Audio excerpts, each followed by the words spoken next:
together, it's you and I. God has made us fall in love. It's true. I've really found someone like you.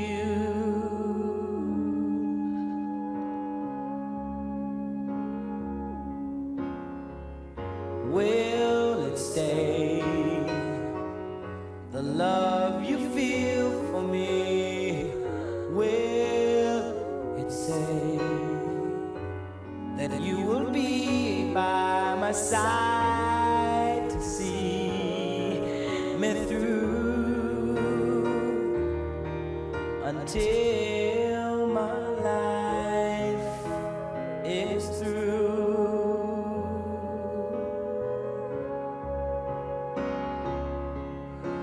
Well, in my mind, we can conquer the world and love, you and I, you and I, you and I.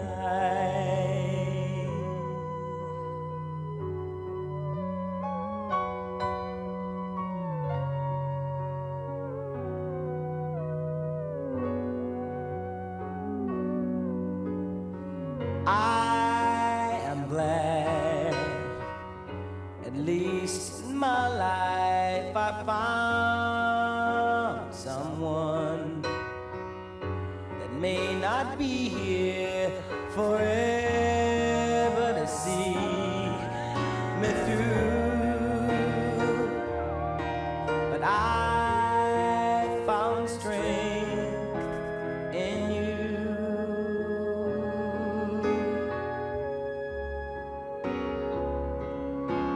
I only pray that I have shown you a brighter day, because that's all that I am living for. You see,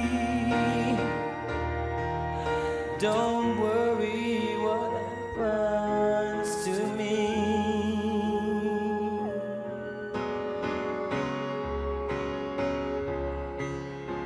Cause in my mind, you will stay here always, and love, you and I, you and I, you and I, you and I.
Shattered dreams, worthless years, here am I encased inside a hollow shell. Life began, then was done. Now I stare into a cold and empty empty well. The many sounds that meet our ears, the sights our eyes behold, will open up our merging hearts and feed our empty souls. I believe when I fall in love with you, it will be forever. I believe when I fall in love this time, it will be forever. Without despair, we will share in the joys of care and will not be replaced. What has been must never end, and with the strength we have won't be erased. When the truth of love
was tennis. The waiting is over. The great, powerful hitting. That is way too good.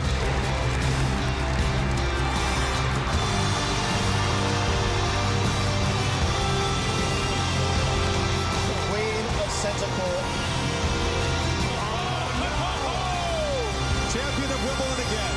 Just for a minute, the silver fork sky lit you up like a star that I will follow. A Wimbledon final ought to be toasted with a glass or two of champagne. Ensure your glassware is scrupulously clean. The tiniest residue of soap and the beverage will lose its fizz. Once chilled, twist to open, aiming not for a pop, but a gentle sigh. And ensure there are side tables aplenty. During an exhilarating moment of tennis, one does not want to find oneself chucking one's flute. For your guide to hosting the finals, visit wimbledonweekend.com. Yes, welcome to Wimbledon Weekend. This is two of the finest days of tennis you will see all year, and we would love to know how you are celebrating. So please do get in touch with us on Live at Wimbledon, and welcome into our coverage on this day 12, Saturday, the 9th of July. It is the ladies' singles final, in fact, the 123rd edition of such. You've just seen the centre court. Roof is widely open. Sky is a little grey, but not dampening the spirits of the gathering crowds on Henman Hill here at the All England Club. It has been quite a warm morning, in fact, due to cloud over through the afternoon, but it should be another dry day here, as we will see a champion lift the Venus Rosewater dish later on this afternoon. Serena Williams versus Angelique Kerber. They take to centre court at 2 p.m. this afternoon. Cara Robinson with you alongside a former Wimbledon finalist, Mark Philippoussis. And Mark, this is what the championships, the Grand Slams, are all about, building towards finals weekend. We're eventually here today. It is the turn of the ladies, and then we of course have some doubles finals, men's and ladies doubles finals due to be contested today as well. But first of all, Serena versus Angie. There is such a fabulous storyline because of what we saw in Australia earlier on this year. What is your gut instinct about that match? My gut instinct is you will see a stronger Kerber today than you did at the Australian Open final. I believe that she's in better physical shape and moving better and stronger now than what she was then. Now, does that mean it would be the same result in my mind? I don't think so. I still am backing Serena. You are? Not that Kerber doesn't want it. Serena wants it. There's history on the line today. There's a lot on the line. There's payback on the line for Australia. You know, I think it's going to be a hell of a match. A lot of power tennis, but you know what? I'm going to go with Serena in straight sets. Oh, yeah. Tight sets, big call. but straight sets. Yes, okay. I'm putting myself out there. I'm putting myself out there. She did play the fastest semi-final in Wimbledon history just 2 days ago, beating Elena Vezina in 48 minutes. We do expect the finals today to go a little longer than that. Let's say hello to our tennis insider, Catherine Whitaker. We've mentioned everything that we've got coming up today. Let's just run through the order of play and then look at that final clash in a little more detail. Absolutely, yes. Once again, all eyes on centre court, not just for the women's singles final, but we've got two doubles finals on the centre court as well. One of them also featuring Serena Williams and her sister Venus. But of course, the main course, Serena Williams, the top seed, up against Angelique Kerber. As Cara says, we'll have a little closer look at that head-to-head in just a moment's time. Following them will be the all-French men's doubles final. Pierre Hugues-Herbert and Nicolas Mahut, the world #1 doubles team, and have been for most of this year, taking on a fellow French team, Julien Benneteau and Edouard Roger-Vasselin, the unseeded pairing. And then we have the ladies doubles final. Serena Williams coming out possibly after having won the ladies singles title with her sister Venus. They're unseeded as well, of course, taking on Timea Babos and Yaroslava Shvedova, the Hungarian Kazakh 5th seeded pairing. Now, as I said, we will take a closer look at the head-to-head between Angelique Kerber and Serena Williams. Most people know their most recent and their most significant matchup, but they have met several times previous to that as well. Serena Williams, of course, 6 years the elder of Angelique Kerber. Angelique Kerber, 28 years of age. She's a bit of a late flourisher. She's been there or thereabouts for a while, but certainly one of the later first-time Grand Slam champions. Their respective rankings, of course, Serena there at world number 1. She's guaranteed to hold on to that ranking at the end of this tournament, regardless of what happens today. Kerber currently at number 4. She, though, is guaranteed, regardless of what happens today, to move up to number 2 in the world, a height she has never scaled before. Of course, Serena Williams, the 21 Grand Slam singles titles, just the one short of Steffi Graf.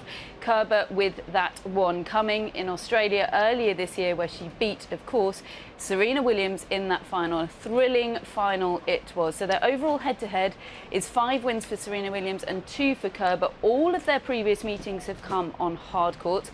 Of course, that one victory for Kerber came at the Australian Open earlier this year. She has also scored another victory over Serena. That was in Cincinnati 4 years ago. But of course, the most significant match in the minds of both of these women today will be that meeting at the Australian Open in February of this year. It will give Kerber confidence that she can beat the world number 1 on the biggest stage in the biggest moments, but it will also give Serena extra motivation and extra fight to push through to victory. It's going to be a good one.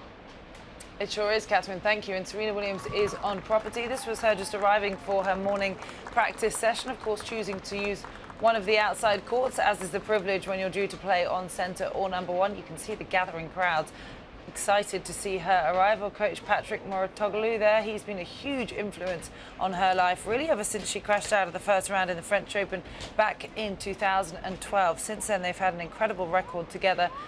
She does have a career 70 titles in all. She is going for that elusive 22nd Grand Slam today. Not only would she equal Steffi on all-time Grand Slam, she would also equal her with a 7th Wimbledon title. She has spoken, Mark, about what she learned from the encounter in Australia earlier in the year, saying that she still has a lot to improve on, or she realised back then that she did. She said it was inspiring how fearless Angelique Kerber was. She came onto the court with nothing to lose, and that's what she needs to do. Do you think she has rediscovered a little bit of her invincibility, ready for today's final? Isn't that incredible, hearing her say that I still have things to improve on?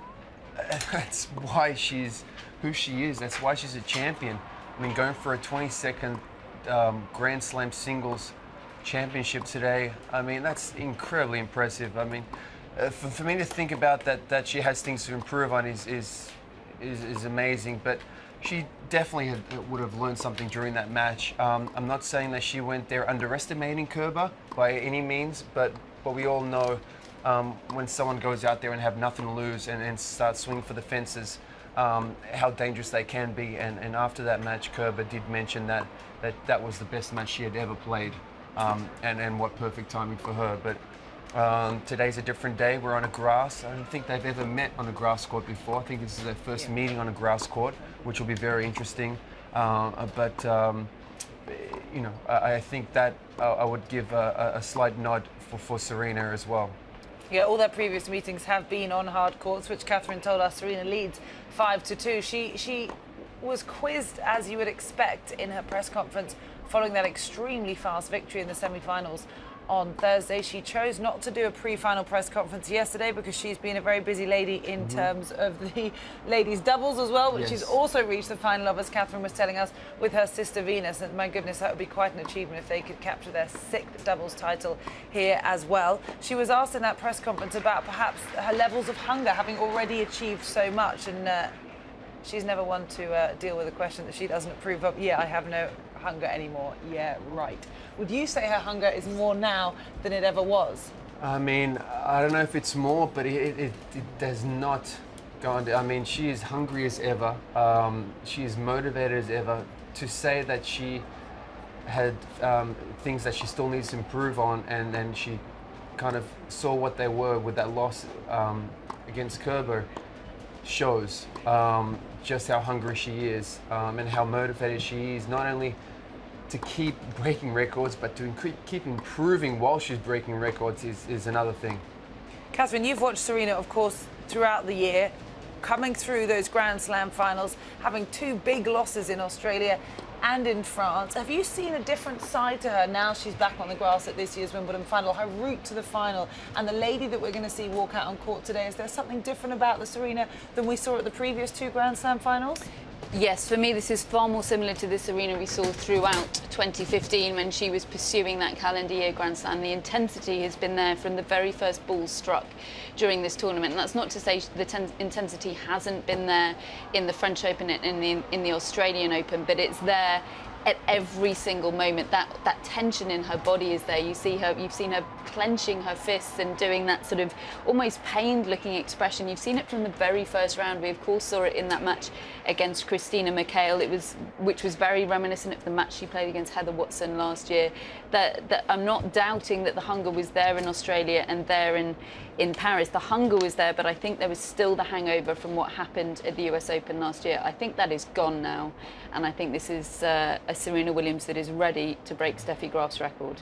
Yeah, and she knows this is her best opportunity on grass. You're right, that racket smashing episode we saw, there was some self-berating going on in what was just a second round encounter, but the only lady to have pushed Serena Williams to 3 sets. Meanwhile, Angelique Kerber has not dropped a set so far in this year's championships. Well, Serena Williams, as we saw, arrived to one of the outside courts, and Rob Walker was there to watch her practice.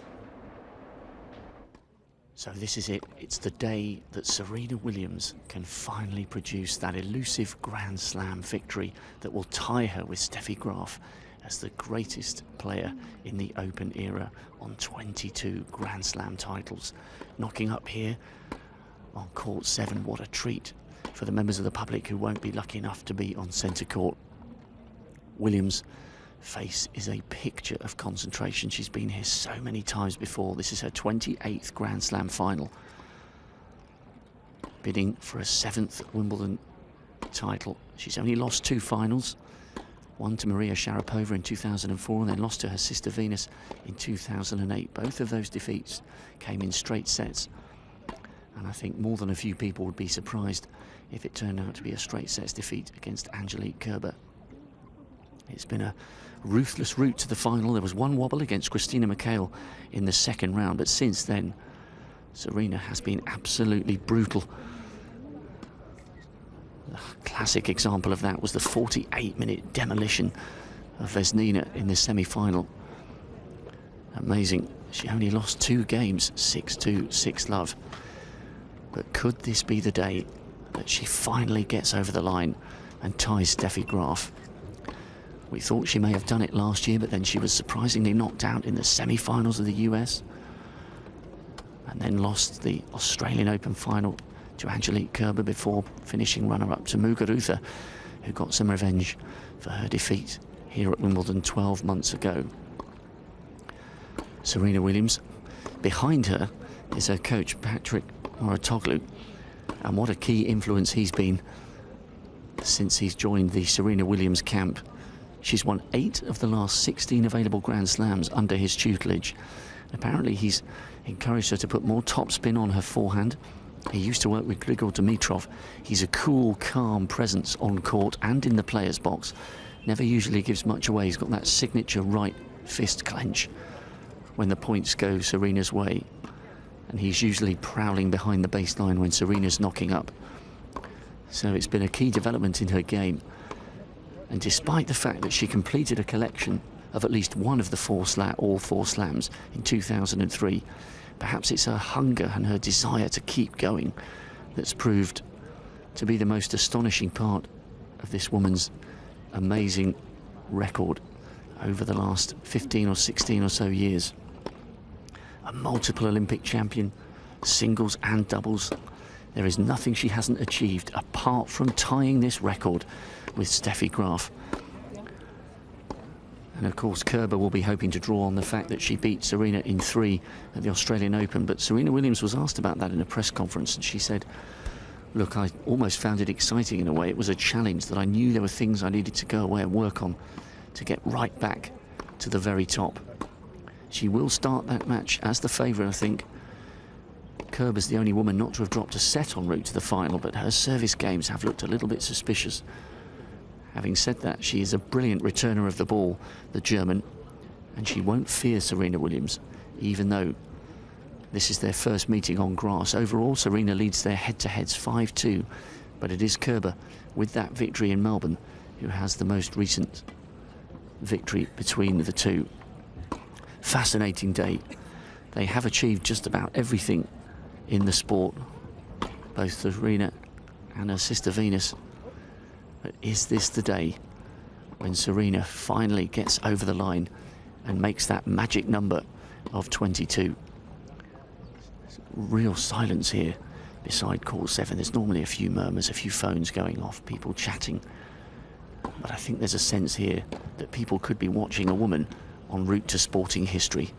It certainly will be the most amazing atmosphere and the amazing reception for her when she walks out on centre court on her spiritual home, hoping to finally produce that elusive victory. What a day in the life of Serena Williams, arguably one of the most important matches of her career so far. Thanks, Rob. Well, if centre court is Roger Federer's living room, the same can be said for Serena Williams. She may well have watched him crash out of these championships yesterday in that 5-set thriller against Milos Raonic. It will be Milos that now takes on Andy Murray in the men's singles final tomorrow. But just looking at those pictures of her practice, she doesn't look 100% happy, 100% content with her form mark. What strikes you from what we just saw? Well, she's a perfectionist. She expects so much of herself at all times, and I mean, you know, normally you'd think, hey, let's get out there, hit some balls, and get ready for the match. But she's getting something out of every practice session. You know, not just looking at it as a warm up. I think that she's just, you know, her standard she sets for herself is so incredibly high that honestly I've never seen anything like it before, and again, that's why she's achieving what she's achieving, and she is who she is. It really is incredible. I don't know if we've seen actually who she's hitting against. You would expect it maybe to be a lefty because Andy is a lefty. I would imagine, definitely. And some powerful balls coming over the net by the looks of things. How crucial is it that you feel a ball in practice as similar to the one that you'll feel on the court? The most important thing would be from her coach is to give her the best chance to be ready for her match. And if she's playing a lefty, which she is, a Kerber, his job is to go out there and find someone. I would imagine that it is a junior male tennis player, if I were to guess. I have no idea who it is, but imagine he'd be a lefty, and I think he would be like a junior tennis player, a male. And she'd want the ball coming hard at her. She'd kind of want to get that warm up where she can envision herself already out there against Kerber right now. It was interesting speaking to one of the juniors up here yesterday, not junior, excuse me, one of the mixed doubles pairings, Yelena Ostapenko. She'd previously won the junior girls here. She said she actually hits against a guy regularly, and she now, as a result, is playing incredibly well in the mixed doubles. They'll actually be on court later today as well. Let's just take a little look at some of the history that Serena is trying to achieve today. The words Steffi Graf are mentioned so often, Catherine, and they have been really ever since Serena won title number 21 here at Wimbledon last year. These numbers speak for itself. She is currently one Grand Slam behind the greatest of all time in the Open era, Steffi Graf. If she can match her today, it would be a huge achievement. My question, though, is how content is she perhaps with tying Steffi as opposed to trying to go one more?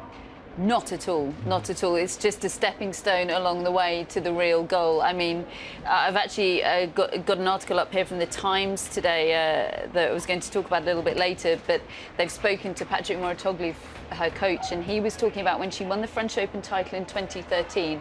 It was her first title there for 11 years, and he said she celebrated it for 5 minutes before coming to him and saying, okay, what's the plan for Wimbledon? We need to win Wimbledon now. She's not content with just matching Steffi. She will want to get one more so that she is the record holder, and she'll want to, I think, put clear water between her and Steffi so that she can be considered the undisputed best female tennis player of all time, but also one of the best tennis players of all time. You know, in her press conference the other day, she was asked, how does it feel to be one of the best female athletes of all time? And she said, I prefer the term one of the best athletes of all time. So wow, telling. Her intentions are clear, I think. Well, and so this graphic shows as well, she will also match Steffi in terms of Wimbledon singles titles, not just total Grand Slams. Still be two behind Martina Navratilova, though, if she still needs any kind of motivation here at the All England Club. But let's just cast our minds back to this magical moment back in 1996 when Steffi Graf marched in straight sets 6-3, 7-5 over Arantxa Sanchez Vicario to her 7th and last Wimbledon title. She was so incredible to watch. We talk about her so much now. Mark, what impressed you the most by the Germans game? Her fitness, her footwork is second to none. No one has ever moved like her, and still no one moves like her. Look at the way she bounces. I remember when I was young, as a teenager, I tried to do one session of footwork like her, and I was done. I was exhausted. I mean, she has springs on her feet.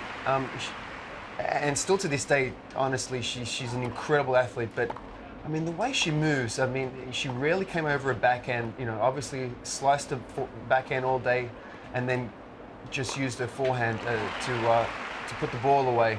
But I mean, the way she moved, her energy, her just a positive energy. There's never anything negative coming out of her, any kind of negative emotion.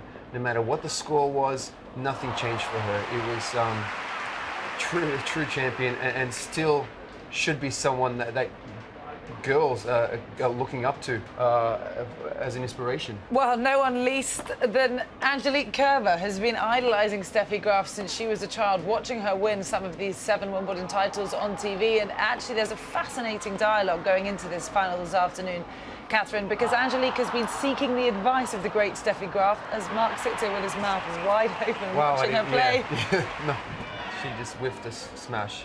Yeah, it was a time that we all recall, but it's now fascinating to see the effect that it's having on today's players. And Angelique has spoken very honestly about spending time in Las Vegas with Steffi and Andre Agassi. Of course, they're home over there in America. She is now 47-year-old mother of 2, still very athletic, still moves in a very similar way on the tennis court.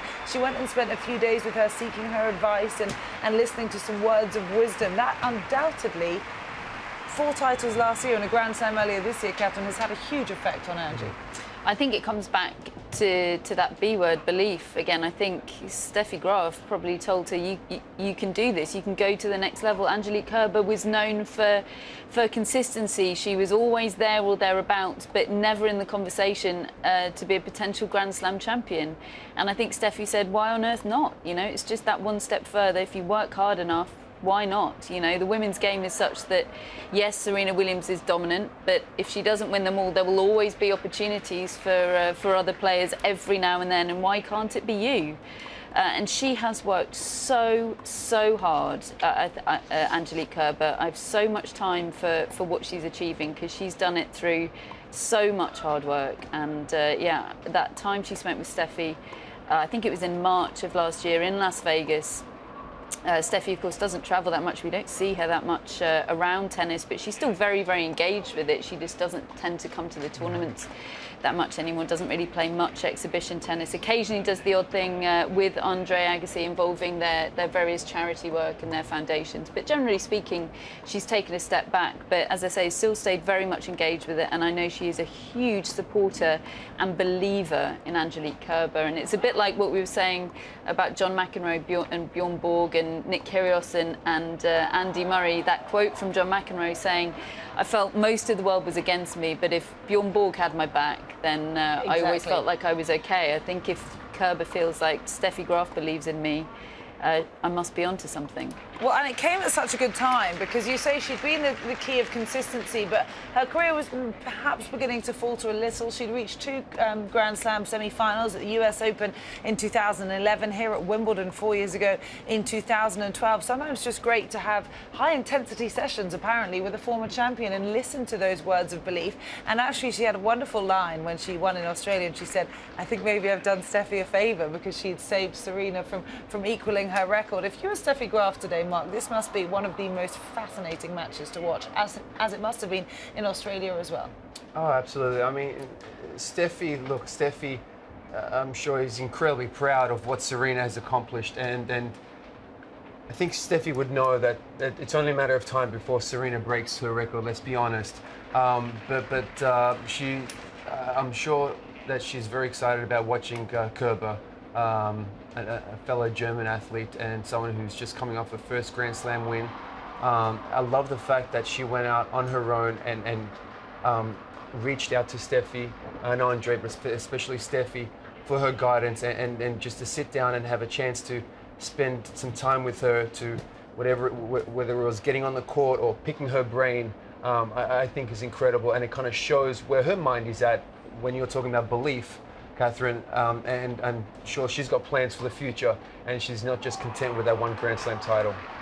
You can't really get a better tennis household, can you, than Steffi Graf and Andre Agassi? I mean, goodness me. Another interesting factor that we've learned about Angelique is she has this house in Mallorca near a tennis club that has grass tennis courts that Wimbledon apparently sent ground staff out to help build. So talk about a home from home if you want to get used to these grass courts. How beneficial can that be to practice on something as similar as to what you'll find here at the All England Club? It's going to be incredibly tough to find something as beautiful as the All England Club as far as grass surface.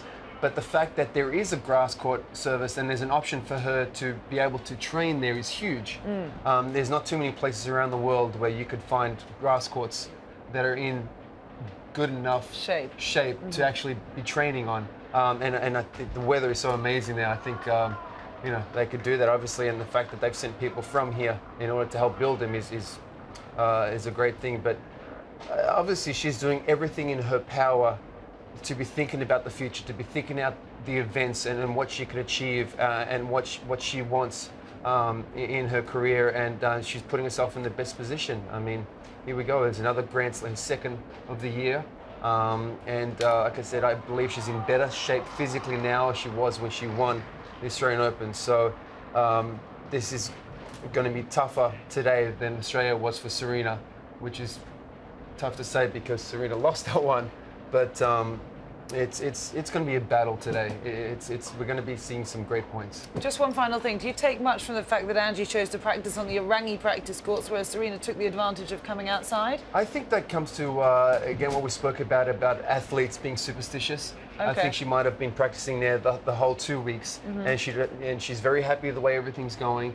She doesn't want to change anything. It's a lot more quieter over there, and she just wants to kind of keep continuing to do what she's been doing in the past 2 weeks and not change a thing. Okay, well, Rob Walker was out on the outside courts. Adam Hunt was at Orangi, and he was there to watch Angelique Kerber prepare for today's final. Well, we've come down from the match courts where Serena was practicing earlier to the practice courts here at Orangi, where we can find Angelique Kerber preparing for the ladies' final. She's on practice court number 5, a real contrast from Serena, who was surrounded by spectators. They were about 6 deep at one stage in the galleries watching on as Serena practiced in the shadow of centre court. But Kerber opting for a different preparation method. She's here a lot quieter. There are a few spectators who are allowed down here just watching, but sort of away from many of the prying eyes of both the fans and the media, just quietly going through her paces, getting ready for her match. She's there with her hitting partner and her coaching team, working on her ground strokes.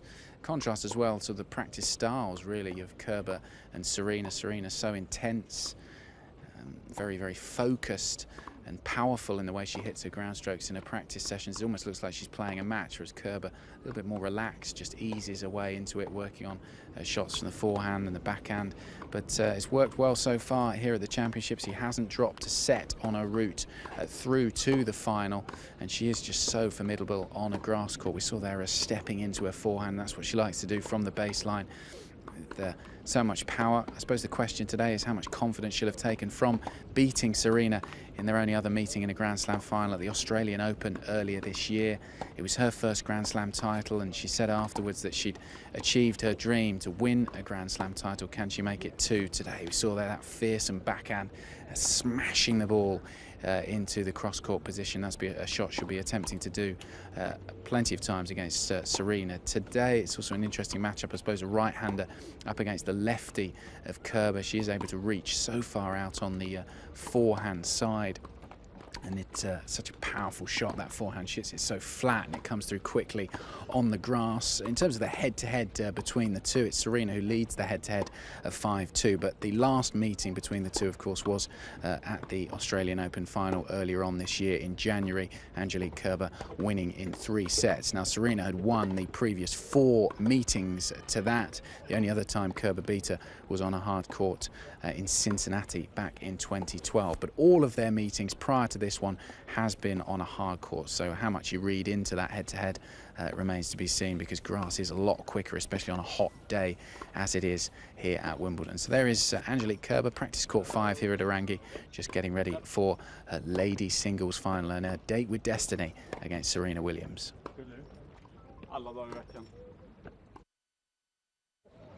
Well, massive excitement, as you'd expect, in Germany. Moritz Lang has given us a few minutes of his time again on this huge day for German sport. Moritz, did you catch up with Angelique yesterday? Have you had any dialogue with her team?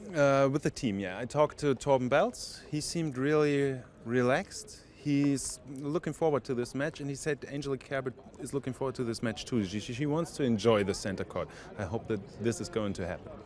Does she feel, do you think, that this is a harder task on grass than the task that faced her in Melbourne, that she came through so magnificently? I don't think so. I think it's equal, almost equal, because everybody knows that Serena loves grass even more than hard, but she loves grass more than hard court too. I mean, yeah, she loves Wimbledon. She's a German tennis player, so you do have to love Wimbledon, I guess.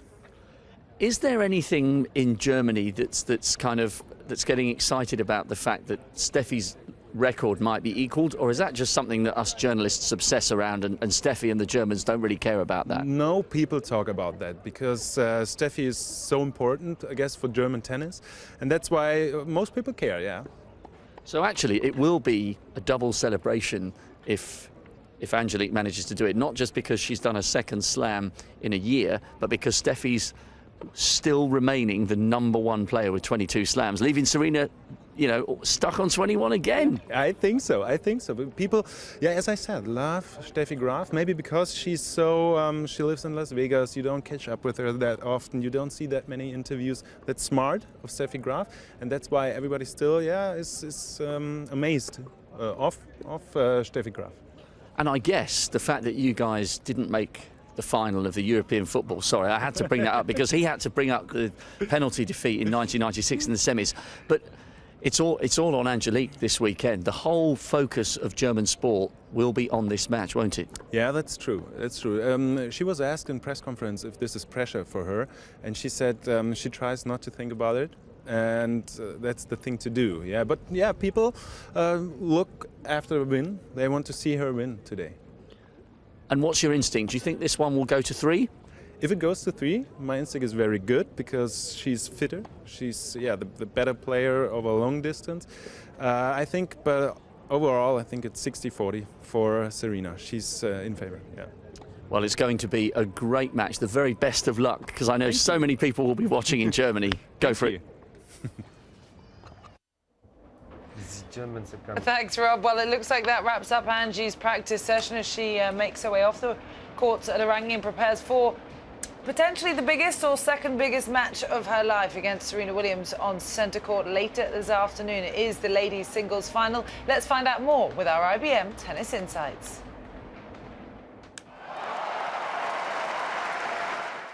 Today we're looking forward to the women's final between Serena Williams going for a piece of history and Angelique Kerber into her first Wimbledon final. And the first thing we're going to look at is Serena Williams' dominance on first serve. She served 61 aces to Kerber's 11 in Wimbledon 2016 with 122 or 54% of her first serves unreturned compared to just 59 or 27% of Kerber's. The tournament average is 29%. So, Pat, how is Kerber going to deal with that serve, which is arguably the greatest we've ever seen? That's a big question. I think that's what everybody's asking, and certainly Kerber herself.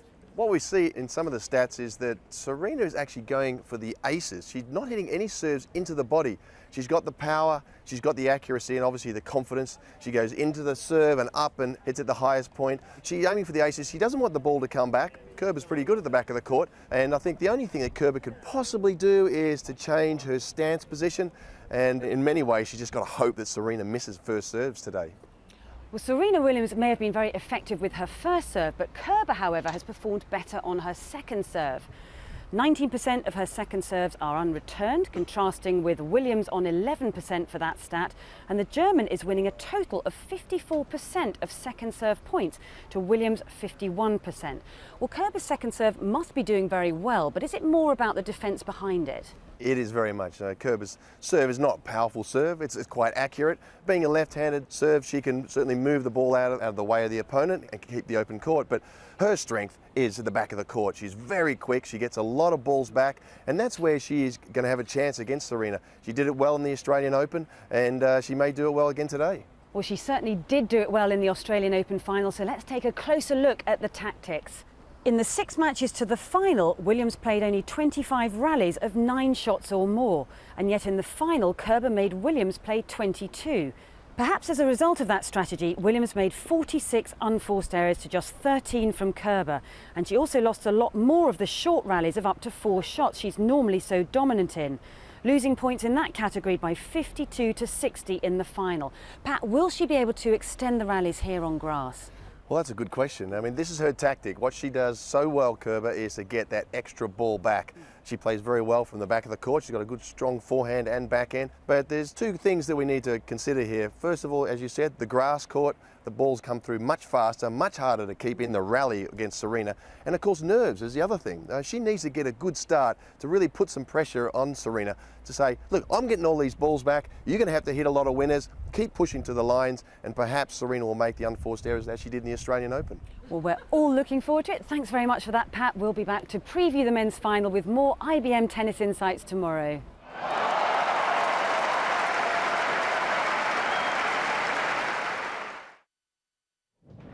Thank you, Annabelle. Looking forward to it. In the meantime, while we build towards the 2 ladies taking their steps on this centre stage at Wimbledon this afternoon, let's remind ourselves of Serena Williams' route to the final. First match, day 2. Serena Williams, the defending champion, the #1 player in the world, and up against a woman in the match of her life, 27-year-old Amira Sardikovic, the qualifier from Switzerland. She's won. Serena Williams has won her 80th match. The defending champion, the history. She's through to round 2. Today she faces her fellow American, Christina McHale.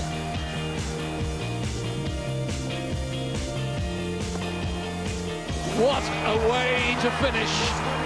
Well, I know mentally no one can break me, so I know that when it takes a lot to break me mentally, and I knew down being a break in the 3rd that I was going to have to put my mind in it, and that's what I did. Centre court on People's Sunday. Serena Williams, the top seed, against Annika Beck of Germany.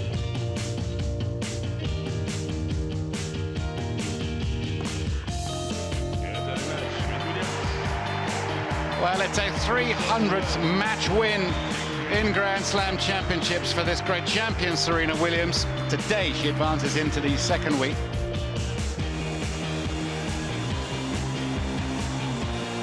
Four matches away from equaling Steffi Graf's Grand Slam haul of 22. Defending champion Serena Williams now takes on 13th seed Svetlana Kuznetsova.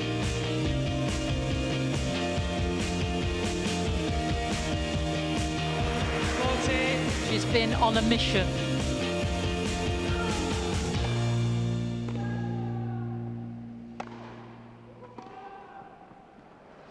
What a champion. She is still simply the best. 4 matches down, 3 to go. So, quarter-final of the ladies' singles. Serena Williams in her 12th quarter-final here. Anastasia Pavlyuchenkova in her 1st.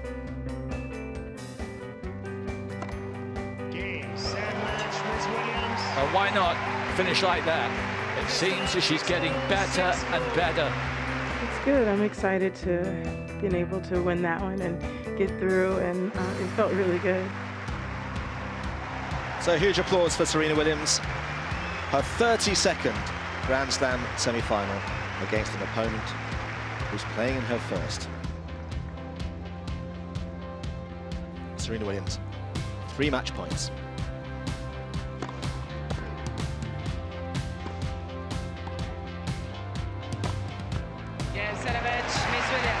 Ruthless, relentless, and into yet another Wimbledon final. It's never easy, you know, out there. every point you have to fight for, so it's never easy. One match away from equaling Steffi Graf's total of 22 Grand Slams. It's weird. I can't believe I'm in the finals again. Obviously, I'm 0 for 2, so determined to get at least one this year.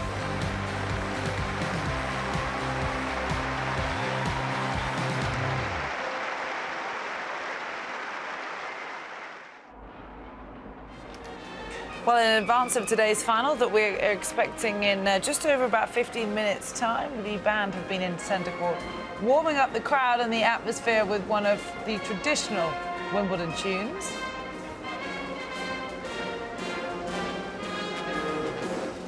Well, while we soak that up for a minute, let them prepare for their next tune, we'll say hello again to Rob Walker, who's with Craig O'Shannessy to look ahead to today's action.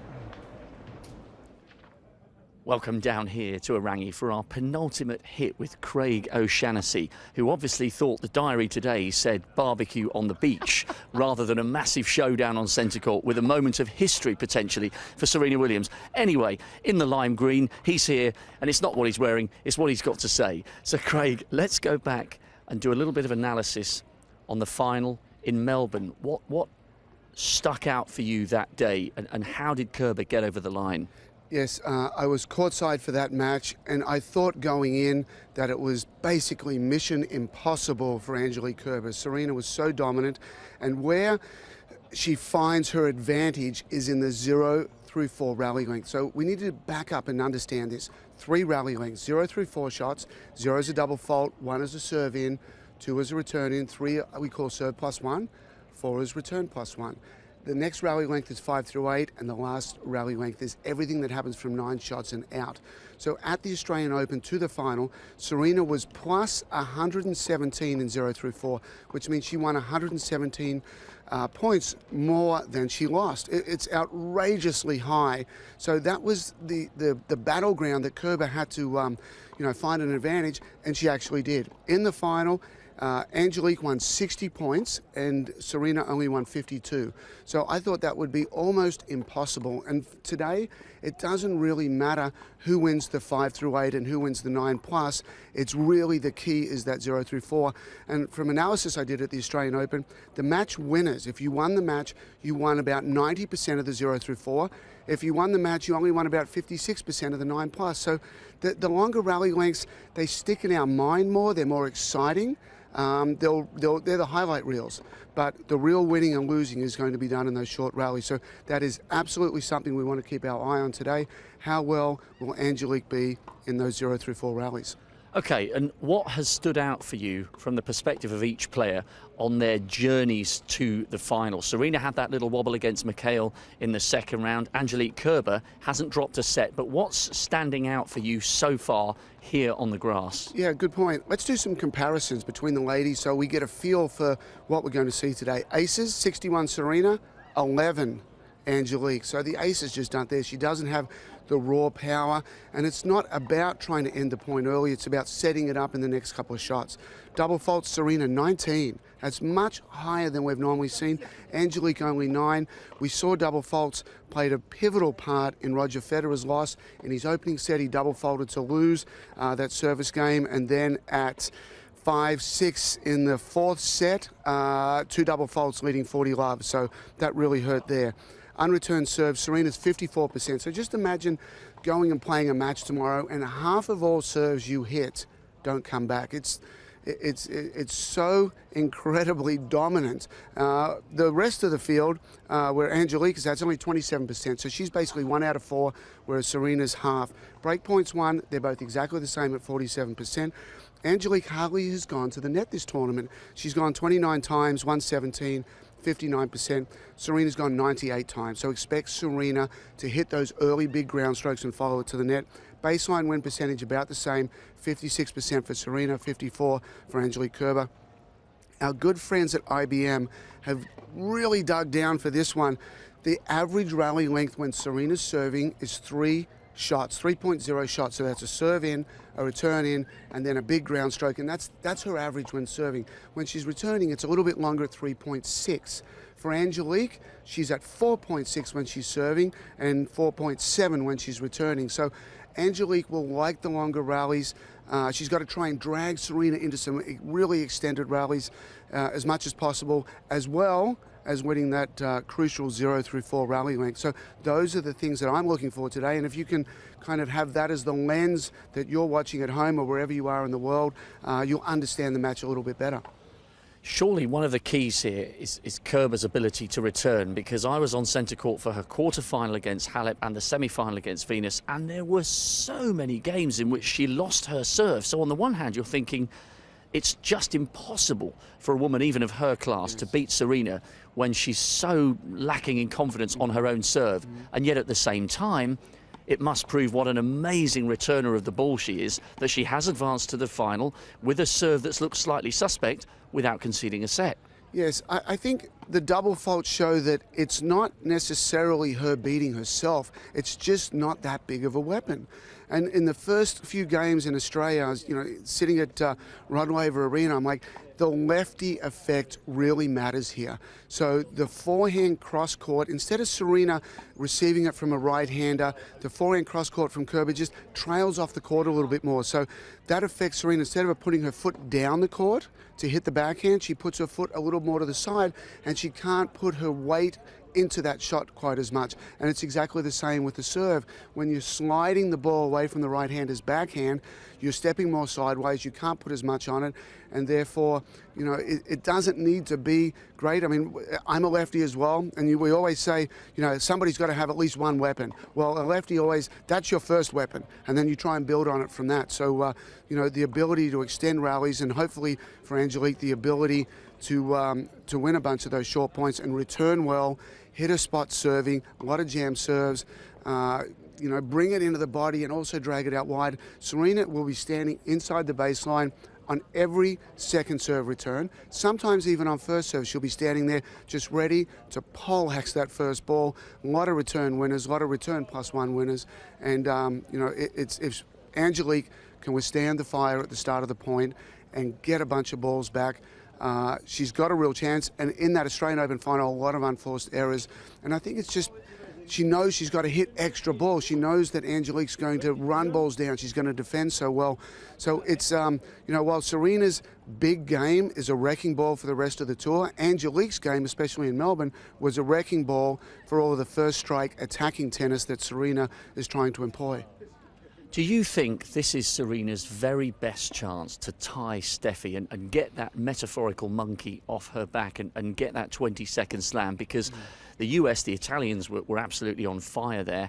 Kerber was playing brilliantly in Melbourne, and so too Muguruza at the French. So it hasn't exactly been as if she's capitulated in any of these big matches heading towards this 20-second slam.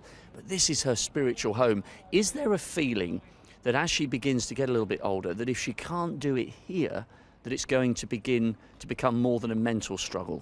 I believe so. I think this is her best opportunity. She has great success here, and the surface just helps her out, so much. So the big strike tennis, when it hits the grass, which is in absolutely pristine condition. I was on centre court this morning. The far baseline especially, I've never seen it as good at this time of the tournament. The grass will help her. The grass will help Serena more than it will help Angelique. So, if she's going to do it, this surely has to be the spot. Well, you can get that tingle of anticipation. You just get the feeling that this could be a day of tennis and sporting history here at Wimbledon. Yeah, we cannot wait for this afternoon's activity. We've taken a look at Serena Williams' route to the final. Let's see how Angelique Kerber has progressed to this stage.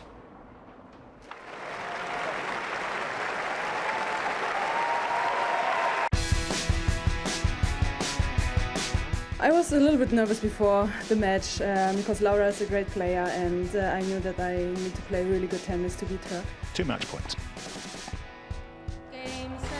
Kerber looking strong. Looking one of those likely to push hard into the second week. Yeah, to win the first rounds are always tough, so I'm happy to be in the next one.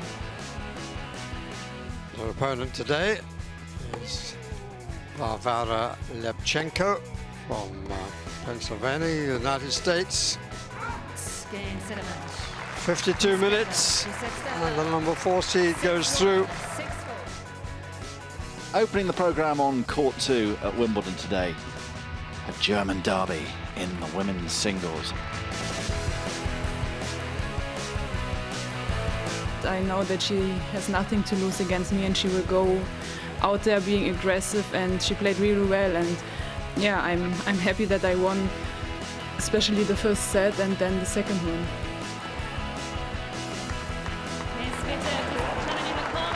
Compatriots, friends, nice smiles at the end in the sunshine, and Angelique Kerber through to the 4th round, this last 16.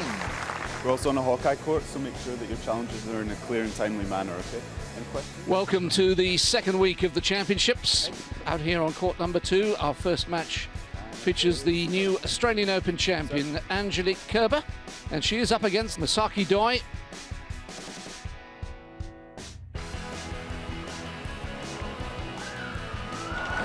Oh, yes! I was trying to play my game today, and I was feeling that my tennis is getting better and better every day, and this is what's counted, of course, in the second week of a Grand Slam. And in this sort of form, don't count this lady out for a second major title of the year. So welcome to women's quarterfinals day here in bright sunshine at Wimbledon 2016. Angelique Kerber here, the 4th seed, against Simona Halep, the number 5 from Romania.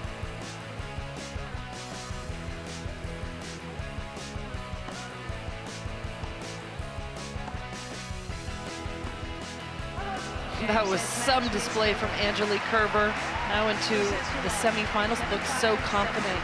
I'm really happy that I won it because it was really close, and I'm so happy to be in the semis right now. So can Venus make it to the final on Saturday? But it's a huge ask against the current Australian Open champion.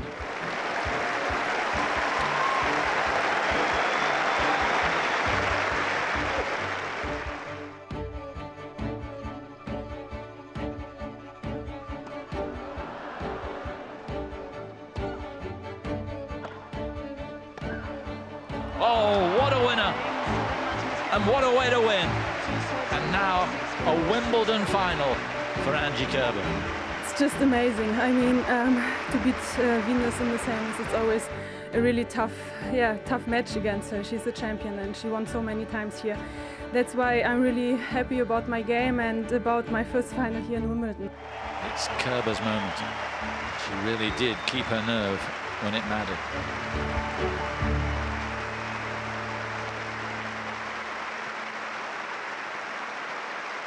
No Wimbledon final is complete without that classic British staple, strawberries and cream. We favour ones hand-picked in Kent. If impractical, shop-bought will suffice. For the cream, in Britain, this is referred to as pouring cream. To achieve the optimum 70-30 ratio, distribute on your guests' behalf. Whilst mesmerised by the finals, you wouldn't want the slip of a hand to impact upon their strawberry enjoyment. For your guide to hosting the finals, visit wimbledonweekend.com. Yes, please let us know how you plan to celebrate Wimbledon weekend. Well, Peter Kay is enjoying his weekend in the Royal Box, enjoying a joke there with some fellow guests. And actually, it's quite a celebrity-packed Royal Box today. Includes guests like Ellen DeGeneres, David Attenborough. Margaret Court is, of course, there as well. She is the lady with the most Grand Slam singles titles all time, 24 to her name, just not all within the Open era. It is Steffi Graf who does have the Open era record. Currently, it could well be broken today by matched today by Serena Williams, or centre court could crown a new champion from the same country as Steffi Graf. Whichever way it falls, there is a great story coming out of today. Speaking of stories, Catherine Whitaker back with us to delve into a news review leading into this ladies' final. Yeah, plenty to talk about, plenty for journalists to write about ahead of this Serena Kerber final. A few different angles. We've got an article in the Times here, I referenced it earlier actually, by Rick Broadbent. The journalist has obviously spoken to Patrick Mouratoglou. We were speaking earlier in the week about how much Patrick Mouratoglou likes speaking to the press, and he's almost Serena's public face. He speaks a lot to the press in order that she can take more of a back seat. So yeah, we've got that line about her enjoying winning slams for only 5 minutes before she asks him, okay, let's focus on the next one. How are we going to win it? Just a few choice quotes from this, really interesting. She has only one goal, winning slams, no other. She enjoys it if she wins a slam, but that's it. She doesn't get any other pleasure anymore from winning unless it's a Grand Slam event, and you can understand that given everything she's achieved. I mean, she still is out there. I'm sure she gets some pleasure from, you know, winning events like Indian Wells, or she didn't win Indian Wells this year, but those sorts of events, I'm sure she gets something. But you can understand how at this stage of her career, with everything she's already achieved, it is all about the slams for her. So very, very interesting. Also in this article, we've got Patrick Mouratoglou talking about the anger that she's shown on the court this week, and he was obviously asked about the incident with the racket throwing, and he says, I thought it was great. I think if it's going to help her win, then do it. A coach who would prevent McEnroe from breaking rackets would be a terrible coach. It shows hunger. So he's happy to see that intensity and that fire from Serena on the court, and I think I can understand that. You know, it's the same sort of fire we saw throughout last year, and if it leads her to lift the trophy today, then you can absolutely understand why he's seeing it as a positive thing. So very, very interesting article there. The Guardian also, this one from Simon Cambers, the headline here, Serena Williams, I feel more relaxed and at peace than any time before. This using quotes from her post-match press conference following her semi-final victory. A few quotes to pick out from this one is the fact that she, following her defeat in Paris in the final there to Garbine Muguruza, went to Florida, and after a few days off she went to see a guy by the name of Mackie Shilston, who's an American who's been her fitness trainer for 9 years, and whose other clients include the NFL star Peyton Manning and the boxer Roy Jones Jr. He's not her full-time fitness trainer, but he's somebody that she sees sort of on a consultancy basis every now and then. And on his Twitter feed, Shilston describes himself as America's most influential sports performance specialist, specialising in career extension, which is the name of the game for Serena Williams, isn't it? And most people seem to be commenting and suggesting that she seems to be in better physical shape here at this tournament than she has been probably since the US Open last year. Not that she was in bad shape in Australia or the French Open, but there's definitely a spring in her step here at Wimbledon this year. So interesting that she sees someone that specialises in career extension, a very niche area of physical performance training. And we've got an interesting BBC article as well, focusing on the Patrick Mouratoglou factor. This one saying she's heavy favourite to beat Angelique Kerber today, and also some stats about Patrick Mouratoglou. He came on board with her in 2012, just after she'd lost in the first round of the French Open to Virginie Rosano, a terrible loss for her. She said very openly she couldn't imagine working with anybody besides her dad. Obviously, her dad had been her coach up to that point. It was an incredibly big decision for her, having never been coached by anybody other than her dad, it always being a very close team with no outside influences. It was a huge, huge and brave decision for her to go with somebody like Patrick Mouratoglou. But look at the statistics. Of course, not as many wins post-Mouratoglou as pre-Mouratoglou, but then they've worked together for only a small portion of her career. But her win percentage post-Mouratoglou is 92%. Pre-Mouratoglou, that's a bit of a mouthful, isn't it? Pre and post-Mouratoglou, it's 83%. So, I mean, that really speaks for itself. And she's won 8 Grand Slams since working with him, since bringing him on board in 2012. And those have all been won in her 30s. And points out here, Tracy Austin points out just how much she credits Patrick with keeping her hungry, keeping her motivated in this latter portion of her career. And she says in that documentary that was on the BBC on Sunday that he understands me as a player and emotionally in a way that nobody else does. And she's very, very keen to give an awful lot of credit to Patrick Mouratoglou for what she has achieved in the past 4 years and what she continues to achieve. And understandably so. He's been a huge presence in her box since they've come on board, and I'm sure we'll be waiting for her as she begins her walk out onto centre court today, just for a few final words of encouragement. What do you want to hear from your coach, Mark, just before a final like the one today? Not too many things differently. You don't want to overload your athlete or your player before a match, especially before a final. Obviously, things are going incredibly well. I think if anything, he'd be speaking to her, they would be talking maybe a little bit about certain things that he saw during the match that he played against her in the Australian Open and that loss. But I think the most important thing is for her to really focus on her power shots and her go-to plays, her weapons. Because at the end of the day, to be quite honest, the match I feel like is always going to be on Serena's racket, for her to win or lose. So it would just be focusing on those little things and let her know that he's there, that he's there to back her up. Well, another interesting thing as well that came out of those articles Catherine just showed us was the fact that all she cares about is Grand Slams. She did win one other title this year already in Rome. Do you think it's important for her to have wins on her resume coming into Grand Slams, or does it not really matter if you're as good as Serena Williams? I think it's less important for her than for other players. I mean, she has won Grand Slams before, having had pretty much no match practice or match wins coming in. It is definitely less significant for her confidence-wise. She has so much in the bank already in terms of confidence. She is a bit unique in that respect, but it all helps. Yes. It definitely all helps. It definitely can't hurt.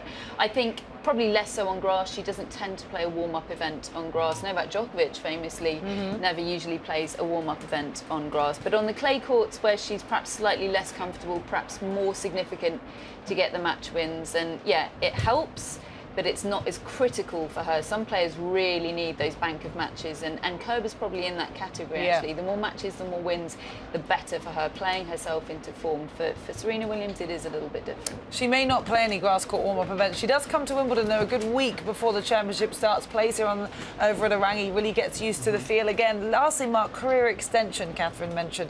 That is really a fascinating topic in tennis right now, with the likes of Roger Federer and Serena Williams, both the same age of 34. What we've seen achieved already this fortnight by Venus Williams at the age of 36.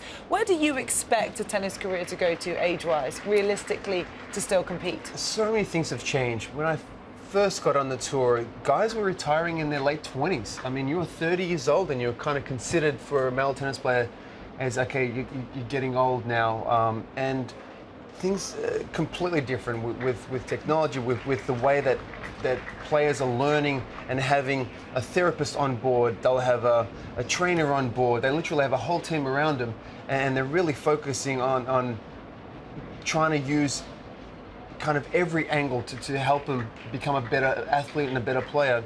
And the fact that she's seeing someone who specifically works for longevity or for careers, for keeping going, is incredible, because that shows you that she doesn't think about her career ending anytime soon. I mean, which is amazing. There's no reason why. I mean, she's still, almost dominating tennis. There's no reason why she shouldn't be slowing down, or even someone like that Roger still seen playing amazing tennis and looking good. If they're, number one thing, if they're loving the game, they're enjoying competing, and they believe they can continue to win and to have fun out there, then why should they stop? Why should they slow down? And especially Serena. I can't even begin to think about talking about Serena, kind of hanging up those shoes anytime soon. Really? Oh, not yet. Honestly, not yet. And definitely not in the next 2 to 3 years, to be quite honest with you. If she stays healthy, knock on wood. Well, there is that belief word once again as well, something that we have spoken about all week long at these Wimbledon Championships. And today is not just a special day for Serena Williams and Angelique Kerber. Another young lady will be taking centre stage, as Rachel Stringer found out. I'm with Uma Baker-Ball, who has been given the very special job today of performing the coin toss ahead of the ladies' singles final. And Uma has been chosen because of her work caring for her mother and her auntie. Uma, what an incredible role. How did you feel when you heard you were going to do this? Honestly, I was just speechless. I felt on top of the world. Like, I wanted to shout out, I'm going to be tossing the coin at Wimbledon. Ah! I bet you did as well, didn't you? Yes. And who told you? How did you find out? So I got a call from one of the Bernardo's workers, and they said, you've been chosen to toss the coin at Wimbledon. So. Wow, and you get to go behind us onto centre court to do it. I mean, are you nervous? I think I would be. I'm quite nervous, yeah, but really excited. And are you a big tennis fan yourself, Uma? I'm a massive tennis fan. Okay, I'm going to ask you, the final, who are you most excited to see? Serena Williams. Are you hoping she wins? Definitely. And just talk us about this coin toss, because it's a pretty important role. Have you been practicing? Yes, I have been with my 50p coin. And do you think you've got it down to a fine art now? Yes. And Uma, what else have you been up to this morning? So I've had a tour around the building and I got to meet the referee. And he kind of ran you through what you're going to be doing? Yes. Okay, just talk us through exactly what you have to do. So I have to go from here and go right round down there. And then I go forward to that side. And I stand to the left side of the net, next to the referee, and then the players come on. Then I stand next to a player, and then on the other side of the net, I stand next to another player. And then I wait for them to say heads or tails, one of them to say that, and then I toss the coin. So much to remember, but you've got it up there. I think you're going to be great at this. And I mean, okay, so just how's it feeling at the moment to be standing in centre court? It's honestly incredible. Just being here is incredible. Not without just going on and walking up onto centre court. It's just amazing. And obviously you're going to get to do that, but you're also going to get to watch as well. Maybe you just can point out where you're going to sit for the match. Right there. Frank, can we just see right on the front row? Yeah. You're going to get to sit there. Incredible. Who have you brought with you today? I brought my mum with me, and we're going to watch the match and going to really enjoy it. Absolutely. Well, Uma, thank you very much and good luck for later on, because it's going to be quite an occasion out there on centre court. Thank you. When I first found out I would be tossing the coin at Wimbledon, I was amazed, and I thought nothing like this would ever happen to me, and I was just gobsmacked. I couldn't breathe. I wanted to shout it out, going, "I'm doing this!" Ah! I'm probably gonna have a eagle eye on this coin because I do not want to mess this up. I'll flick it and catch it like that, and then see what happens. And this happens to be a heads. Well, and here is her big moment. What an unbelievable opportunity for this 11-year-old London schoolgirl who is being accompanied onto court by Andrew Jarrett, the championship's referee. She's waving to the crowd. Everyone applauds her. Just to give you a bit more of an idea about why Uma was chosen for this role, she cares for her disabled mother and her aunt, and she attends Bernardo's Indigo Young Carers, which supports children and young people who help care for disabled relatives. When asked about her role ahead of today, she said that her mum and aunt both have multiple sclerosis. Her aunt is in a wheelchair and her mum is tired all the time, so she can't do much and they don't really go out, and she helps to look after them both. Well, she is incredibly deserving of today. She said she was over the moon when she found out, and we'll be seeing her perform her duties in just moments. But as you can see, the ladies are preparing to take to court. Serena Williams has just come out of the ladies' locker room. She's actually able to use a different locker room to Angelique Kerber, because that is the champions' locker room up there. Angelique has joined her just behind in the hallway, and they are being led out onto centre court. I believe that Patrick Mouratoglou was just outside that dressing room before she began walking, so would have exchanged some final words before taking to court. This mark, though, has to be, you've done this walk on the men's finals day coming up tomorrow, 13 years ago. This must be one of the most special walks in tennis. There's nothing like it. I mean, it feels 5 times the length, and you're trying to tell yourself, okay, this is just another match. You're going on centre court to play another match, and then you know, as they come down the stairs, which they're slowly making their way down, it's just people are lined up. There's security lined up. It's you know, it's anything but another match. You know, they're making sure that you have a clear path for the players, and then as you're coming down the steps, one of the first things you do see is the trophy that's staring at you. They make sure that they place it right in the middle, so you're reminded that this is an incredibly huge match and a time for both of them. For Serena, this is nothing new. She can look to the side of her and see how many times her name is already engraved onto that champions board. For Angelique Kerber, this is a first-time experience in a Wimbledon final. How much will she draw on the experience that she has from her first ever Grand Slam final in Australia and winning that one today? She will definitely have a different mindset going to today's match as she did in the Australian Open. She came into the Australian Open with absolutely nothing to lose, and I wouldn't say satisfied, but incredibly happy and relaxed of what she's accomplished of her first Grand Slam.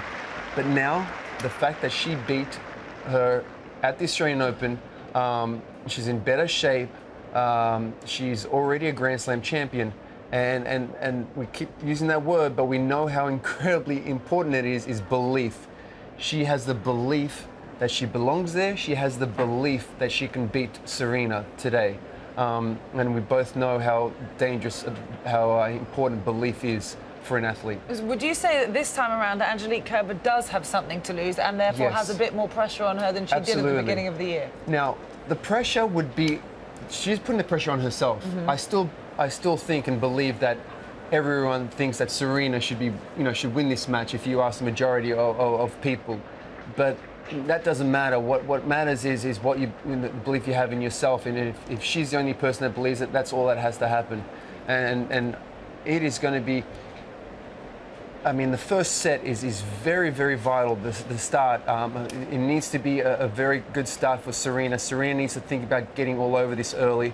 And I think that the first set is vital for Serena. She can't afford to be a set down like she has in the past and fight her way back and get herself out of trouble. Kerber's a different player altogether. And there is Uma Baker-Bowell standing alongside Andrew Jarrett, the referee for today's match, and James Kyothevong, our very own Anne Kyothevong's brother, who will be the chair umpire for this ladies' singles final. Uma preparing herself for this all-important coin toss, a huge moment in her young life and a privilege as well. As we speak about Serena and Angie, Mark, what are the different challenges that Serena poses on grass as opposed to the hard courts they played on earlier in the year? Heads, tails, anyone? I think movement-wise, we all know how strong she is, but as far as movement, I believe that Kerber is moving better around the court than Serena, especially on the grass. Now Serena has gotten away with that because of her power, because of her serve, because of her ground strokes, I think.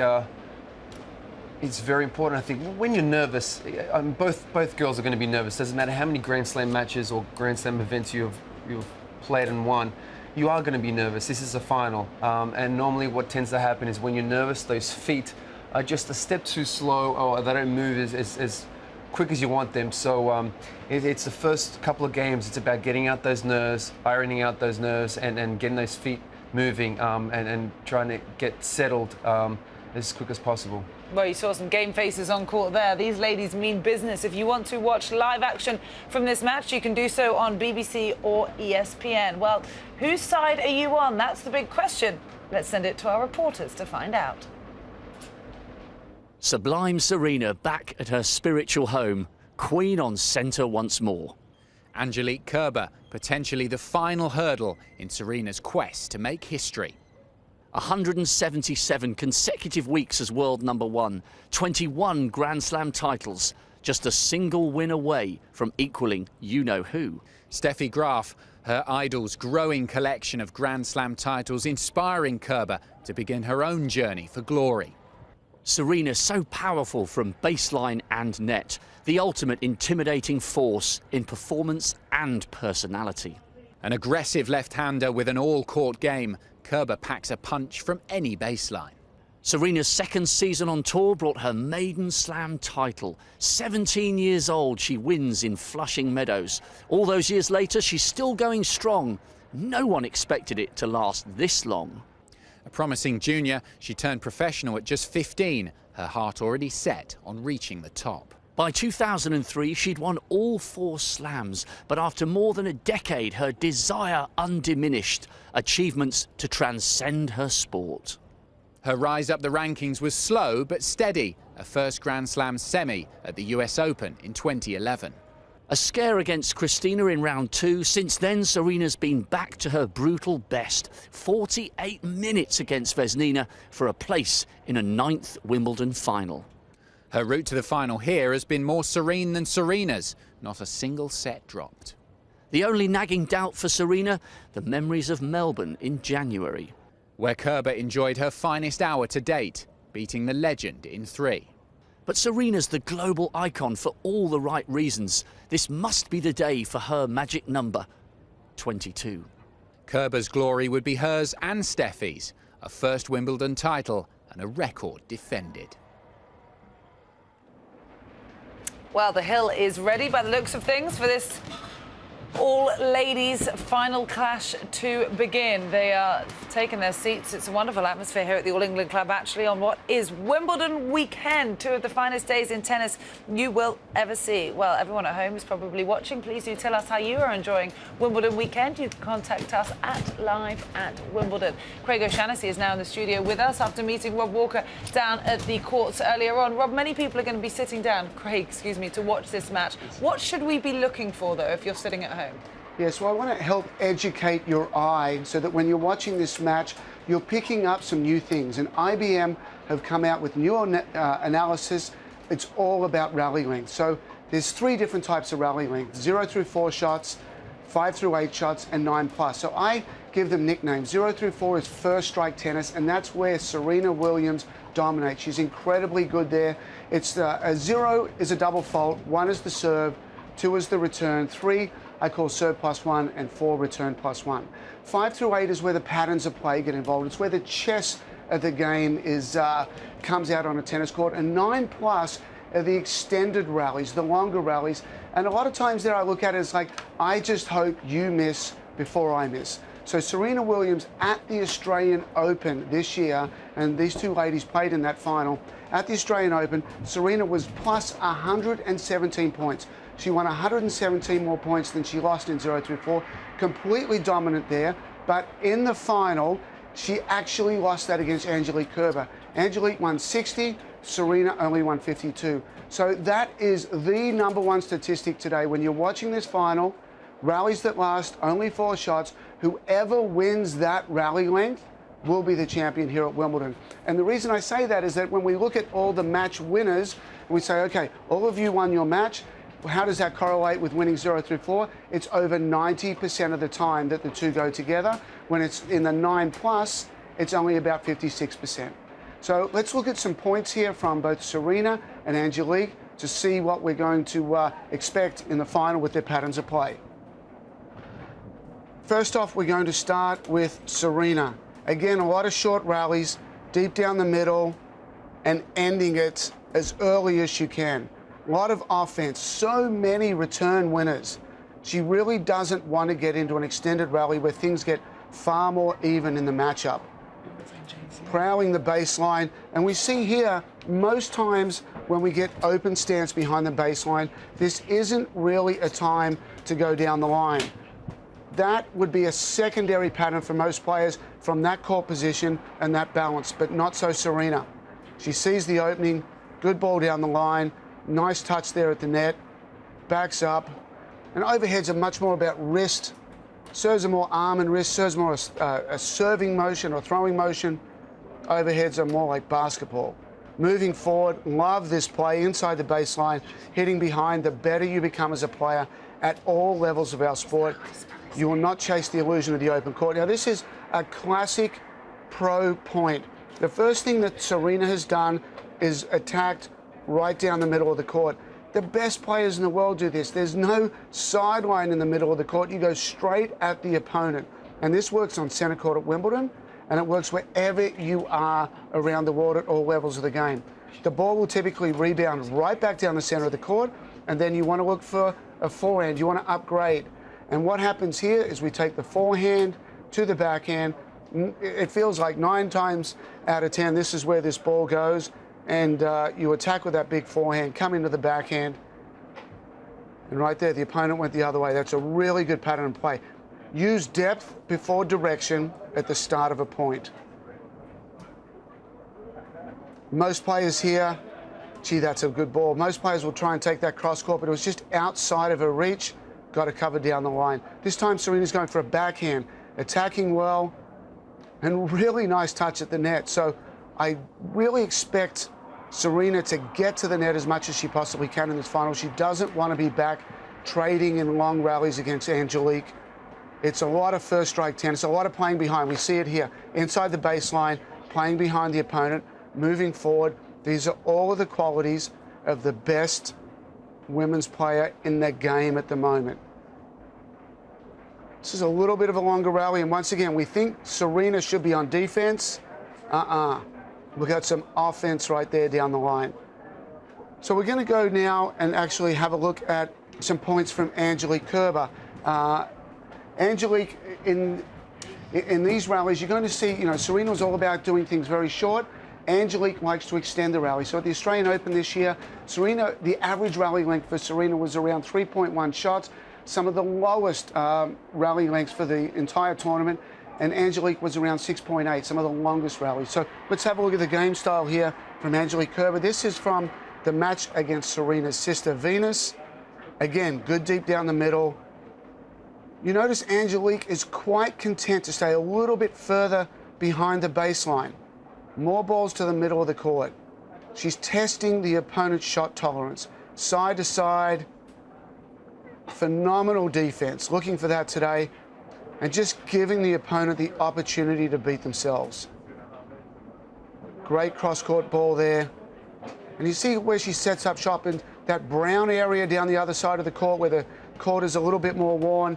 That's where she likes to be. Venus doesn't get in enough here. When you do approach, you don't want to be around the service line right there, hitting that first volley. And you certainly don't want to be changing directions to the open court. So a lot of times when you can't put that first volley away, you hit back behind the opponent. But here, it's gone to the open court. Nice hands at the net. See, Kerber doesn't do that much, and this is quite strange from Venus. A lot of times players will be hitting a forehand on that side, but Venus traditionally has done more. There's probably less these days, but you don't really want to be hitting backhands as a right-handed player over on this side of the court. The reason is it's very difficult to take that backhand over here to this part of the court. You've got to hit it late. You've got to hit it inside out. It's quite easy to go down the line, but you kind of reduce your options, and your opponent gets to anticipate those shots. Very nice from Angelique there. She defends well, she passes well, makes the opponent hit one more shot.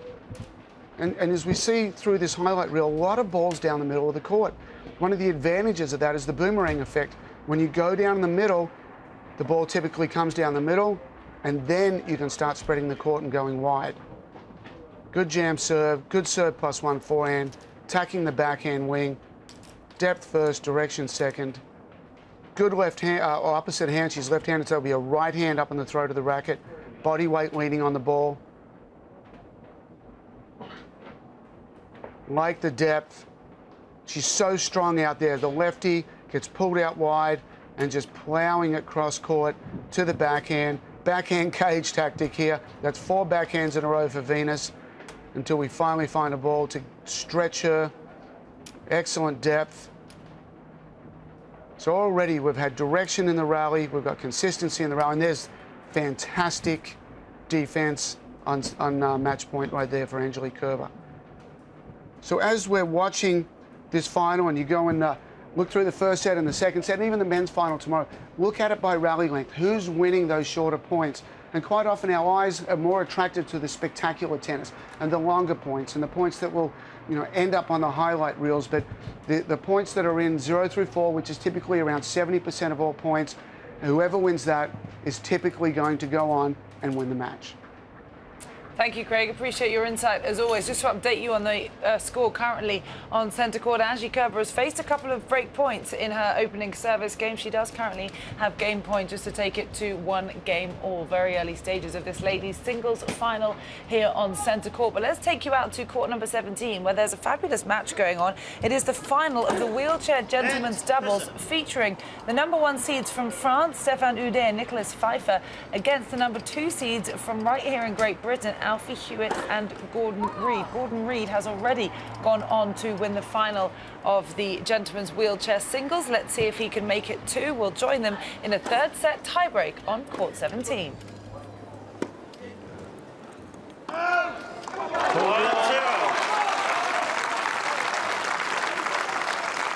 So the first mini break then against the French team. Houdet just gesturing how far, umpire? Far enough is the answer.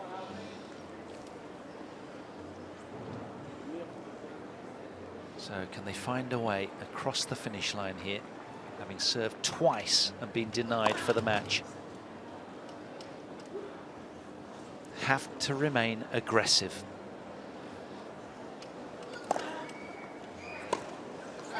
Terrific second serve out wide to Nicholas Pfeiffer, who buckled under the spin and speed. 2-0, Hewitt Reid. That's where they've got to start directing a lot of their fire, I think, now. He's looking the weak link.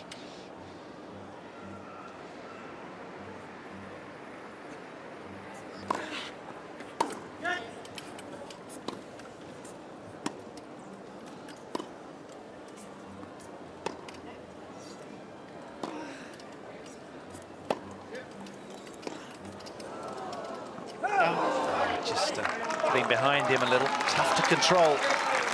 So mini break back then, with the French.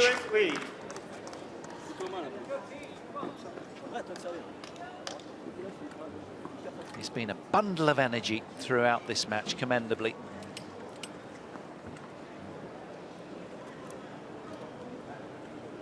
Nicholas Pfeiffer to serve then, trailing 1-2 in this tiebreak, a race to 7 points.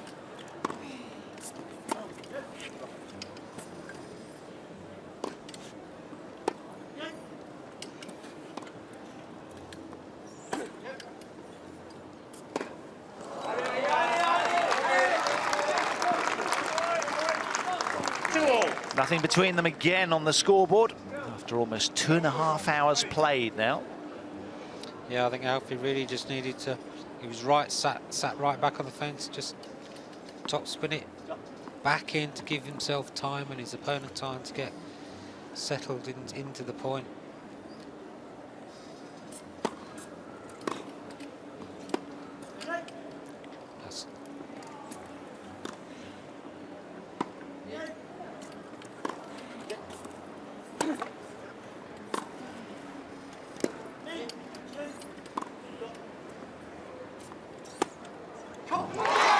Well played, Gordon Reid, just keeping the pressure on. Nicholas Pfeiffer there, trying to keep Houdet out of the rally. 3-2, Hewitt Reid. Pfeiffer's got a really flicky backhand, and there's Houdet giving him encouragement. That little punch on the shoulder is to say, "Come on, let's get on there. We're still in it." Yeah, that's not the way to respond, is it? Oh, well, they're French. It's the way they do it. No, this is what they do. They're a well-versed pair. Okay. Houdet knows how to get the best out of Pfeiffer. Oh, what a response from Gordon Reid. Change of ends required. They're leading now 4-2 in this deciding tiebreak. 4-2, Hewitt Reid. Bit of infighting in the French camp. Yeah, Houdet's really remonstrating with Pfeiffer, but that's the thing, he doesn't want Pfeiffer just to plateau and go, because that's what happens sometimes. He just goes a bit stagnant. And Houdet's going, "Come on, we can do this." The way to get the best out of him. Yeah, he needs his adrenaline going, because he just gets a bit flat otherwise, does he? Yeah, Houdet knows that. He's played with him a lot. Yeah. So the British pair really capitalised on their indecision. Well, beware the wounded bear. Houdet certainly is that right now. Hewitt and Reid with one more serving opportunity here to extend their lead. 4-2. Deciding set tiebreak.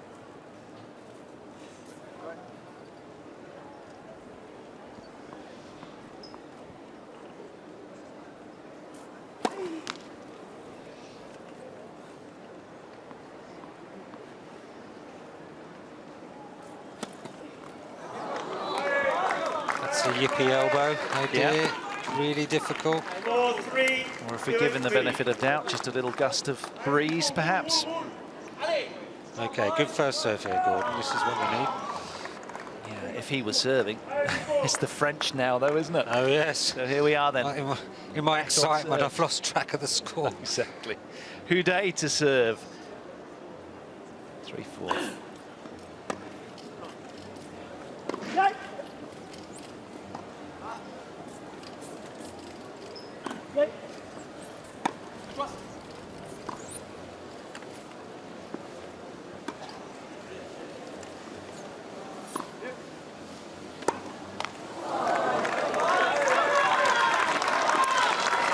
Two in a row for the top seeds then. And again, they bring parity to this third set tiebreak. Stefan Houdet with another serve. He was trying for the slow, wide outswinger to take Alfie out of the court.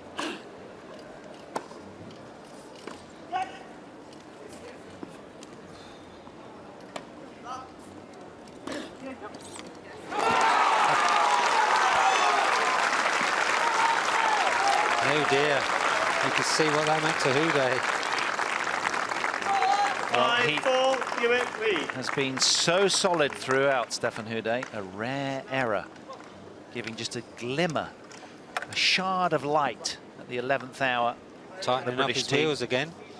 He's obviously got a bit of wobble going on. So Hewitt and Reid just 2 points away from the gentlemen wheelchair doubles title.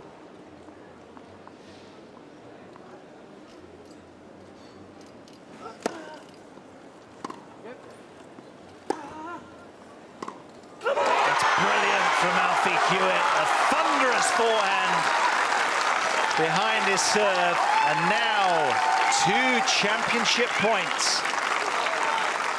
You've got to say that's good tennis. Get your first serve in and win the point, and followed back to that with a great forehand. Here we go. I like that reaction as well. They're positive. They're going for it here. 6-4.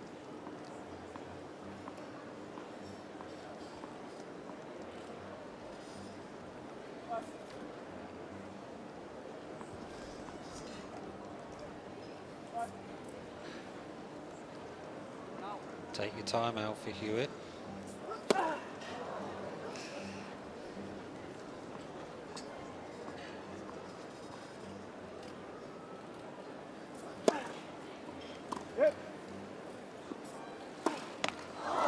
Well, he was positive. He had to go for it. We said that at the outset, Pete. Highest part of the net. Table beside me. Yeah, he got his second serve in deep. That was great. He went for it. So, 1 match point saved. Second championship point opportunity here. Got to keep the chair moving.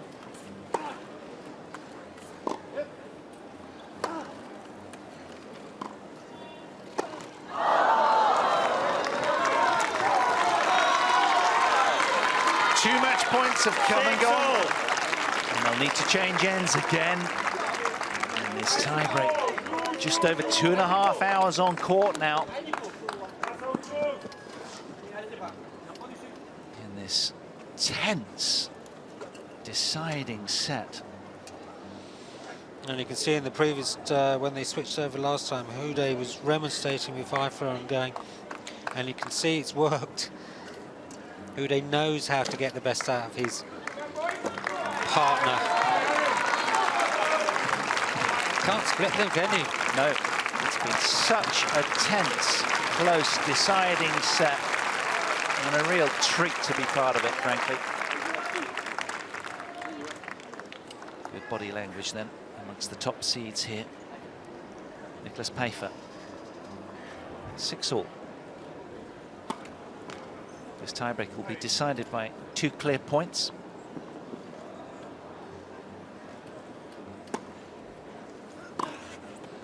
Got it. Brilliant from Alfie Hewitt. It's like playing the lottery, isn't it, at this stage? He made up for his mistake in the previous Didn't point. he redeem himself?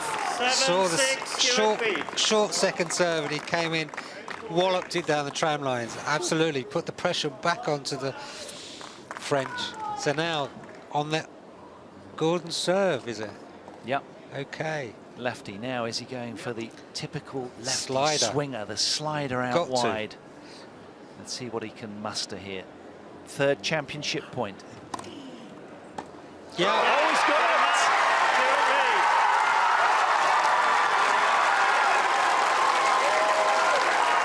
Look at what it means to them.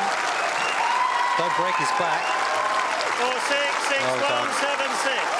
2 hours, 34 minutes. The second seeds in Alfie Hewitt and Gordon Reid have come through. 6-4, 1-6, 7-6. Celebrating Wimbledon's 10th anniversary of the gentlemen's wheelchair doubles. The winners bask in their moment of much-deserved adulation. And look what that means to Gordon's friends, family. Oh, do you know, I'm as tired as them having watched that. The seesaw, fantastic result. Glorious Look at that. Gordon Reid, Alfie Hewitt, take a bow. Amid the Andy Murray euphoria, there are two more British players etching their names into the history books. It's Gordon Reid and Alfie Hewitt, the gentlemen wheelchair doubles champions of 2016. Absolutely wonderful scenes. Oh, for Gordon and Alfie, Ollie's got his wheels stuck over the side, but love Gordon's coaches, Tennis Foundation coaches, Alfie's dad's there as well. Wonderful, absolutely wonderful. So proud for them. Wow, I think everybody around court 17 can finally take a deep breath. What a treat. Third championship point. It took over 2.5 hours to oust the top seeds, and you have to pay credit to the men in the top of your picture, the French team. The match was played in such good spirit. Well, you can never write them off, let's face it. They're an exceptionally strong pair.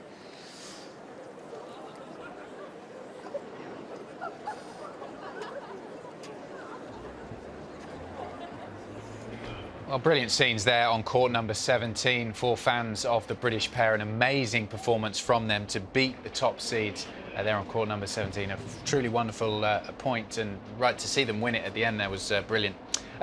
So it's day 12 here of the championships, ladies singles final day. We'll be talking to you about Serena Williams versus Angelique Kerber a little in a moment's time, but let's just show you the trophy lift from that match on court 17. The moment that Gordon Reid and his partner Alfie Hewitt, the number 2 seeds from Britain, were able to lift that trophy. And Anne, we saw that there, a brilliant moment for them. They were delighted.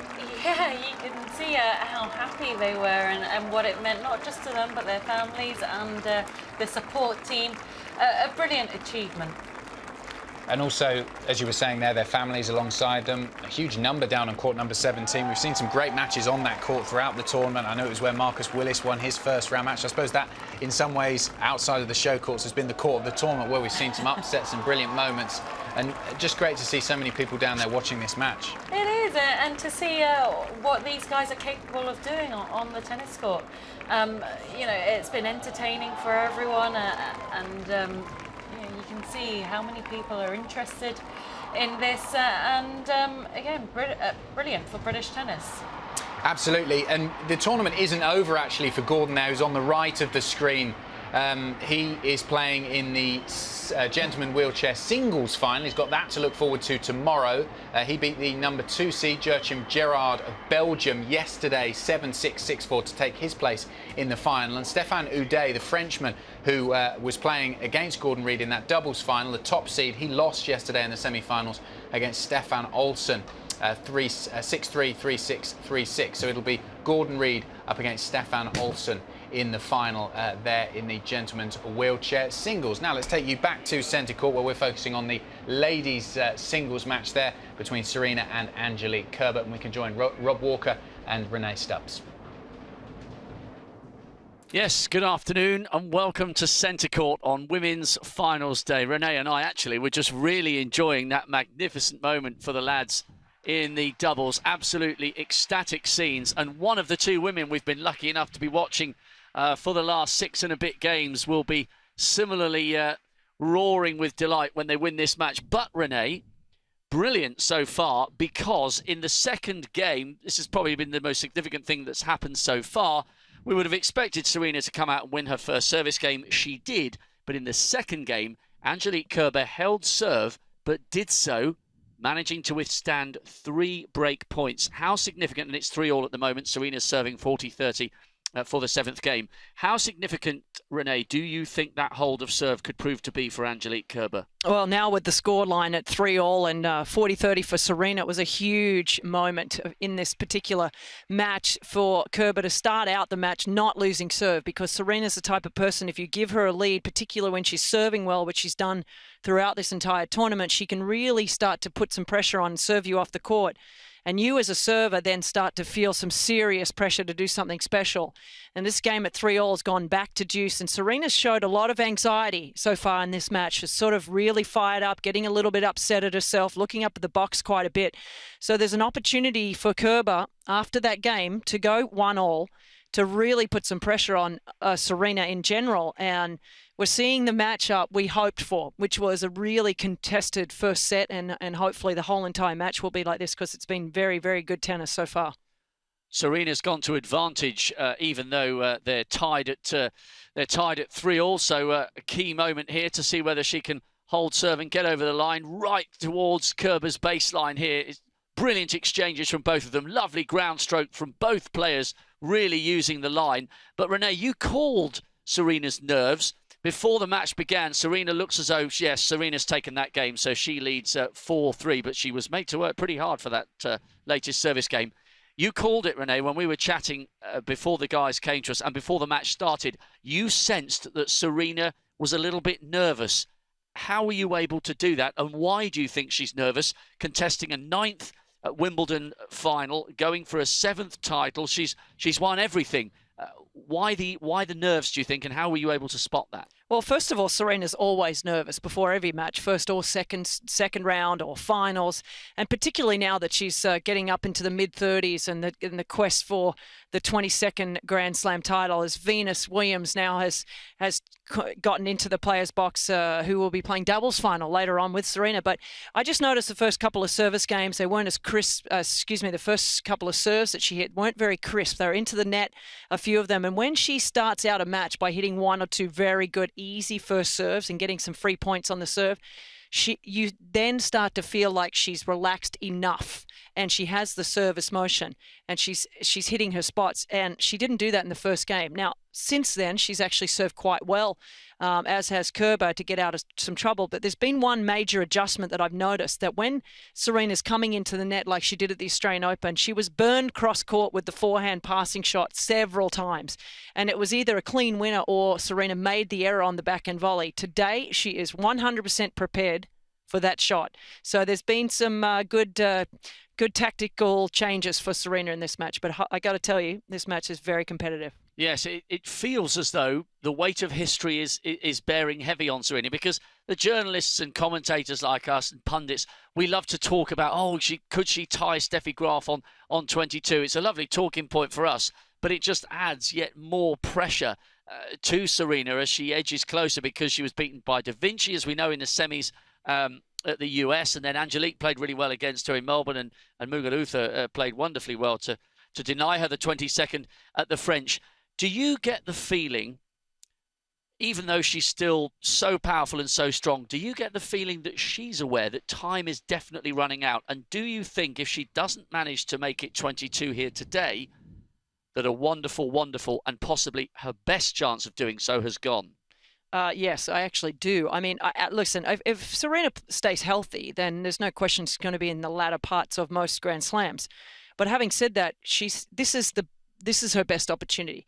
It's unfortunate for her she's playing against someone who's so good on this surface and who can withstand her power. She outplayed and out-hit Vesnina in the semis, but this is a different opponent. It's also an opponent that's beaten her a couple of times now. It's very rare that a lot of players on tour still have beaten Serena more than once, and Kerber's done it twice, and now she has an opportunity again to do it here. The older you get, the more important it becomes. The quicker you realize that time is ticking away from you, the more physically, as you can ask Roger Federer, physically you start to have a few more problems. And these players now have started to think, players like Muguruza, Kerber, you talked about Vinci. I mean, that was a little bit of Serena getting very nervous. But these players are starting to think that she is and could be more vulnerable in the biggest of matches, and that was never the case in the past. So, yeah, there's obviously a few variables, but this is her. I think she needs to win today.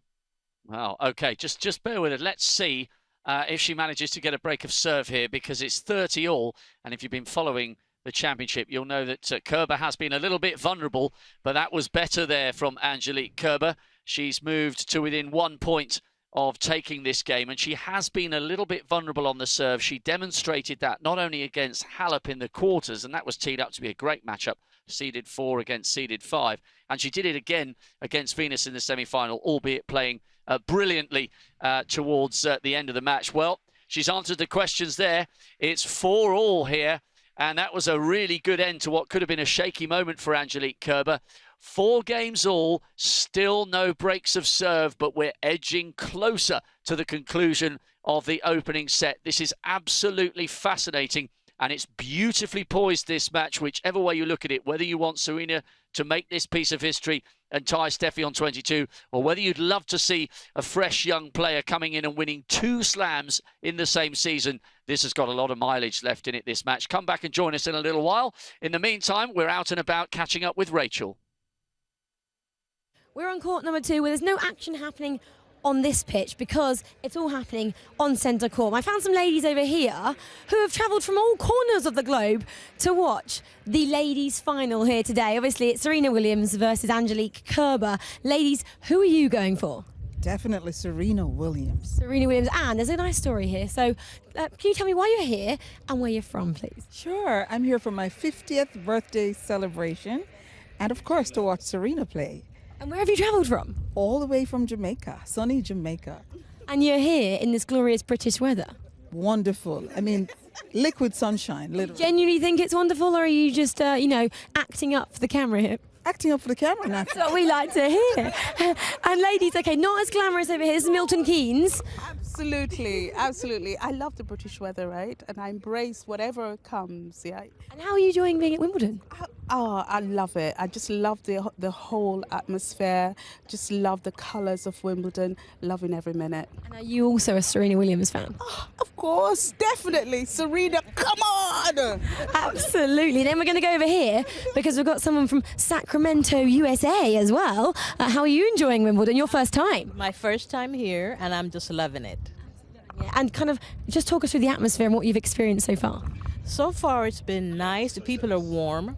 And the weather right now is, it's okay. It's nice. It's not too cold, and I just love it. You're sitting in a coat, though, so I guess, not quite British. I'll probably take my coat off in a minute. But, ladies, I just want to know, do you think Serena's going to win? I'm going to talk back down to you, birthday girl. It's a tough one, but, I think she's going to do it. Yes. Absolutely. It's not going to be an easy ride for Serena, but we know she can do it, and she will do it. Well, these guys are loving it down here in court too, and so is everyone else who's watching us. I'm going to be quiet now because the action is going on and it's getting pretty tense.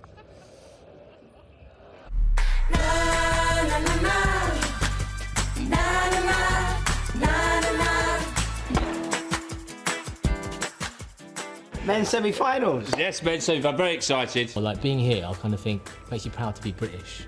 So last time I was here, I was getting beaten up by Roger Federer. Spanked. Great experience playing against the best player of all time. The most amazing journey of my life.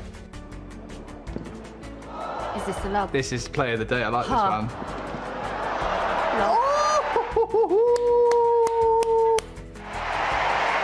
She looks so smug. Well, yeah, I just love Roger Federer. But then a few games later, I was 6-love down, so last laugh's on me, really, isn't it?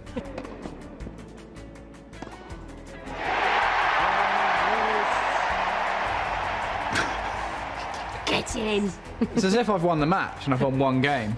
Even the Federer fans next to me were saying they actually want Marcus to win. Game 7 match.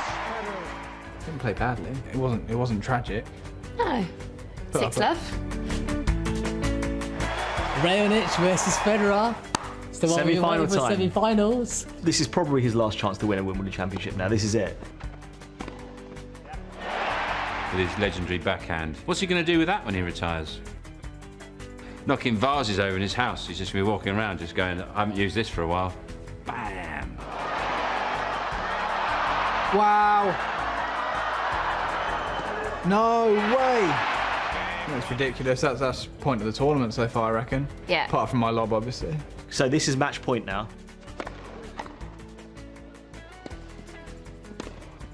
Game 7 match, Raonic. Federer's out of Wimbledon. I imagine Raonic is extremely excited right now. Thomas Berdych against Andy Murray. Murray's looking strong. He's got it in the bag. If you told me how do you win a point against Andy, I'd sleep on it, wake up and not have an answer for you. Yeah. Gets his point, he wins the match.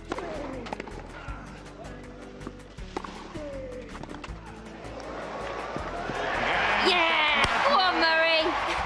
Well done, Andy. Raonic and Murray in the final. It's going to be an absolute epic.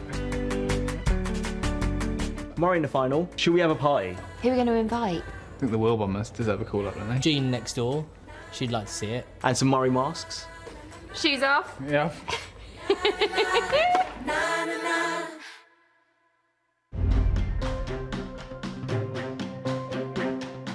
As the day of destiny draws near, emotions run high, so too the pressure. For those still standing in the spotlight, there's nowhere they'd rather be. In this sporting cauldron, no room for self-doubt. Gladiators feed off roars, both inside and out. And in return and serve, they deliver unrivaled drama. To be courtside in this famous amphitheatre is to feel exhilaration in its purest form. Finals weekend at Wimbledon, still one of the wonders of the modern sporting world.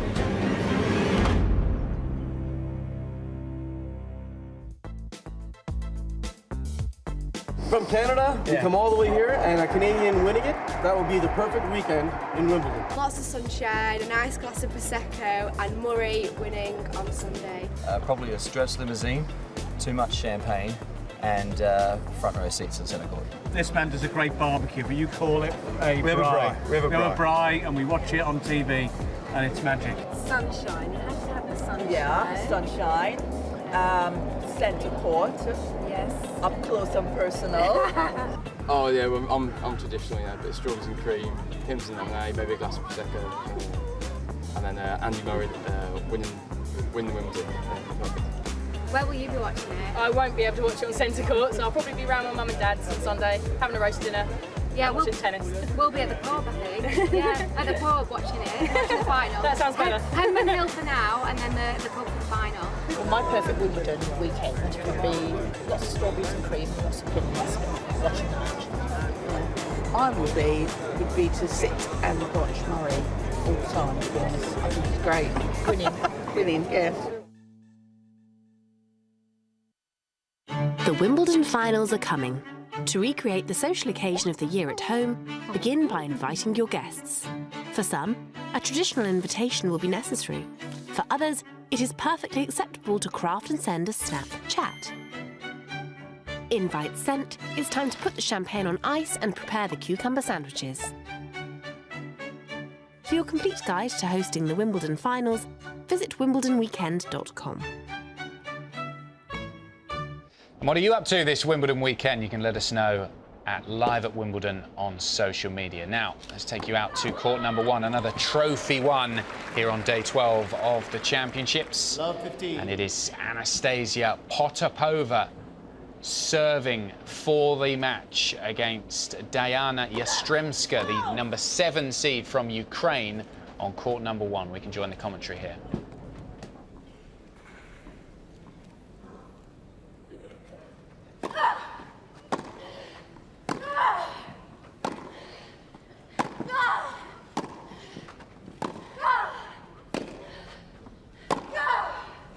Oh, wow. We haven't seen many of those from Potapova. It's just her 3rd winner. So often she's just been going back through the center of the court on this forehand, just shying away from the risk. This one was perfectly placed.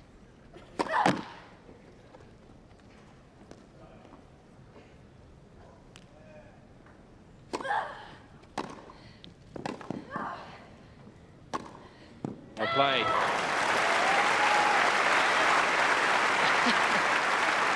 It almost feels like Yastremska doesn't realize what the 15-13. score is here.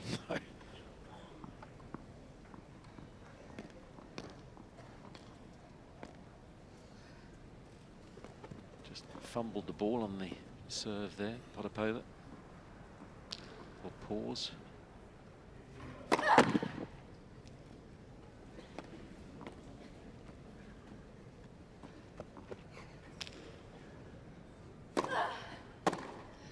Again, such an ambitious choice. It's so hard to change direction on grass. It's the hardest surface to do it on. Yet Yastremska has tried it over and over today. They're starting to smile. They're a little early. Still 2 points. They might regret that. Yeah. First smile he's given us all match. Yeah, she's getting tired. 30-40. Chris, don't say it. Uh-oh, Those see? smiles are long gone now. A lifeline point gifted to Yastremska.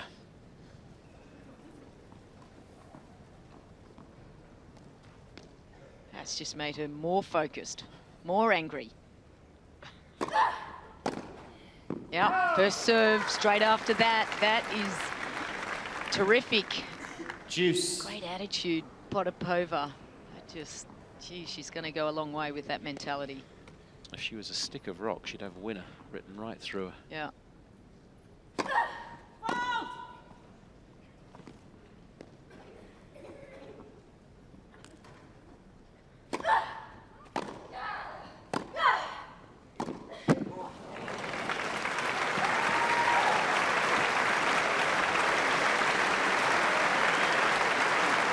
Let's just see if she takes a little bit more time here, Chris.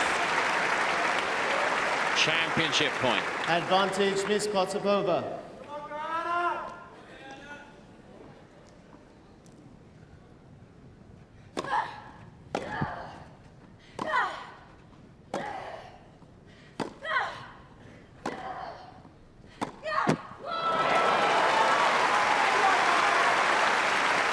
Smart play there from Yastremska. Going back into the side that tends to break down a little bit more of Potapova.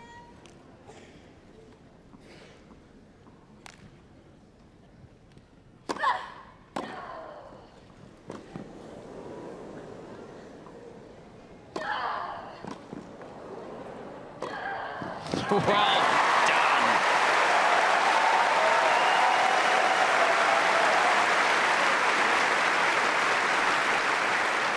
Well, it's the first time she's made that ball from short in the court. She has missed every opportunity when she's been on top of the net there, Yastremska.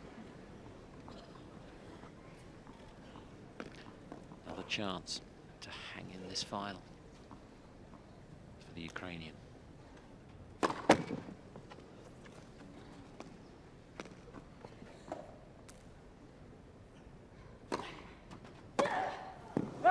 Juice. Why would you do that?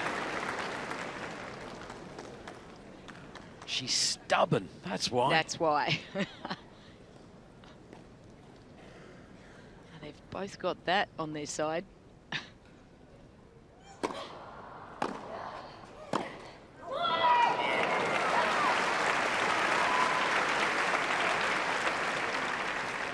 Advantage, Miss Jastrzębska.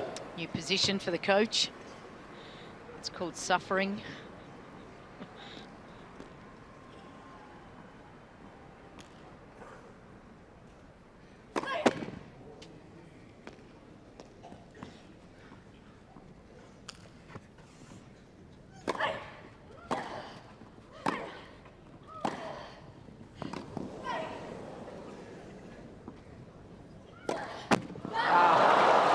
Defense.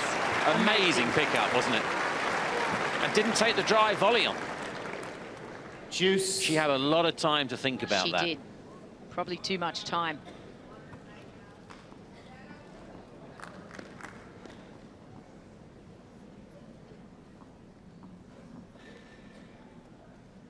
This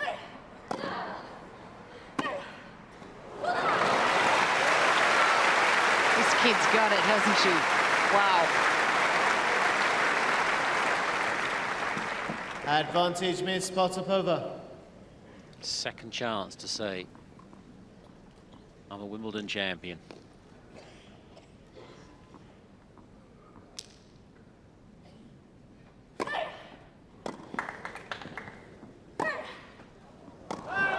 Juice. Just a few premature claps. It was a very good serve.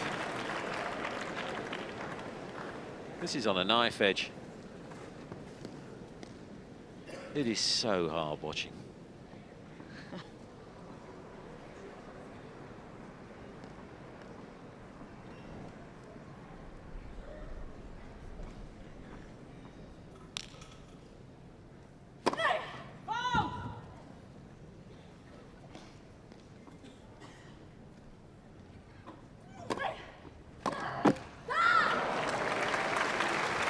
Well, she's missed so many important returns off that backhand side, hasn't she? Advantage, Miss Potapova.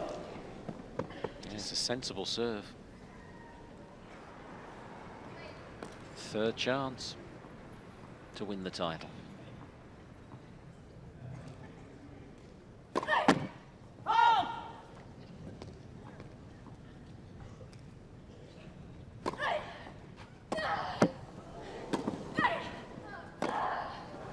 It's in! The ball was hopping around all over the place in that point. Juice. Gee, she had to improvise on that return, didn't she? And then she came up with a terrific forehand. That second serve really jumped around.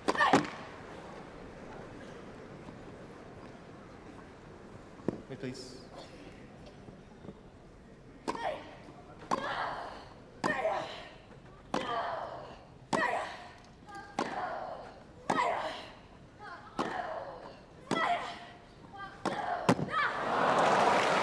I like how she went forehand line there. Just really a change of direction shot. It wasn't a big aggressive shot, Miss wasn't Potapova. flat and hard, but she nurtured it, made sure she got that ball in play. Any idea what her lucky number is? This is a 4th championship point. It's number 4.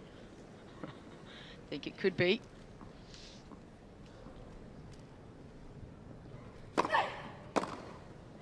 It's long. She's challenging Jastrzębska. Miss Jastrzębska is answering the call on the right service line. Ball is called in. Oh, we've had so much drama. Are we going to get some more? Oh, no. Talk about dramatic. It's out. Would you believe it? Whoa. Sit down, everybody. Start again. Reboot. It's a second serve. Jastrzębska thinks she's won the point. It was a first serve that was long, so second serve, still championship point. Wow.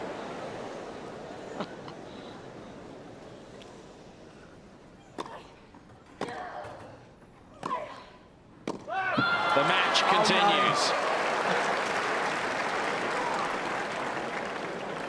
Juice. Talk about an emotional roller coaster for everybody involved. This will age them 20 years, this match.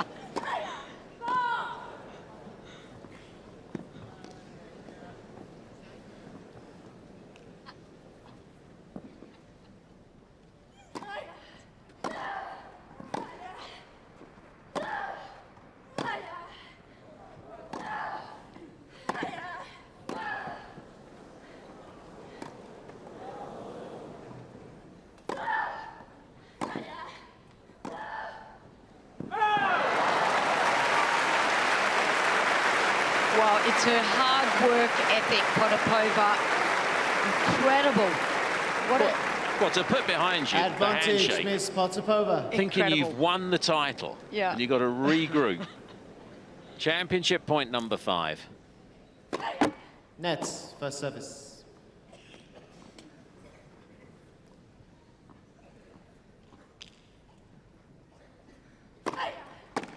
She's won it, but we're going to get another Here's challenge. Jastremska challenging the call. So she might have to do it all over On the again. right service line, ball was called in. No. This... Oh, talk about anxiety. It's out! No! Look at the reaction, though. The straight face. Give me another ball. Let's get it done on my second serve. I've never seen this before, ever, Chris.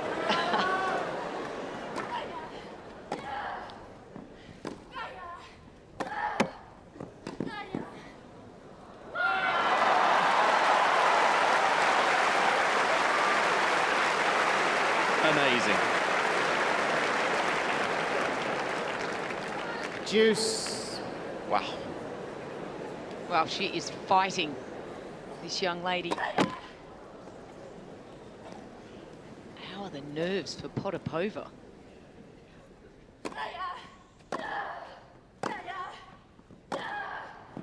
Another backhand down the line wide. It's been the Achilles heel today. She has missed so many backhand down the lines. Listen to this reception.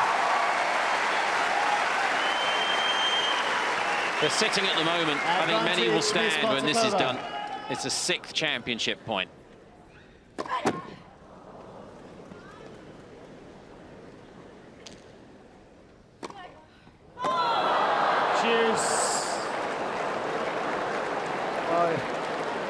Well, we know how she's feeling inside. The nerves are just starting to really well up. This is like watching Murray trying to win Wimbledon for the first time all over again. Dramatic last game. This is right up there with drama. Advantage, Miss Potapova. 7th championship point.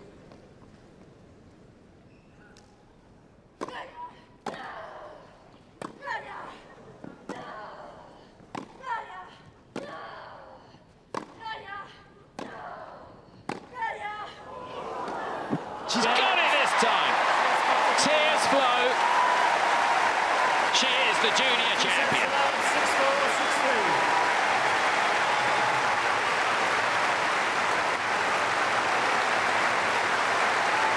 6-3. Everybody standing. When you think how competitive that was, that's a wonderful moment to see the two embrace in that way. 15 years of age. Anastasia Potapova, remember the name. How she handled that, only she knows. She thought she'd won it twice already. It was 3rd time lucky on her 7th championship point.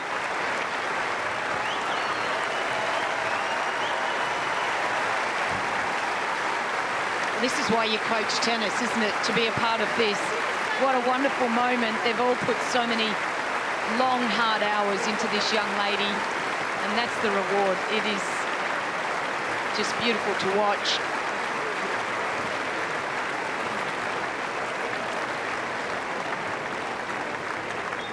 That's courage at its best, isn't it? To face 7 championship points, and you could just see the emotion inside of her. And Jastremska, just spare a thought for her. She battled so hard to hang in. Fantastic effort for her. But she follows a wonderful line of champions. Martina Hingis, Natasha Zvereva, Annabelle Craft, Laura Robson, of course, just 14 years old when she won on this court the junior title. Potapova just a year older. Resmo's won here, Ladies and Radvanska, gentlemen, Wozniacki, the trophies Bouchard, will now be presented Bencic. on court to the winner and runner-up of the girls' singles event. For this presentation, please welcome onto court Richard Stokes, who is a member of the Committee of the Management of the Championships.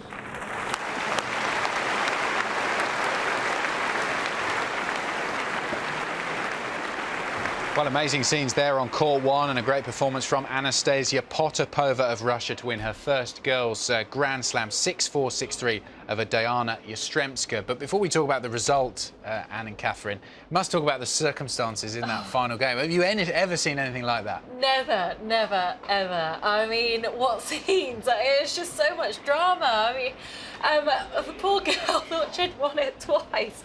But you know, eventually get through something like that and win this tournament. I mean, you can just see it on her face, the look on her face, the emotion and everything. She thoroughly deserved it. Especially at the end there, you could see that almost the relief. Yeah. I mean, she won in the end straight sets. It didn't either of the sets go to a tiebreak, I'm sure, but just the relief at the end, it almost felt like she'd won a long three-setter. Yeah, I mean, I was relieved for her. I thought, oh no, how can it? You know, it was the same line judge who made the mistakes on the service line. But she handled the situation well. She kept her composure, and that's the main thing, and such maturity. From a 15-year-old. I suppose as well for Yastremska, quite lucky that there was a Hawkeye, because otherwise she'd have lost on the first one. Yeah, most junior events you don't actually have any line judges or an umpire for the early rounds. So yeah, a bit of a bonus for the girls to be able to use Hawkeye and to play in front of a packed court one as well. And some yeah, as you mentioned, the crowd there, it was absolutely packed. I mean, they play most of the juniors singles finals on court one. I think all of them play on court one, and a great opportunity for these players to play inside one of the best arenas in the world. Yeah, this is a moment both will never forget, and I'm sure we'll see and hear a lot more of these two youngsters in the years to come. And I just think that's such a lovely scene right there. You know, they've battled hard out there, but clearly they get on very well with each other, and great sportsmanship from these two young girls. Yeah, I suppose a great side of sport there, warriors on the court and then friends as soon as they're finished off it. Catherine, I gather there's been quite a reaction on social media to that particular final game. Yeah, a lot of journalists actually did go out to court one to watch this, to get a glimpse of the future, to get a glimpse of who they could be talking about in years to come.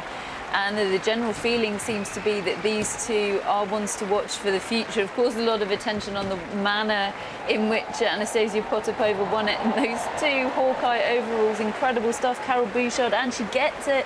15-year-old Anastasia Potapova wins the junior title. This time she can cry for good. Of course, a couple of times there well, the first time she sunk to her knees, didn't she? Only to have Hawkeye overall the call on the serve. But as you say, Anne, she handled it brilliantly, and a lot of love as well for the affection shown between the players. Really nice scenes. They're lovely to see. And that's the first for me, seeing both players do a lap of honour together. And I just think, gosh, these two could teach some of the older players a thing or two. Absolutely, and they're from different countries as well. Yastremska from Ukraine, Potapova from Russia. Obviously, they must have grown up being friends, playing in tournaments in the juniors as well. Did you see anything from Potapova, or I suppose Yastremska as well, that can maybe show that they would have some success on the ladies' tour when they grow up a little bit? The main thing that stood out to me from both girls was their attitude. I mean, the desire, how much they wanted it, the composure out there in such a big moment. That's what I was most impressed about. Obviously, their tennis is good, and they'll work on their game. Both seem to strike the ball very well off from the back of the court. Good serve from Potapova, but all those things can be improved. But the main thing is to see the attitude, and I think for 15-year-olds, you know, that stands out, and that will carry them to great success. Absolutely. Let's go from the girls' singles final to the ladies' singles final on centre court. Serena Williams up against Angelique Kerber, and we can join Rob and Renee back in the commentary box. Yes, thanks very much. So by the slenderest of margins, right at the end of the first set, Renee, two unforced errors from Angelique Kerber, just when we thought we were heading to what would have been a mouth-watering prospect, a first set tiebreak. Serena just getting over the line. But I think it's important to emphasise for those unable to watch the match, Kerber's doing brilliantly to stay in this one. Every single time Serena's going for a shot, Kerber somehow manages to find her way back in. This is a brave attempt for a first Wimbledon title. I tell you what, she just hit one of the best shots of the tournament as well. Almost around the post, back end down the line. Not quite around the post, but pretty much as close as you can get it. And she's having to hit shots like that to win points today against Serena. The level of play in this particular match has been absolutely, as you said, spectacular. We were so close to a mouth-watering tiebreak because it would have been really interesting to see how it would come down. Serena's just been that little bit more dominant with the service game. She's gotten out of a few service games with some huge serving. So it would have been interesting to see the tiebreak just to see how if Serena could keep that dominance up, because once the point gets started, then that's when Angelique Kerber really is in the positive. It's just being able to get Serena's 120-mile-an-hour serves back in the court. And the good thing is she hasn't shown a tremendous amount of frustration from Kerber to not get into those points. She's done a beautiful job on her own service games, even in this one up 40-15 to go 2-all in the second set. But I'd love to see this go 3 because the tennis is unbelievable and the crowd are loving it. Yeah, it's a great standard and a brilliant advert for the game, because a few people were grumbling a little bit after the semi-finals, saying that, perhaps they would have wanted those matches to last a little bit longer. This is an absolutely cracking encounter. Two women giving everything on the court, using every inch of space to get every point on the board. Brilliant rally going on at the moment because Kerber's trying to close out this service game and level at 2 games all in the second, and she's just managed to do that one. Serena going long. So she's holding her own in this second set. Some interesting stats from the first, just to float your way, Renee. 24 winners for Serena to 6 for Kerber, but 14 unforced errors to only 5 from Kerber. She may not be getting as many winners, but her game is quite nice and tight and compact. She's not giving too much away by way of easy points, is she? Well, the thing that Kerber does better than anyone on tour is that she's able to not only get one more ball back into the court because of her mobility is second to none. She's an incredible mover of the ball. She gets one more ball back. She gets so many more balls back that no player does particularly against Serena on grass, because she absorbs the pace so well, gets down really low. It's what Azarenka does really well against Serena through the years as well. But she absorbs the pace, gets the ball back into the court, and she forces Serena to have to hit, an amazing winner to win the point. I mean, we've seen it time and time again in this match, and it's the same in Australia. And just the difference maker is Serena's ability to serve her way out of trouble. But this is pivotal moments in the second set. Kerber, not only can she get a million balls back in the court, but she can then, of course, turn defense into offense as beautifully as anyone. So we're seeing that a bit today, but I got to tell you, the level of this tennis is as good as we hoped for. Yeah, it's absolutely brilliant. If you're not by a screen and you can get there, tune in, because certainly Renee and I and most of the centre court crowd here is absolutely packed. Are really hoping that this one might go to 3, as indeed their final did. And I want to make a request that these two play all matches against each other, because it's an awesome matchup of power and ability to get power back in the court and make Serena play extra shots. And I love watching Angie Kerber play, and this is a perfect example of what we're seeing today. And just finally, bearing in mind she has won the 21 slams and she's conquered here so many times before, the emotion that Serena Williams displayed at the net towards Patrick and the rest of her team in the box was extraordinary. Beyonce. Yeah, Jay-Z and Beyonce. What a big name drop that is.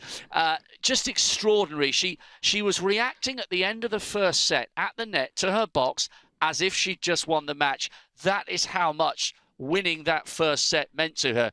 So she's got an advantage. She's got one hand on this trophy, but standing in her way is Angelique Kerber. It's 2-all. It's 15-all on the Serena serve. So the question is, can Angelique Kerber somehow manage to find a way to get inside the Serena serve and take this to 3? It deserves to go all the way. It's a brilliant quality from both sides of the net, but it's Serena who has that crucial first set on the board at the moment. Fascinating match, living up to its billing. Come back and join us towards the end of the second set. We'll be getting nervous and we're not even playing. Thanks, Rob. Don't forget you can continue watching that on BBC and ESPN. A really intriguing first set. And remember, Serena Williams has never lost a Grand Slam final, having lost the opening set of the match. So the omens are good for Serena Williams there. Now, Craig, earlier on you were telling us about the 0 to 4 rally length and how significant that could be in this match, particularly in the first set. What did you notice across the first set? Did it play out as you imagined? It absolutely did. So when we look at the 0 through 4 rally length, we talked before the match that the player that wins the set or wins the match, almost always, it's about a 90% rule, also wins that rally length. And that's exactly how the first set played out. And at 7-5, there were a lot of things all over the court that were extremely close. But here's the numbers. There, for Serena, she won 31 points in the 0 through 4 rally length. Angelique Kerber, only 23. So that definitely helped Serena get over the line in a very tight match. Everything past that, from a 5th shot all the way out, Serena actually had a losing record from there. She won 12 and Angelique won 14. So once again, this new way of looking at matches, not so much as like, well, I won the set or I lost the set because my forehand was good or my serve was good or my double faults were low, how many times I came to the net. This new strategy coming out of IBM is really figuring out the difference between the players. Now, in the baseline rallies, Serena only won 37%, which is very, very low for her. Normally, she's in the 50 to 55% range. Angelique Kerber at 52%. So Serena says, you know what, I can't win as many points in the back of the court, so I'm going to go and find those extra points at the front of the court. Serena won 10 of 12 at the net, which was a fantastic strategy for her. Let's go through some of the points from the first set and see some key strategies that were unfolding. We've got Serena serving here in the first one, serving a backhand and just ripping. This is what first strike tennis, the 0 through 4 rally length, is all about. And right here we see it's not a typical way to hit a winner. You know, we're crouching down, the feet are together, we're not really set up. You'd say she's almost on defense, but the strength there produces a backhand cross-court winner. And this is another one. A lot of coaches around the world say, you know, we've got to step sideways. But this is an open stance backhand return. And from here, the upper body is coiling against the lower body. That is now available. Down the line is now available. It's not so much in today's game about whether I'm open or closed stance. It's about balance and energy. And we look at that body position from Serena, very balanced, great energy, and it's extremely difficult to hit this. It's an inside-out backhand winner, but she pulls it off really well. Now, when we're serving, most serves in tennis come back. Indeed, about 70% of serves come back. So when we're serving, out wide is a fantastic place to serve. In the first set, in the deuce court, Serena hit 10 first serves out here out wide and only 6 down the middle. And the reason is instantly on defense. So we see here the racket face is, you know, we're not going to step over it. The feet there, we're coming into an open stance. We're not stepping forward to the ball. And this is typically going to produce a weaker return, which is exactly what happens here. Serve +1 forehand winner, opening the court, and from this position right here, the open stance, the foot's going to go out wide, and it's just all about options. Now, let's have a look at Angelique Kerber. She's standing in the alley. So for most of us, we think, well, where's the obvious place to hit it? We see an open court through the ad court down there, which is down the line in this instance. We think, well, that's a great place to play. A lot of times, when we look to the other side of the court, you know, Angelique hasn't even entered the court yet. She's outside the singles line. So down the line looks open. Cross court doesn't look open at all, but cross court is indeed open because Angelique's energy, as we see here, is coming back into the court. By the time she stops, she actually can't. So good going behind. The better you become as a player, the more you play behind. We see that one going behind there. Now, there's no coach on the planet that is going to teach their young players to play like this. But once again, it's not so much about open or closed stance, it's about balance. And when you're trying to handle the immense power that comes from your opponent in Serena Williams, this really isn't as bad as it looks. She's just trying to get behind it, get her weight into the shot, and have really good defense. We see the rally hit point. Let's start on the left with Angelique Kerber. 22% past 2 meters. You know, she likes to play back there. She's doing well back there. This is the big area. You want to be in that red mark, 64%. But I think for Angelique to step up into the second set, she needs more than 14% inside the baseline. Over on the right, we have Serena, 39% inside the baseline. Great number. The 6% past 2 meters is just respect for depth. Really good number. So that's typically what we would see from these two players. And I think we're going to continue on and see the set summary. And we start from the top, 24 winners to 6, very dominant from Serena. Unforced errors, only 5 unforced errors for Angelique. Total points won extremely close. And just down at Serena only won 38% of her second serve points, which, you know, it's very difficult to be down there and still win a set. But, you know, she was able to cover for it in a lot of these other areas. So an extremely tight set of tennis. Angelique had some early break points. She was able to save those. You can tell from Serena's body language that there's tension there. You know, when she wins points, especially some of those longer ones, you know, the arms are pumping, and the look up to the coach's box suggests that, you know, she's a little bit tight. She's not as relaxed and as free, but winning that first set should help her just take a deep breath, chill out a little bit, relax the muscles, get the racket moving faster. And for Angelique Kerber, I'd like to see a little bit more offense for her to get back into this. Running balls down is great, but on this surface, on grass, compared to the Australian Open, it just helps the power a little bit more. So I think she needs to tap into that to get back into the match.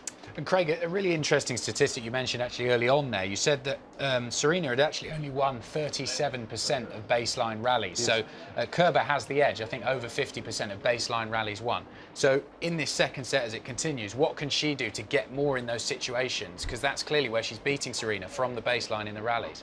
Yes, it's about, we've talked about it again for 2 weeks, at the start of a rally, at all levels of the game. If you're going out this afternoon to practice wherever you are around the world, depth comes before direction, and Angelique is so good at getting the ball deep. Ball comes typically back down the middle of the court, and then you can start to spread the court and move Serena out wide. So if the ball goes short against Serena, she has so many options. There's 8 ways to force an error in tennis. There's consistency, which is anywhere, direction left and right, depth front and back, height low and high. Then you go to the ball, which is speed and power, court position and time. So for Angelique to get back into this from the back of the court, hit it deep, hit it deeper, get the ball back, extract a short ball, move up with your court position, and then start going wide. Even a couple of times, get to the net a little bit more. I think just, you know, the difference between today and the Australian Open is the grass is going to help the aggressor. And, you know, so far that's playing out in a very, very close match. And just finally, talk about the mental game. How do you think the fact that Serena's just edging towards history, she's taken the first set, obviously that's given her the momentum, but as she gets closer and closer and closer to winning this match, she's probably feel that sort of magnetic pull pulling her towards the line. How does Kerber battle against that? Yeah, it's I think we're fairly even around the middle of the second set now. One of the things you absolutely do not want to do is start reaching out for the finish line. So you've heard it from athletes in all sports, 1 point at a time, 1 shot at a time. That's the only way to play our sport.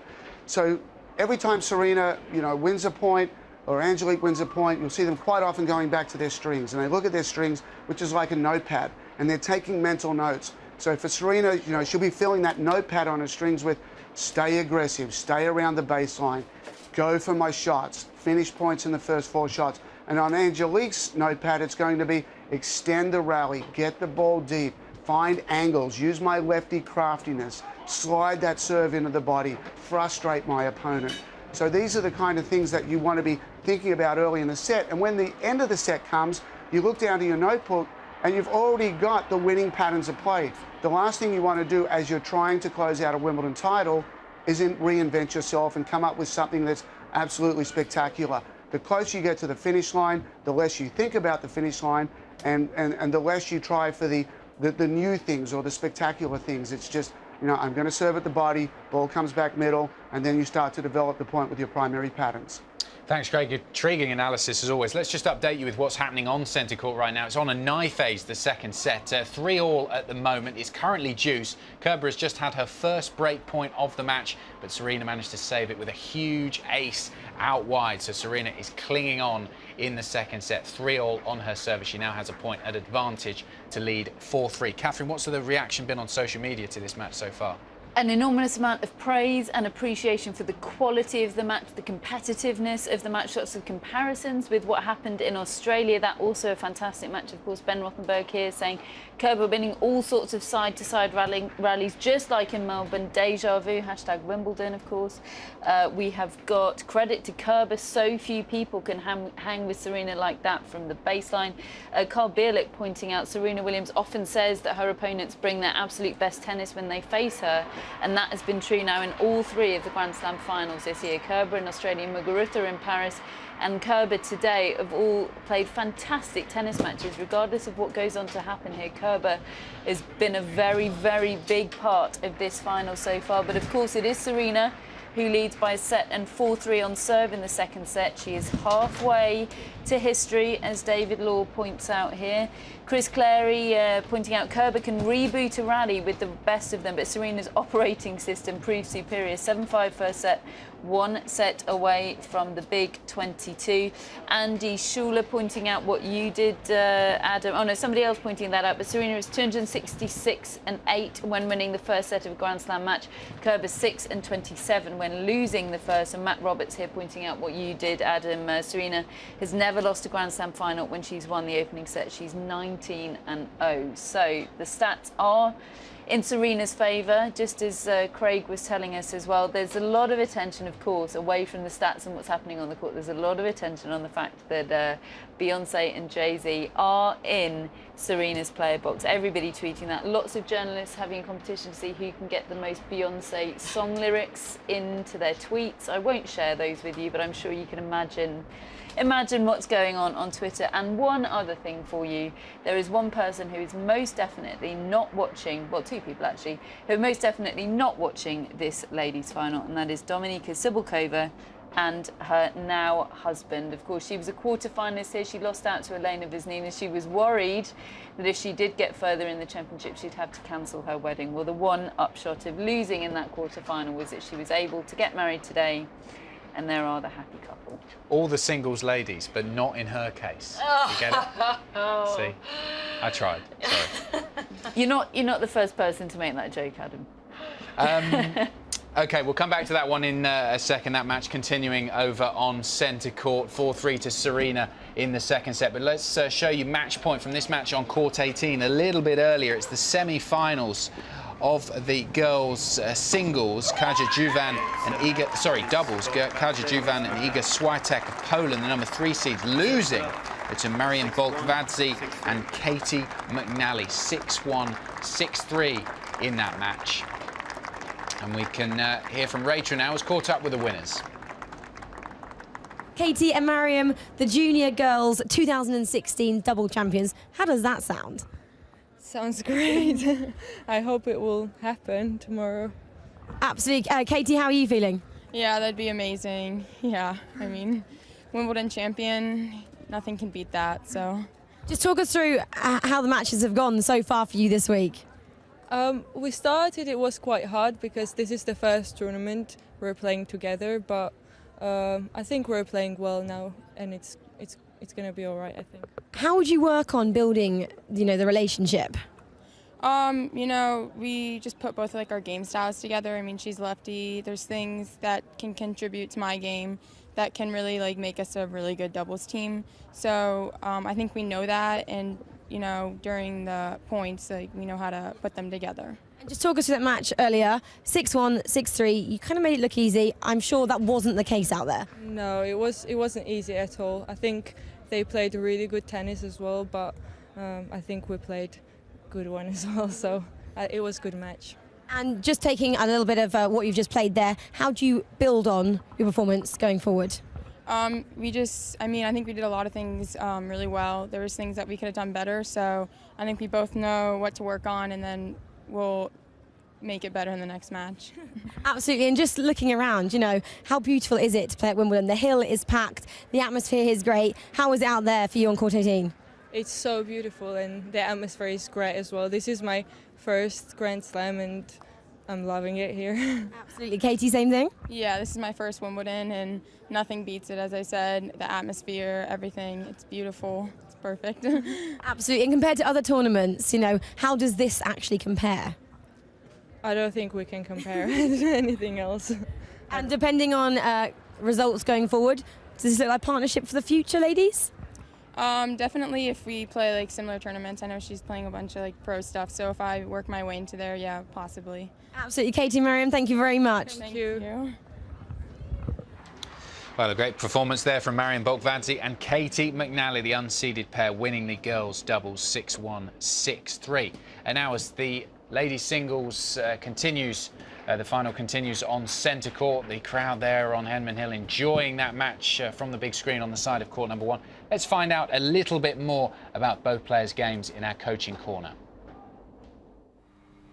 OK, down here alongside Anne to speak about the world number 1 and really the best player currently of her generation, of course, Serena Williams, and just about the strengths of her game that undeniably starts with the serve, Anne. It is the biggest weapon of her game. Why is it so good? Well, the serve is so good because she does have so much power, but not just on the serve, off the ground as well. And what makes the serve in particular so good, though, is the way her motion is. It's very smooth, her technique. Okay. It's very tough to teach such a, an easy take back transition. Exactly, and she's got such an easy throw. I mean, she seems to produce power effortlessly, but she's explosive with the legs and she's fast with the arm. Also, the other thing about Serena Williams' serve is her ball toss. Her ball toss is very consistent. It's the same ball toss whether she goes for the slice serve, the kick serve or the flat serve. And off the deuce and the ad side, as the receiver, it's a very tough serve to read.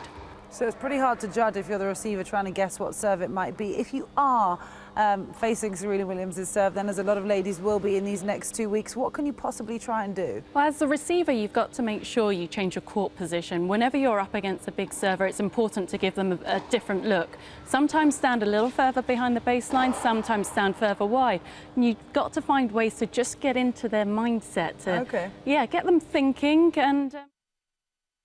Welcome back to Centre Court. We've interrupted that coaching corner because Serena Williams is about to make tennis history here at Wimbledon. The bravest attempt to stop her from Angelique Kerber. But it's 5-3. Williams, 3 match points. She comes into the net. Oh, this is looking good. Kerber has fought for all she's worth, and Williams has done it. She crashes to the ground.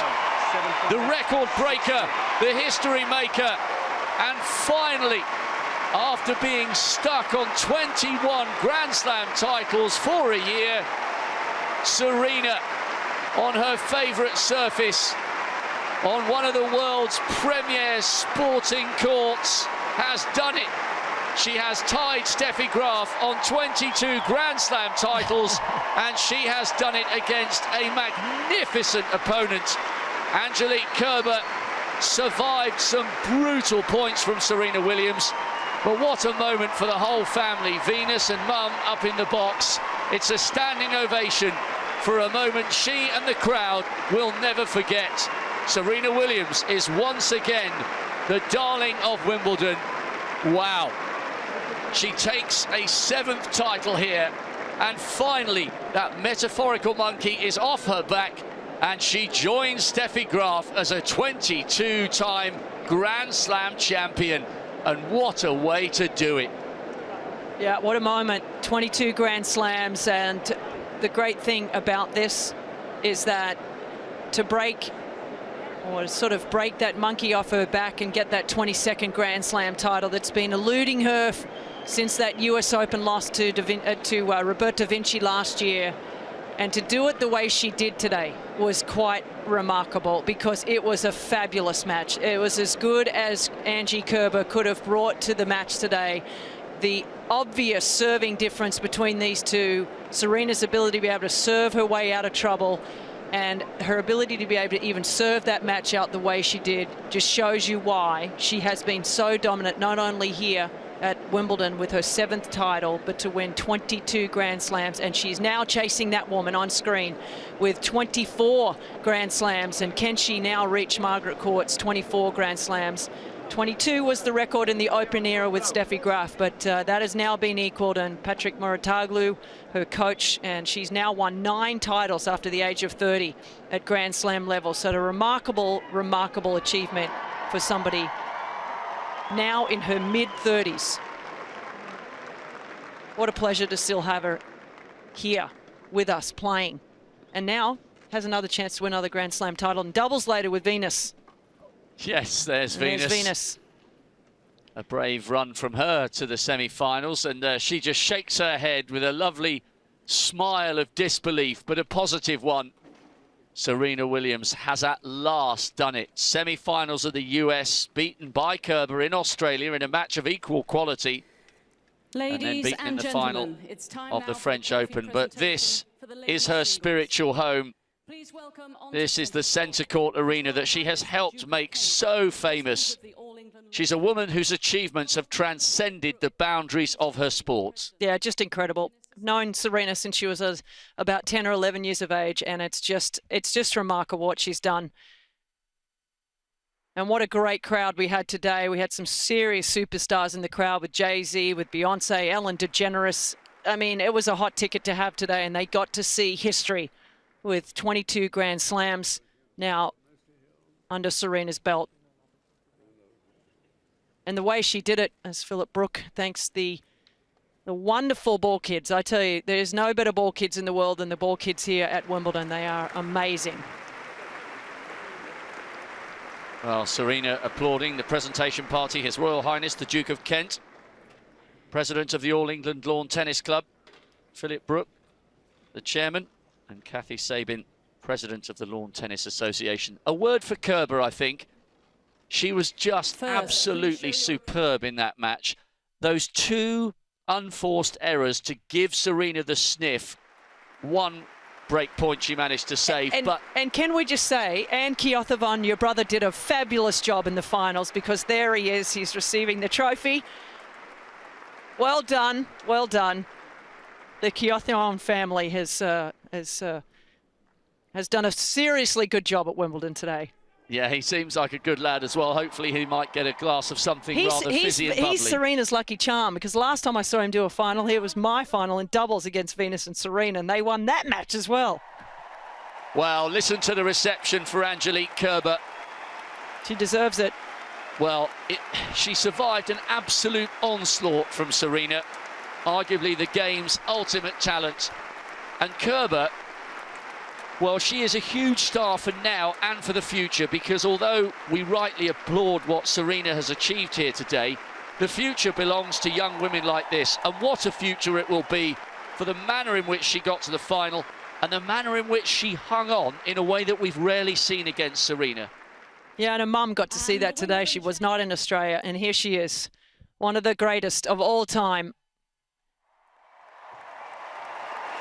The twirl of a champion, and I just wonder whether this one will mean even more than all the others. Serena Williams reigns supreme again here on centre court. A woman whose achievements and personality transcend the barriers of sport.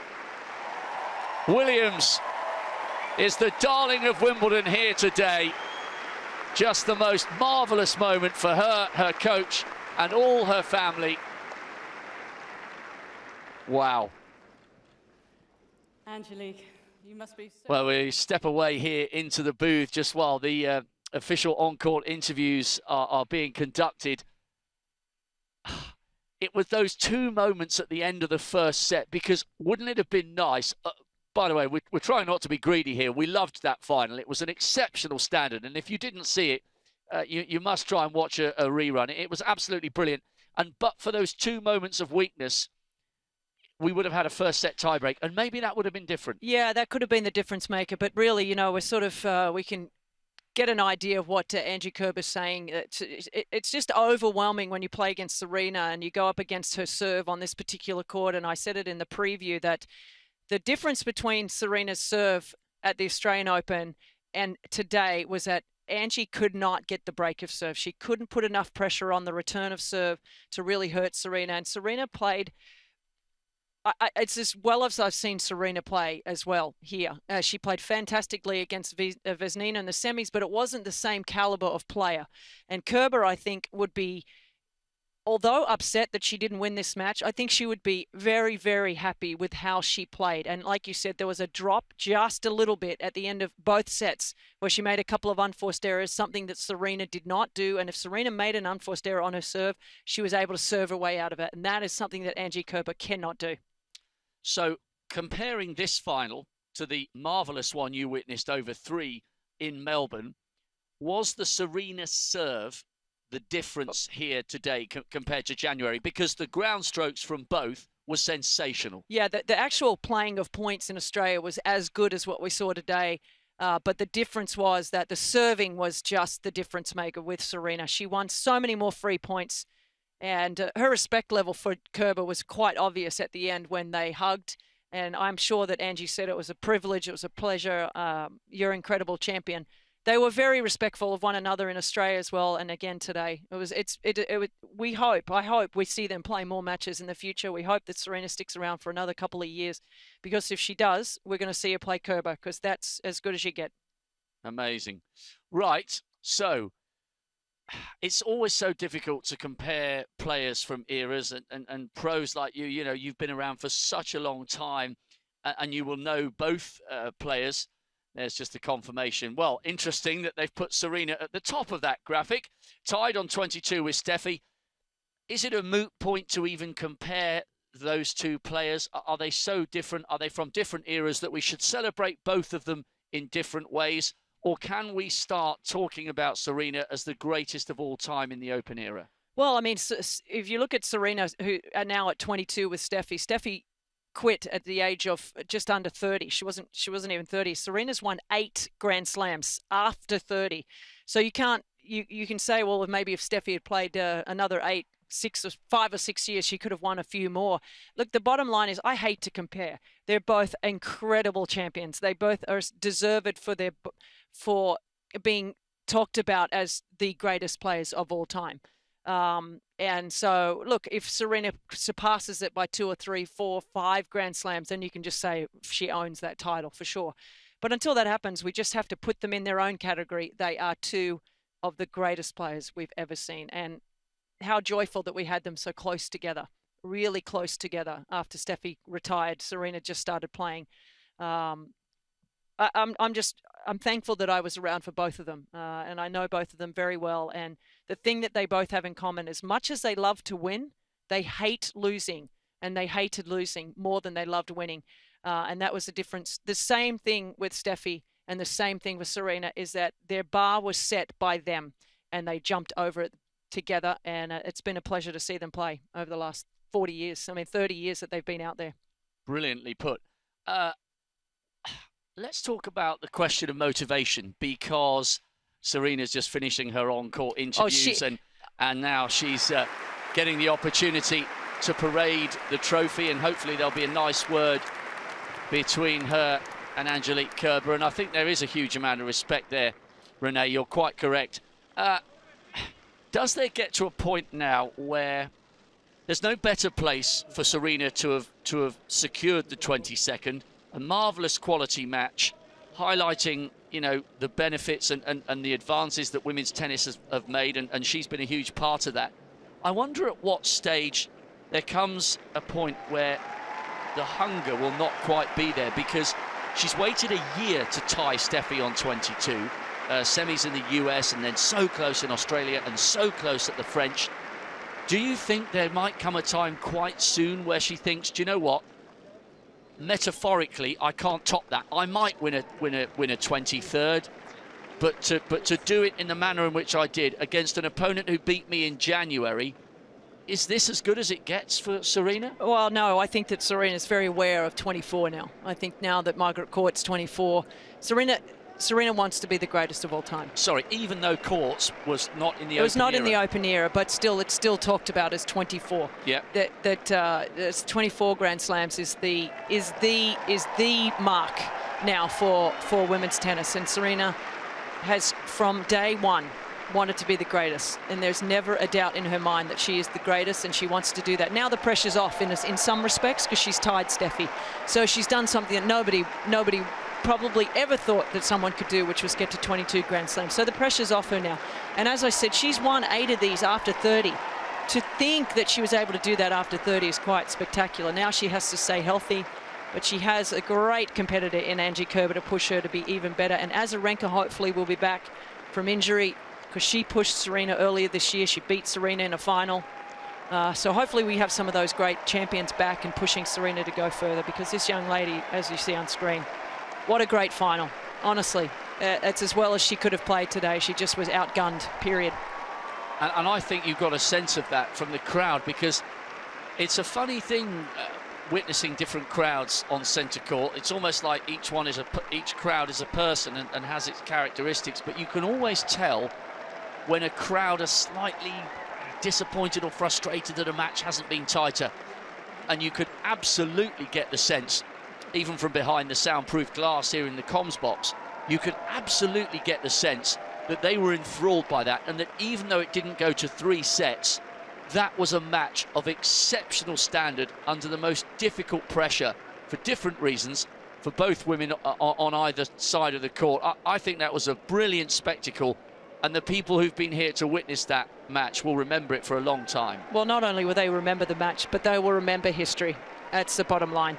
History was made today, and everyone in this centre court not only got to see and witness an amazing match, but they got to witness history, and they will say to their kids and their grandkids for the rest of their lives that they saw the moment that Serena Williams tied Steffi Graf on 22 Grand Slams. And not only that, it was a great match. So well done to Serena, well done to Kerber, and it was a privilege to be here. I can only echo those thoughts, Renee. Thanks ever so much for your brilliant insight. We'll just wait to see the 2 women walking off, and they really will be greeted by one final massive round of applause. A fabulous, fabulous victory for Serena Williams. An unbelievable run to the final from Angelique Kerber. She gave one of the great champions an unbelievable battle. It just wasn't quite meant to be the glory that she finished with in the sunshine of Melbourne in January. But that was a marvellous match. A few tears there, maybe 1 or 2 of the youngsters overcome by the emotion and the noise here on centre court. The Women's Singles Championship of 2016 has finished with a flourish. Serena Williams has won this title 6 times before, but this was the magnificent 7 that finally saw her tie Steffi Graf as one of the all-time greats, and nobody on centre court will ever forget that they were here. What a performance from Serena Williams, signing the autographs there, trophy underneath the arm, and she will stride back underneath centre court, a champion. Her 7th Wimbledon title, her 22nd Grand Slam, and she is absolutely delighted. The smile says it all. 7-5, 6-3 over Angelique Kerber in 1 hour and 21 minutes. And Anne, what did you make of that performance? Firstly, an absolutely brilliant final from both players. Yeah, high quality tennis. You couldn't have asked for more. I mean, Angelique Kerber gave everything she had out there. But Serena Williams was just too good. I mean, it came down to the serve. Kerber was only able to create 1 break-point opportunity in the entire match, and then Serena Williams aced her. I mean, too good. What can you do? Just high quality, outstanding tennis from both, and relief more than anything, I think, from Serena Williams. Certainly, we can see the emotion on her face. Let's just break it down. 6 Australian Opens, 3 French Opens, now 7 Wimbledons, 6 US Opens for 22 Grand Slam titles in just over 21 years as a professional. It is an amazing record. Amazing, and I think it'll just become even greater, the numbers. I think she has certainly cemented her place in history as one of the all-time greatest athletes. Names on the board already. How efficient is that? They don't hang around, do they? But you know, she can just keep going and going, yeah, I'm sure she is going to exceed Margaret Court's record of 24 Grand Slam titles. And who knows what more she can achieve. I was going to ask you about the future. I mean, you just sort of said it there that you think she's going to continue. What do you think her answer will be? I'm sure we'll hear her press conference a little bit later when she does come in for press, but she's had to bat away that question so often. but inevitably people want to look ahead. How long will she go on? Well, I think it's, you know, a silly question. She's #1 in the world because she is the best. She can keep winning. She can keep playing for as long as she wants. If she's right at the top of the game, why would you stop? She's going for records. She knows all about the tennis history, and you know, she might want to play it down, but I'm sure deep inside and amongst her team the discussion is there. Let's go for 25. Absolutely, and I think if we compare her to modern players in both the men's and the ladies' game, when I was reading out the titles she's won, the Grand Slams, just her consistency across all the surfaces. It's not like Djokovic, who's just won one French Open, and clay probably not his best surface. He's not been able to really surpass Rafa Nadal on that surface until recently. 6 Aussies, 3 French Open, 7 Wimbledon, 6 US Opens. It doesn't matter what the surface, she brings her best game. Yeah, and there's consistency outside of the slams too. You know, when she brings her A game onto the court, there is no one who can compete with her. We are witnessing, like I said, one of the greatest athletes of all time. I mean, I'm not sure whether we'll ever see an athlete as supreme as Serena Williams in our lifetime. She really is something special, and someone we should appreciate whilst she's out there competing. One thing I love as well about watching Serena from those pictures is just that she does wear her heart on her sleeve, doesn't she? The peace sign, she was holding it up. She's always got a huge smile on her face. You can see it there. She's beaming from ear to ear. I know she's got every reason to be happy. She's just equal Steffi Graf's record, but it's great to see someone enjoying their time at the top as she does. For sure. I mean, she's been under a lot of pressure. A lot of that pressure she puts on herself, and she tries to play it down and says it doesn't matter and all of that, but it does. I mean, for someone like her who's achieved so much, you know, you've really got to keep pushing yourself, and she pushes herself in ways we'll never be able to understand and relate to. She really is something special, and you can see how much it means to her. And you know, also her support team. Credit to Patrick Mouratoglou, who's been able to help her bring her best tennis to the court and manage everything else, the expectations. And you know, it's fun to watch her. And it was fun to see Kerber also able to compete with her, because there aren't too many other players who can hold their own with Serena from the back of the court. Kerber was able to do that for most of the match. It was just 2 key games really where she let her guard down and Serena Williams was able to pounce. Certainly, I mean, if you looked at that semi-final and the way Serena dispatched the opponent in the semi-final to get through to the final, everyone was thinking perhaps this final would be over very quickly. Even though Kerber had beaten her at the Australian Open, Serena was in such great form. Credit to Kerber to make it as close as she did. Yeah, and you know, she did the best she could, but Serena just too good. But Catherine, we've not had too long since they finished this match, only about 10 minutes, but what's been the reaction on social media so far to this victory, this famous victory? To Serena Williams, loving. I mean, she now seems to be widely considered, if it were in any doubt, that she is the greatest of all time. Lots of players, ex-players, chiming in with their congratulations. Pat Cash, Nicola Adams, the gold medal winning boxer, Kristina Mladenovic, #legend, seems to be trending. Petra Kvitova, the 2-time Wimbledon champion herself, has chimed in with her congratulations and awe and respect and admiration for Serena Williams. All the stats are circulating. We've got quotes. Jana Novotná, of course, a Wimbledon champion herself, says she's relieved, she's excited, and she's not done. I think if she's asked about retirement in her press conference after this, I think she will bat that question away pretty ferociously, because if we've learned anything about Serena Williams, success just makes her hungry for more success, doesn't it? And we saw that article in the Times earlier with quotes from Patrick Mouratoglou saying she allows herself to celebrate Grand Slam victories for 5 minutes, maybe a bit longer than 5 minutes. I mean, we're about 15 minutes post, aren't we? And she still seems to be pretty happy. But he said it'll only be a matter of days, I guess, before she comes in and says, okay, how about the next one? And without doubt, she will be desperate to get number 23 to put herself ahead of Steffi Graf at the US Open on home soil avenge what happened in New York last year and become the undisputed greatest women's tennis player, maybe the greatest tennis player of all time. Yeah, brilliant moments here, as is the tradition, out on the southwest balcony on the far side of centre court, showing off famous silverware in front of all of the fans down there, well-wishers, and she is just so well supported. We talk about, of course, the amazing support that Andy Murray gets here on centre court, Roger Federer, for example, as well, Rafael Nadal when he plays at the Championships, but Serena Williams is loved by all of the fans here in Britain. Absolutely, absolutely. I think she's had to come through so much adversity in her career. I think it's very, very easy to forget that she almost died a few years ago. She suffered that pulmonary embolism.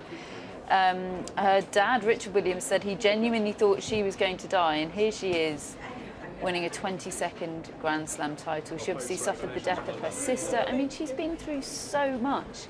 The fact that she's even still out there is a marvel. The fact that she's still the best, the very best, is extraordinary. And a reminder, with those shots there of her standing next to the Champions Board, seeing her name on there so many times. I mean, amongst all the other records and history she's making, she has won Wimbledon titles 14 years apart. It was 14 years ago that she won her first title here. I mean, that alone is an extraordinary statistic. Yeah, I mean, it's almost a Grand Slam. Well, it's more than a Grand Slam for every year as a professional, which is incredible.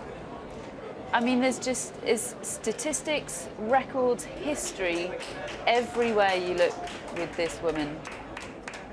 Well, Serena there walking with her agent, who's just behind her, a close friend as well, meeting the rest of Team Serena. We mentioned them before. We see Robbie Poole there, her hitting partner. Whenever we watch Serena practice before a match, it's exactly the same team members. None of this Milos Raonic, for example, with John McEnroe sometimes there, sometimes not, because he's got something else to do. Team Serena is Team Serena every single time she goes on court. They're always in a box. They're always on the practice court. Nothing changes. And they are so much an important part of her success, aren't they? They really are, and she's incredibly loyal to those close to her.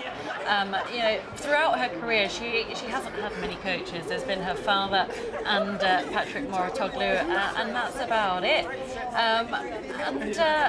You know, to be part of that team is something special. To experience the highs and the lows, you know, I think that means a lot to Serena Williams. And when you've got members of a support team crying there, I mean, it just shows the emotion that they put so much into this.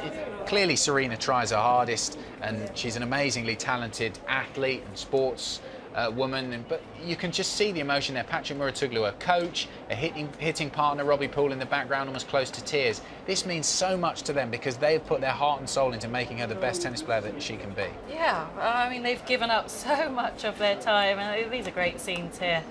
I mean, it's an incredible relationship these two have. You know, the fact that she has found someone she's able to confide in and share her fears with, and also, you know, someone who's equally as ambitious as she is and hungry for more titles. One thing that always strikes me about Serena in her press conferences, whenever you hear her speak, she refuses to look further than one match ahead. She always says, next match, next match, next match, next shot. Doesn't get too far ahead. And in these moments here that we're seeing sort of inside the amazing access that we're getting inside centre court as they're enjoying these moments with her support group, it's almost the realisation on their faces, we've done it, we've won.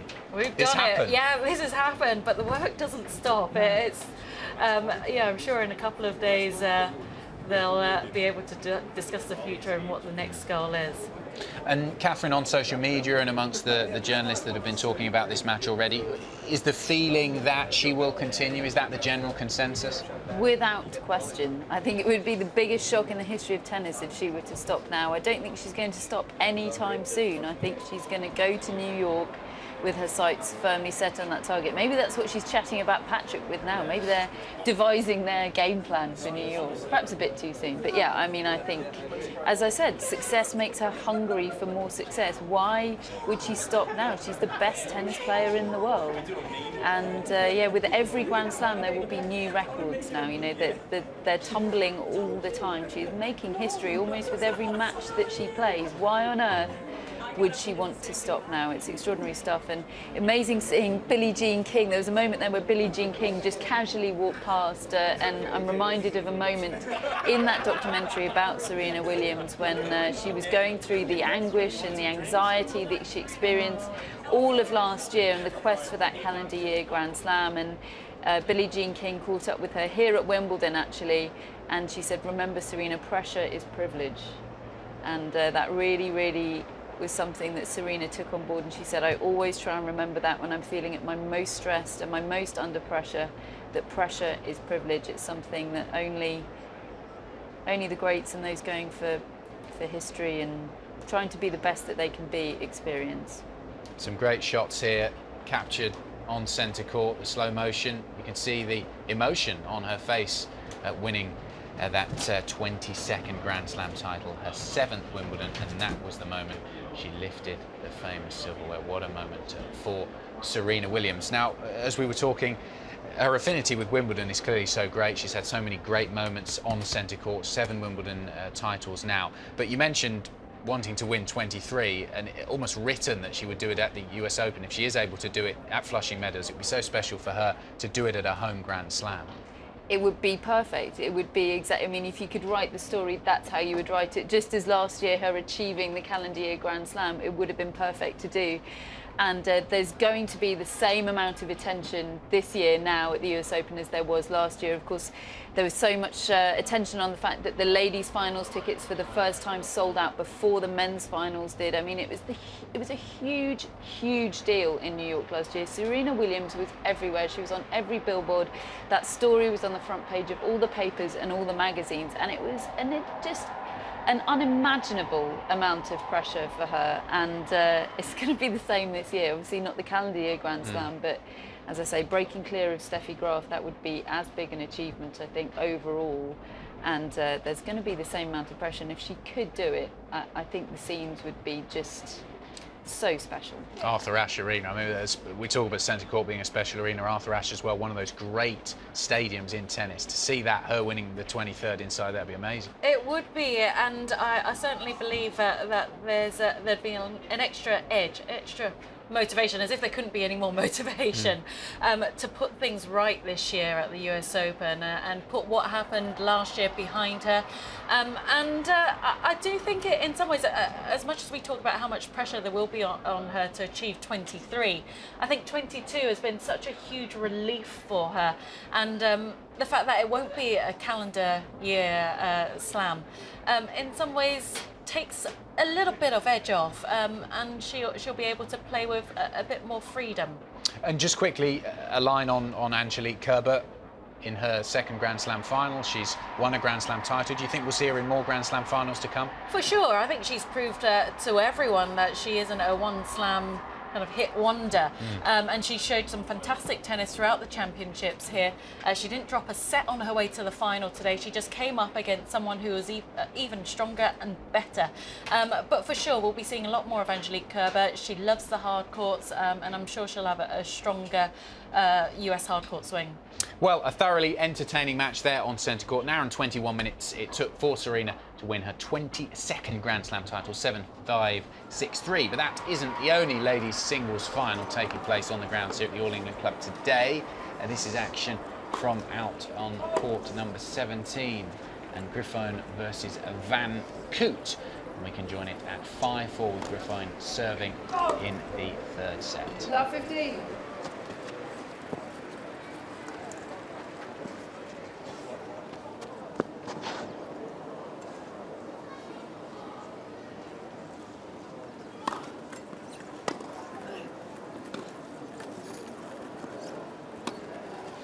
Good shot from Van Koot. Easy points. Love 30. Griffin is going to have to fight for this if she wants it.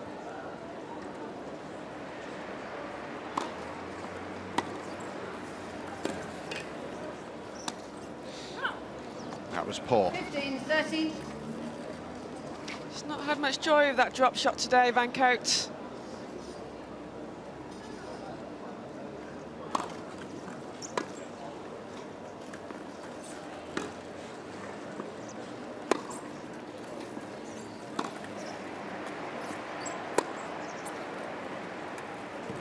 Big forehand winner to the corner.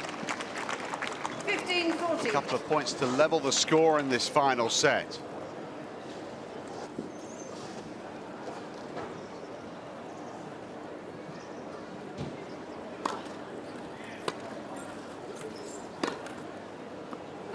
Good shot from Griffin. 30-40.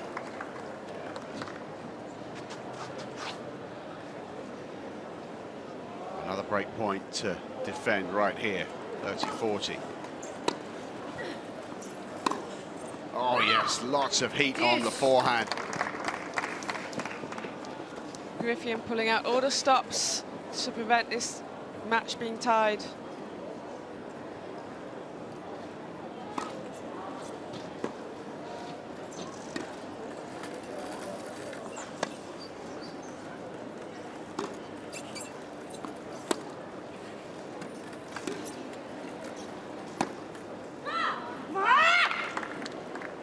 Advantage, Miss Griffin. So, after an hour and 35 minutes, Jiske Griffin of the Netherlands has championship point.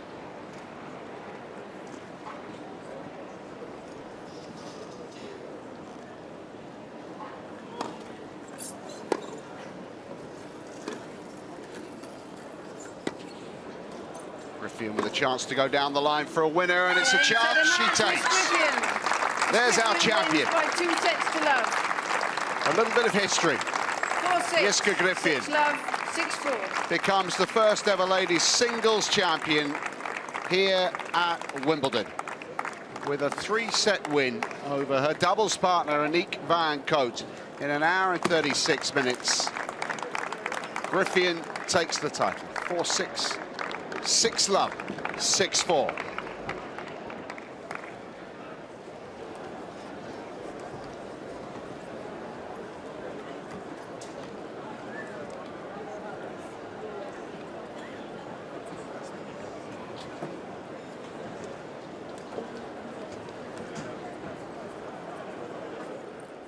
Head of retail here at Wimbledon. First year in the job, how's it gone? It's been interesting and it's been fantastic. Really busy. We've had good sales. We're really pleased with all of the new lines as well. So a lot of fun. And we're currently in the main shop, and you've got 3 shops overall, so a lot to look after. And one of the main changes this year is the in-house designs. Just talk us a little bit about those, please. Yes, we think what we're doing is different to most other events, and where we usually find that event merchandise is sourced through agents or licensees or partners.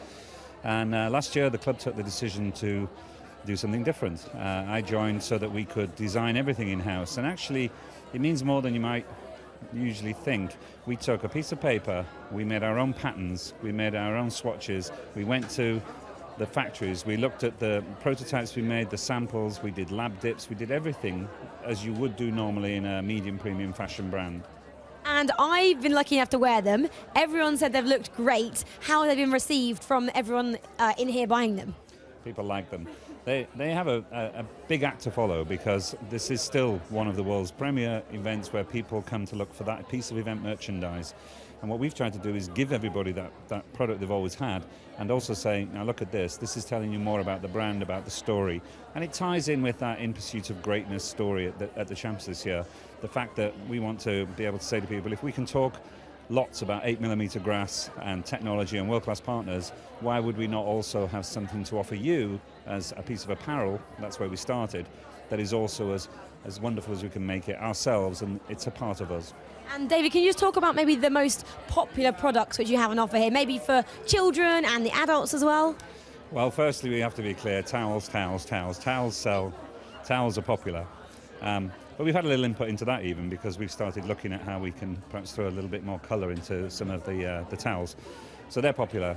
We're always going to sell tens of thousands of key rings, magnets. These are the simple, easy pick-up items. It depends, if you've got a smaller pocket, you can pick it up. Kids like them. We have lots of fridge magnets that I'm sure end up, with parents sending money and coming back, and that's the gift for the day.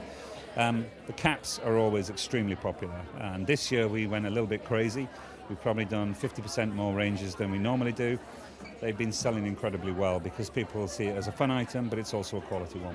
Do you know roughly how many towels get sold during the tournament here at Wimbledon?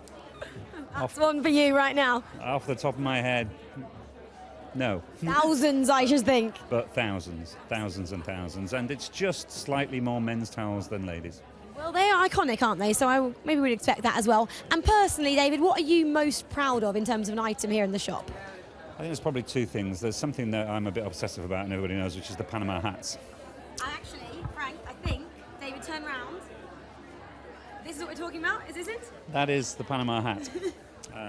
Lovely, they're lovely. I get very excited about this, I don't know why, but what's also interesting about these is that I often show people that you can fold these hats. The point being that the better the Panama, the easier it is to fold. So when I first brought these into the business, I said, you don't have to have the big crease. You can fold this hat, and then, you want me to show you? I was going to say, you've got to show me. Let's have a go. About to see this Panama hat being folded. You're not going to ruin this now, are you? You're not going to be able to sell it? I hope not. So this is how it would go into your tube or your sock or into your suitcase. And this is the moment of truth. Can he sell this? Can someone buy this? After the head of retail here, David Hewitt, has just folded up this Panama hat. Oh, it looks perfect.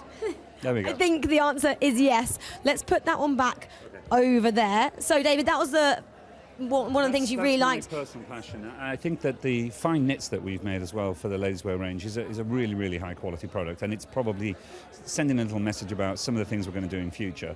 We will always have the great event merchandise that celebrates Wimbledon, but you will see in the years to come, as we move more into some of those luxury fabrics, that we'll start to make some more capsule collections, and some of the ladies' knits this year have been really, really special.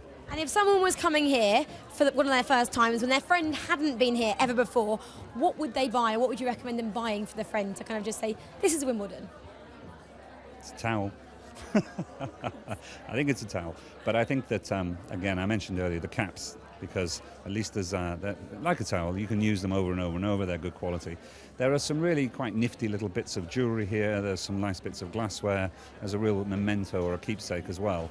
But I think usually it's going to be the towel, it's going to be the caps, and maybe one of those new bits of knitwear, I hope. Thank you very much, David. Good luck in the job. And in the Wimbledon shop, there is loads on offer, but it is all about the towels.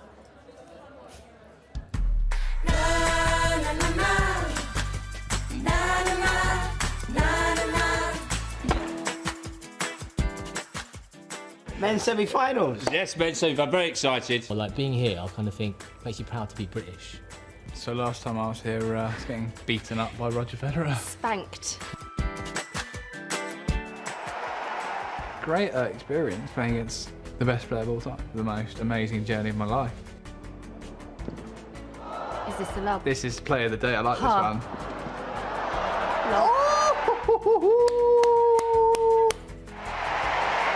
She looks so smug. Well, yeah, I just love Roger Federer. But then a few games later, I was 6-love down, so last laugh's on me, really, isn't it?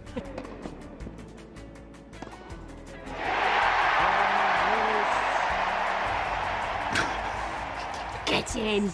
It's as if I've won the match and I've won one game. Even the Federer fans next to me were saying, we actually want Marcus to win.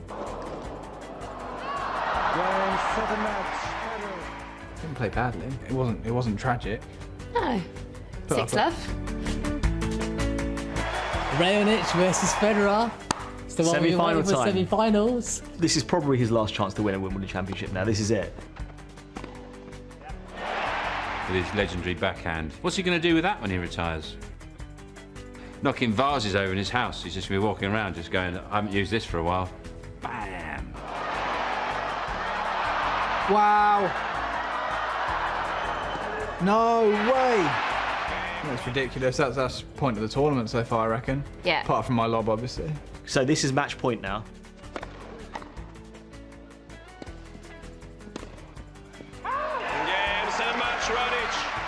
Federer's out of Wimbledon. I imagine Raonic is extremely excited right now. Thomas Berdych against Andy Murray. Murray's looking strong. He's got it in the bag. If you told me how do you win a point against Andy, I'd sleep on it, wake up and not have an answer for you. Yeah. Gets his point, he wins the match.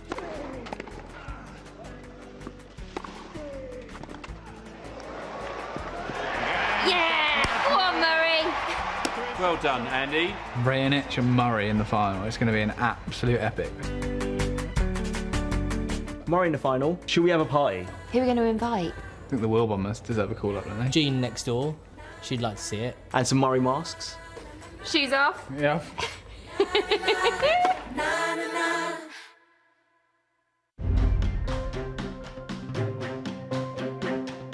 As the day of destiny draws near, emotions run high, so too the pressure. For those still standing in the spotlight, there's nowhere they'd rather be. In this sporting cauldron, no room for self-doubt. Gladiators feed off roars, both inside and out. And in return and serve, they deliver unrivaled drama. To be courtside in this famous amphitheatre is to feel exhilaration in its purest form. Finals weekend at Wimbledon, still one of the wonders of the modern sporting world.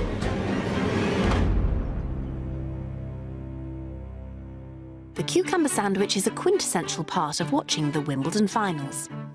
First, familiarise yourself with the loaf, selecting only the softest slices. Crusts should be removed.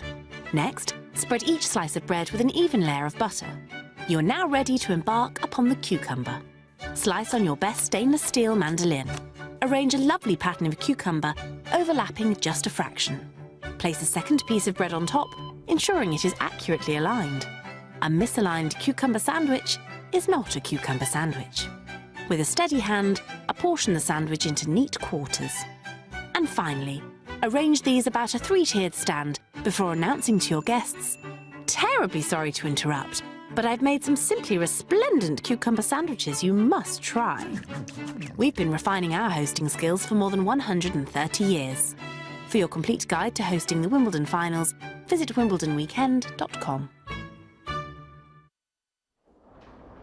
Yes, hope you are enjoying your Wimbledon weekend, 2 of the finest days of tennis in all of the yearly calendar. It's a lovely day here again at the All England Club as we take a look at the view over London. Of course, the Shard, the London Eye, and plenty of people enjoying a picnic on the hill after Serena Williams' 7-5, 6-3 victory. The men's doubles final is now out on centre court, and they'll be followed by the ladies' doubles final. It's an all-French clash for the men's doubles final, by the way, so maybe a few from France sitting on the hill here watching this Saturday, final Saturday at the Wimbledon Championships. Craig O'Shaughnessy is back with us. It was a convincing victory for Serena, Craig, but did she dominate in all key areas? Yes, I want you to imagine you haven't seen the final result yet. You don't know who won. Maybe you were playing a spot of tennis yourself this afternoon, just got home, tuned in here, and it's like, who won this match?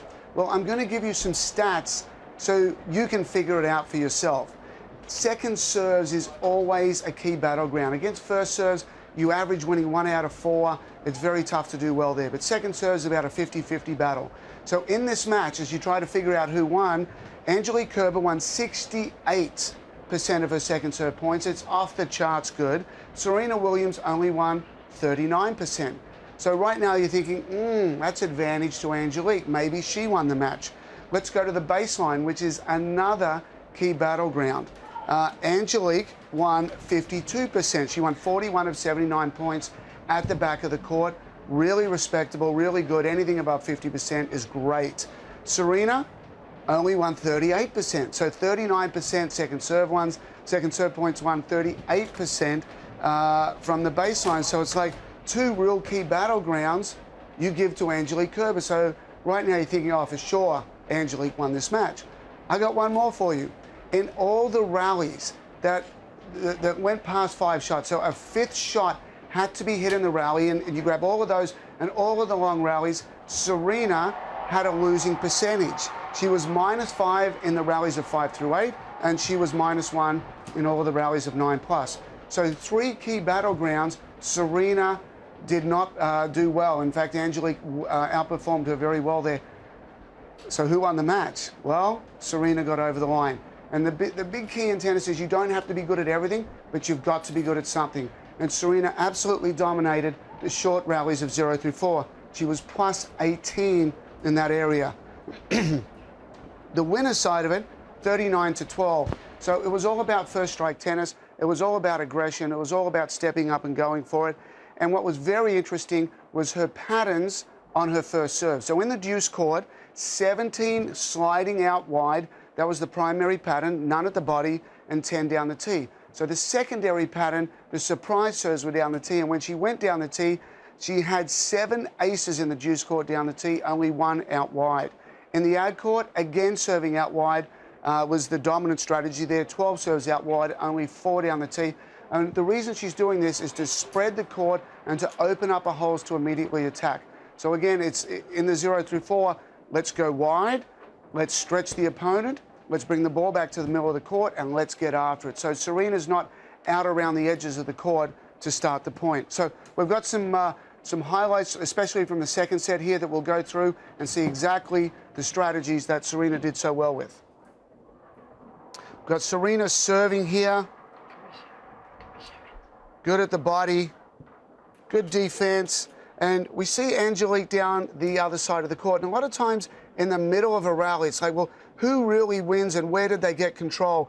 Look at Angelique's body. She's just leaning off the ball. The energy's going back. She's open stance in this backhand, which, you know, is quite okay in the modern game. No problems there. But what happens is she's not going to be able to rip the ball. She's not going to get enough purchase on this shot. It floats. Serena sticks it. And all of a sudden, Serena's at the net. And it was really, you back it up to that backhand where she wasn't able to lean on the shot and hit it hard and keep Serena at the back of the court. Good finishing. Probably ran into it a little bit there. And this is really key. When you're playing Serena, you've got very little time handling that big serve. So as we see here, the lower body's basically stayed. The hand's gone back a little. The racket's gone back a little. And this is very effective technique for returning against a big serve. You're on defense. You're basically just blocking. Really well done then from Angelique. But it's just full throttle offense. And this is the kind of points that Serena won the final with. Serve and a forehand, staying around the baseline. Good defense there. I like that. It was a nice high ball to the middle. Nothing's really on yet. And then down the line again. She changes direction so well. So in this situation, Serena's come to the net, and you think, well, you know, you've got to go to the open court here. And if we look over to the deuce court, I mean, look how much energy, how much open area is there. If we look at the energy of Kerber, she's running this way. So what's going to happen here, if Serena does go to the deuce court, it's probably going to take a second to get there, and Angelique's easily going to run that down. So the better option here is to actually go behind. Most first volleys go behind the opponent. As we see here, it's exactly what happens. And very, very good touch, good body language, a look to the box, an infusion of energy, an infusion of confidence. This is great volley technique. Racket goes out in front, grips fairly firm, but it absorbs the power. So the ball came in probably at 70 miles an hour and leaves at about 15 miles an hour, and just softening the grip there is what it's all about. First strike tennis. If the ball was sitting there today, she went for it. And it was a little bit freer in the second set than the first set. Nicely down the line. I like this camera angle. You get down low, you get to feel all the directions of the court, and this is what Serena's just so good at. First strike tennis, that left hand goes onto the throat, prepares it, hitting up through the ball. Nothing wrong with swinging volleys in today's game. Good decision, good serving. Serving a forehand, playing behind, good deep ball. And imagine this, you know, as Serena as a young girl says, you know, to win a Wimbledon title, I don't have to do anything spectacular. I'm standing right on top of the net. I've got the simplest of volleys of all time, and I just knock it into the court, and I just won Wimbledon. Very, very cool. What a great moment for her. And, you know, moments like these, it's just, you know, the energy just flows out. It's it's part relief, it's part excitement, and both ladies had a wonderful discussion afterwards, saying, you know what, you're a great competitor, but you know, a great friend of mine as well. So it's wonderful for both ladies to be enjoying the company of each other out there in the final. I like this. The 22 fingers pop. Yep, I've got 22 Grand Slam titles now. Congratulations to Serena. Now, Cara, I've got a question for you, a little quiz. Oh. 24 Grand Slam titles. Yes. Do you know who has 24, who she's chasing? Margaret Court. Bingo. Now, second question. Do you know where Margaret Court is from? What little country town in Australia? Your hometown, Craig. Yes, she is. It's from Albury, so I want to say a little hello to everyone in Albury that's watching. When I was a little boy, 13 and 14 years of age, I'd go and play at the exact same courts, Albury Tennis Club, 25 grass courts. Gorgeous place to play tennis. I'd come home, I'd go to bed early at about 8 o'clock, I'd wake up around midnight and I'd watch Wimbledon to about 5 in the morning. So it's, I grew up with, you know, such respect and such excitement for this tournament, and, you know, that Albury connection, it's great to have it here, and it's great to be here after all those years of being a young kid in Australia watching it in the middle of the night. I've got a question for you, Craig. Do you know where Margaret Court was today? In the Royal Box. She was. 3 out of 3 for you and me. Yeah. I had a good chat with her a couple of days ago. I was walking into the Dustin Brown versus Nick Kyrgios match, and Margaret was there. Margaret's nephew, Phil Shanahan, is, I grew up playing tennis with Phil, so we had a wonderful chat, and I think Phil's actually back here as well. I've got to catch up with him today. But, you know, Albury has a great heritage. It's grass courts. In fact, it could even be one of the last bastions of grass court tennis. It's probably around 200 grass courts within a 100-kilometre radius. And, you know, grass court tennis, we think, you know, it's gone. It's a thing of the past. It's not. We love it down under. It's interesting because the two women whose titles she is now, in theory, chasing, she's matched Steffi. Yes. But Martina Navratilova has 9 Wimbledon titles. She's, of course, got 7. Martina Navratilova was in the Royal Box today, as was Margaret Court, who has those 24 Grand Slam singles titles. Of course, not all in the Open era. So we will see. But there was fascinating analysis, as always. I think Catherine was scribbling down some notes of things she wanted to query you on. I just had one question on the net points, because I've looked up the stats and a lot of people commenting on how effective Serena was at the net today, and in particular in comparison to her match with Kerber in the final in Australia. The stats, I'm sure you're aware of them. So 13 of 16 net points won today, 81%, only 15 of 32, 47% in Melbourne. Was it a question of her being smarter about when she was coming in, or just being more effective once she was up there? I think a combination of both. From the analysis that I've done here at Wimbledon in the different rally lengths, grass court tennis, it just helps the ladies a little bit more than it does the guys. The guys have already come in with a lot of power, and you know it's just going through the court. But the courts, you know, just being a little bit quicker, it helps Serena with that power. It just enhances it a little bit. It's like a turbocharge for the shots. So with Serena staying around the baseline and playing big earlier, the ball gets through a bit more. Angelique's a little bit further back, and there are a lot of easy volleys, like we saw on match point, for her to finish with. So, you know, down under there was. You know, I think there was just a lot more tension down under, and when she came to the net, there was better defense. You know, the movement on a hard court, the ability to stop and change directions actually does help more on passing shots, because Serena may be coming in behind you. You're able to stick, you're able to stop, you're able to get back. So she was definitely more effective today, and I think the grass court surface just helped her out a little bit there. Yeah, and just those moments of warmth at the end of the match speak volumes, I think. So much conversation, so much dialogue going into today's ladies singles final about these two fierce competitors.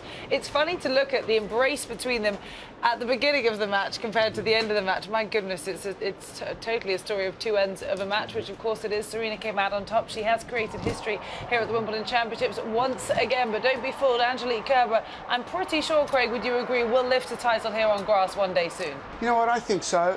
Plays extremely well. I think the next evolution to get over the line, and you know, Serena's probably going to be there on most courts, on a hard court, on a clay court. You know, the defense will rise, and making balls is really good.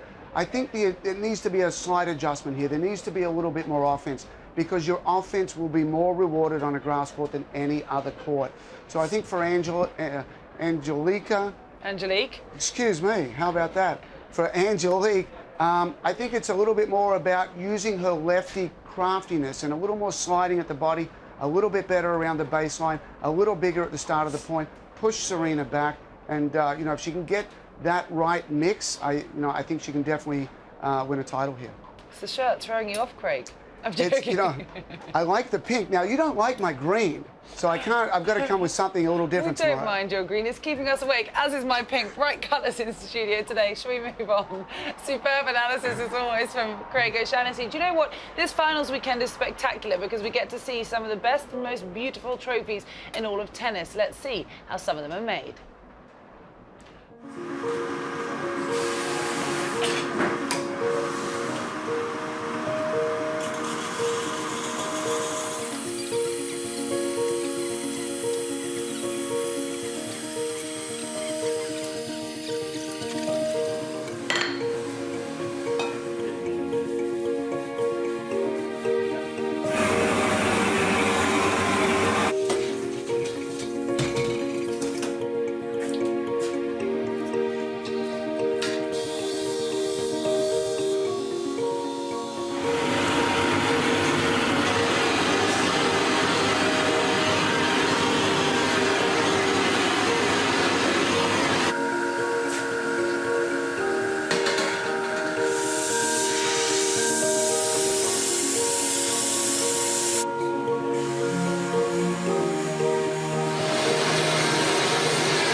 So Angelique Kerber reached her first Wimbledon final today, but she fell in straight sets to Serena Williams. Let's hear what she has to say to the world's media.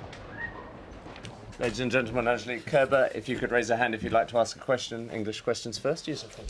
Congratulations, Angelique, but was this the most difficult day of your life against a quite often awesome opponent? I don't know if it's the difficult day. I think I played what I could today, and I can just say, I mean, Serena was serving unbelievable today, and at the end I was trying everything, but she deserved it today. She really played an unbelievable match, and I think we both play on a really high level. I try everything, and yeah, I think that I was not the one who lost the match. I think she won the match, and yeah, just one can win, and today Serena deserved it. In the second set, you had a break point, and then Serena laid down a 117-mile ace, and then a 124-mile ace. I mean, what was going through your mind at that point? This is how Serena's playing, and I had one break point, and I couldn't do nothing. So you know, I was trying. I was trying to be tough, to being in the match, and trying to fight until the last point. And yeah, like I said, Serena was today the one who won the match, and I played my best what I could today, and yeah, at the end, she deserved. So.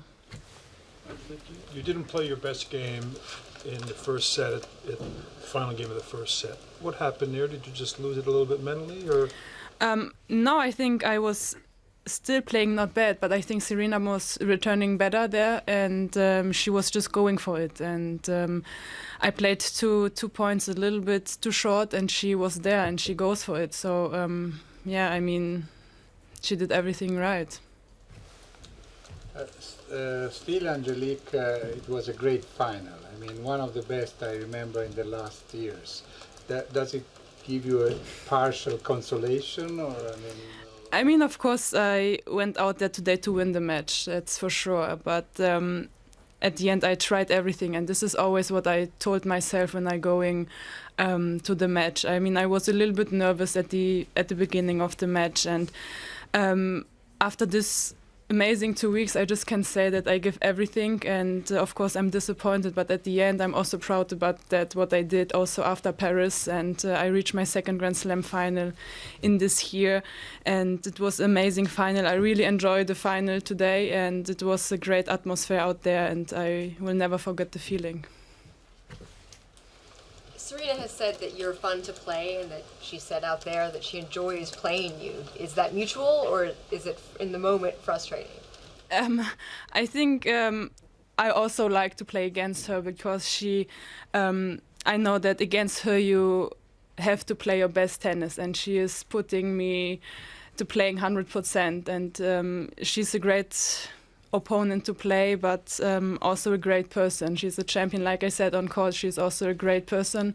And when you are playing against her, I know that you have to give everything, to play a good match or to beat her. Did you feel like she changed anything from Australia, and did you change anything to respond to that?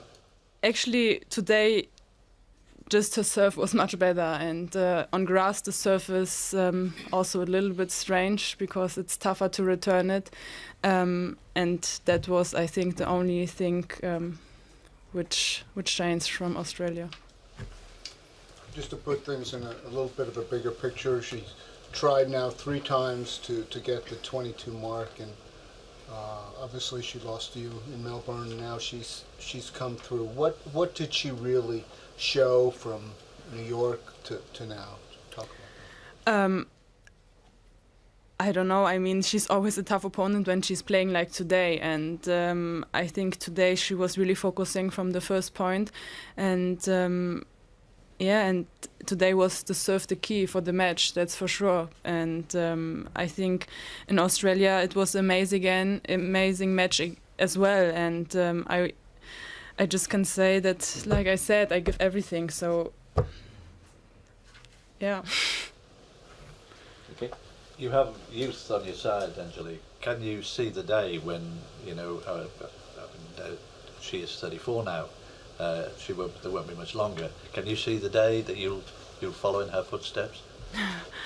I think it's tough to follow her on her footsteps, but I'm going my own way, and for me, it's just a great feeling to be in my second Grand Slam final. I know that right now I know how to get there. I had a great experience from Australia, also here, and and I think I'm on a good way to play better and better, and I hope that I will reach a few more finals and maybe win a few more Grand Slams. You will become number 2 of the world next week, and you demonstrate that you are a little close to Serena's level. You feel that you can become number 1 of the world one day? Let's see one day, but I think it's still it's a long way, and of course it's one of my goals one day to be the number 1, but I'm not thinking about this. I'm really thinking that I'm trying to improving my tennis, improving everything around, and also take a lot of experience.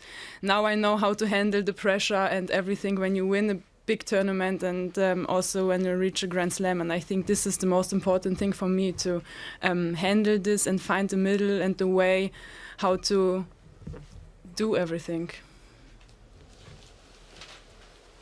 Angie, when you obviously know what it feels like to win a Grand Slam, now you know what it feels like to lose a Grand Slam. How different does it feel to lose this match compared to a regular tournament loss?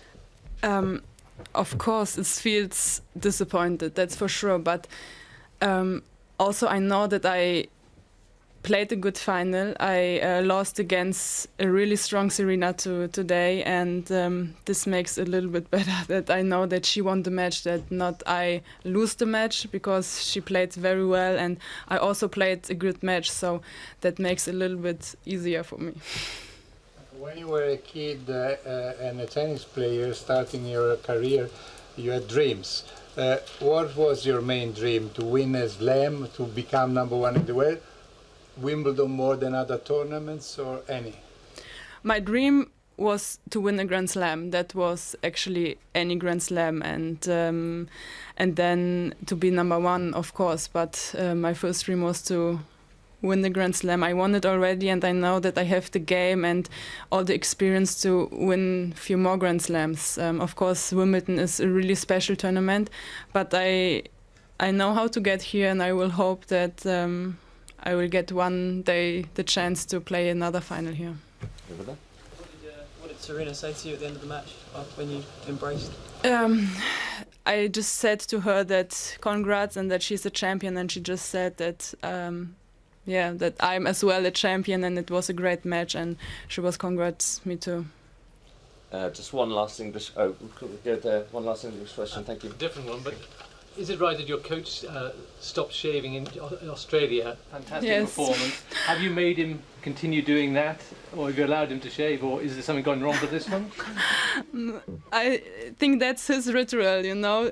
I think tonight he will shave, and after 2 weeks he's looking like he looks like this. But this is his ritual. Incredibly humble in defeat. This was the moment that Serena Williams won her 7th Wimbledon title and 22nd Grand Slam overall. She falls to her back. Really enormity of the situation sinking in, and I think the most telling thing of all was not only the embrace between members of her team, but this embrace across the net with her competitor today, Angelique Kerber. Some real words of emotion whispered between the two of them. Two fierce competitors who faced each other in the first Grand Slam of this calendar year. Angelique was the winner that day, but today is Serena's day. Let's hear what she has to say.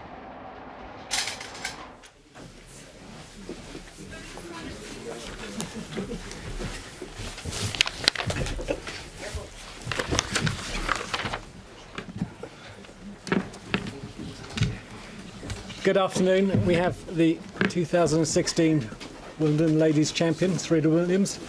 Who's going to ask the first question? Yeah. Serena, many congratulations. How much of a relief is this? And is 7 your lucky number or 22? It's obviously a great relief, but more than anything, I think it was a really good and exciting win for me today. Was it, of course, very important to win, but does it make more satisfaction for you the fact that it was a great final, that Kerber played very well, and probably one of the best finals you have played here in Wimbledon, even if you won 6 before? Yeah, I think it was a great final. She played really well. We had a lot of long, tough points, and I think every single point I worked for, and nothing was given to me. So, yeah, I made for a really good match.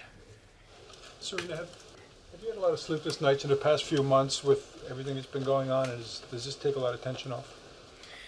I have. Yeah, I've definitely had some sleepless nights, if I'm just honest, with a lot of stuff coming so close and, feeling it and not being able to quite get there. But my goal is always to win at least a slam a year. So, I was getting down to the pressure. Except from winning, compared to Paris and Melbourne, what have you done differently this time? Well, this tournament, I came in with just a different mind frame and a mindset. I knew that. In Melbourne, I thought I played well, but honestly, Angelique played great. She played better, and she just played really good tennis. So I knew that going to this one, I just needed to keep calm and, be confident and just play the tennis that I've been playing for well over a decade. Serena, you spoke about how you were feeling calmer coming into the final. Did you feel that way all the way through the final? Or second set looked like you were getting a bit stressed when it was tight? Actually, I felt a little more stressed in the first set, and then after I won that first set, I got a little calm, and then at one point, I really, really took a deep breath, and I was like, Serena, you just, if I can just play my game, I know that I have a really good chance at winning this match. Serena, since you won here last year, you've had a pressure on you we can only imagine. Could you take a moment and just talk about the process of dealing with it, the different stages, the tremendous disappointment after New York, and how that's helped you to grow? Yeah, I've just felt a lot of pressure, I guess. I've put a lot of that pressure on myself. Obviously had some really tough losses, but, if you look at the big picture, I was just thinking about, getting to 3 finals, Grand Slam finals, and, in the past 8 Grand Slams, I don't know how many finals I've been in, so it's pretty impressive. And so I had to start looking at positives and not focusing on that one loss or per tournament, which really isn't bad. And for anyone else on this tour would be completely happy about it. So once I started focusing more on the positives, I realized that I'm pretty good, and then I started playing a little better. Serena, afterwards, John McEnroe described your performance today as superhuman. Where do you rate it? I don't know. Honestly, I haven't really had time to think about it or see it or, I'm still living in those emotions right now, so I'm not quite sure. Serena, your comments after the semi-final about being not just the best female athlete, but best athlete, and also about equal pay and about respecting women's sport all went down quite the storm on social media, and there was a lot of love. And also a lot of people saying that you have inspired them. How does it feel to know that you've inspired, and you're still inspiring, millions of girls all over the world? Well, that's why I think ultimately I feel like I'm here. I've been given such a great opportunity, and I've been given so much talent, and I've been put in a position where I can inspire females and, and ladies and men as well. Anyone, any kid out there that wants to be something and it has dreams. I've had great dreams, and I didn't come from any money or anything, but I did have a dream and I did have hope. And so that's really all you need. And we shouldn't put any female athlete in a box and just say, why we have to be limited to just female athletes. I mean, we all work really hard, and, we just want to be known as just athletes. Serena, are you going to luxuriate in 22, or are you already refocusing for maybe 25? Oh God, no. One thing I learned about last year is to enjoy the moment. So I'm definitely going to enjoy this. And, I have the Olympics coming up, and so I'll take it one at a time. I saw you, after you won, throw up your fist. Was that in lieu of everything that's going on in the U.S. back home? I don't recall throwing up my fist, but... It was just a celebration? Okay, yeah. After you finished your season last year, you mentioned in a statement, I've been playing with many injuries, even with a broken heart. Has that broken heart finally healed today? Yeah, I guess. Obviously, I would have liked to have won other matches, but it's okay. One at a time.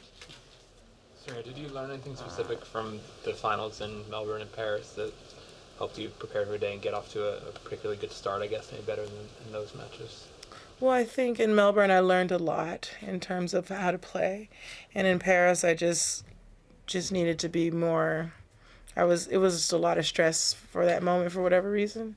So I just learned to just be better, and I also learned that you can't win everything, even though I try really hard and I do the best that I can. I still am not going to be perfect. Serena, you mentioned in here the other day when you were talking about your sister and being young, and you said you didn't really have a life, outside of tennis. Just if you can speak some of the sacrifices you made in life to get to where you are today as a tennis player.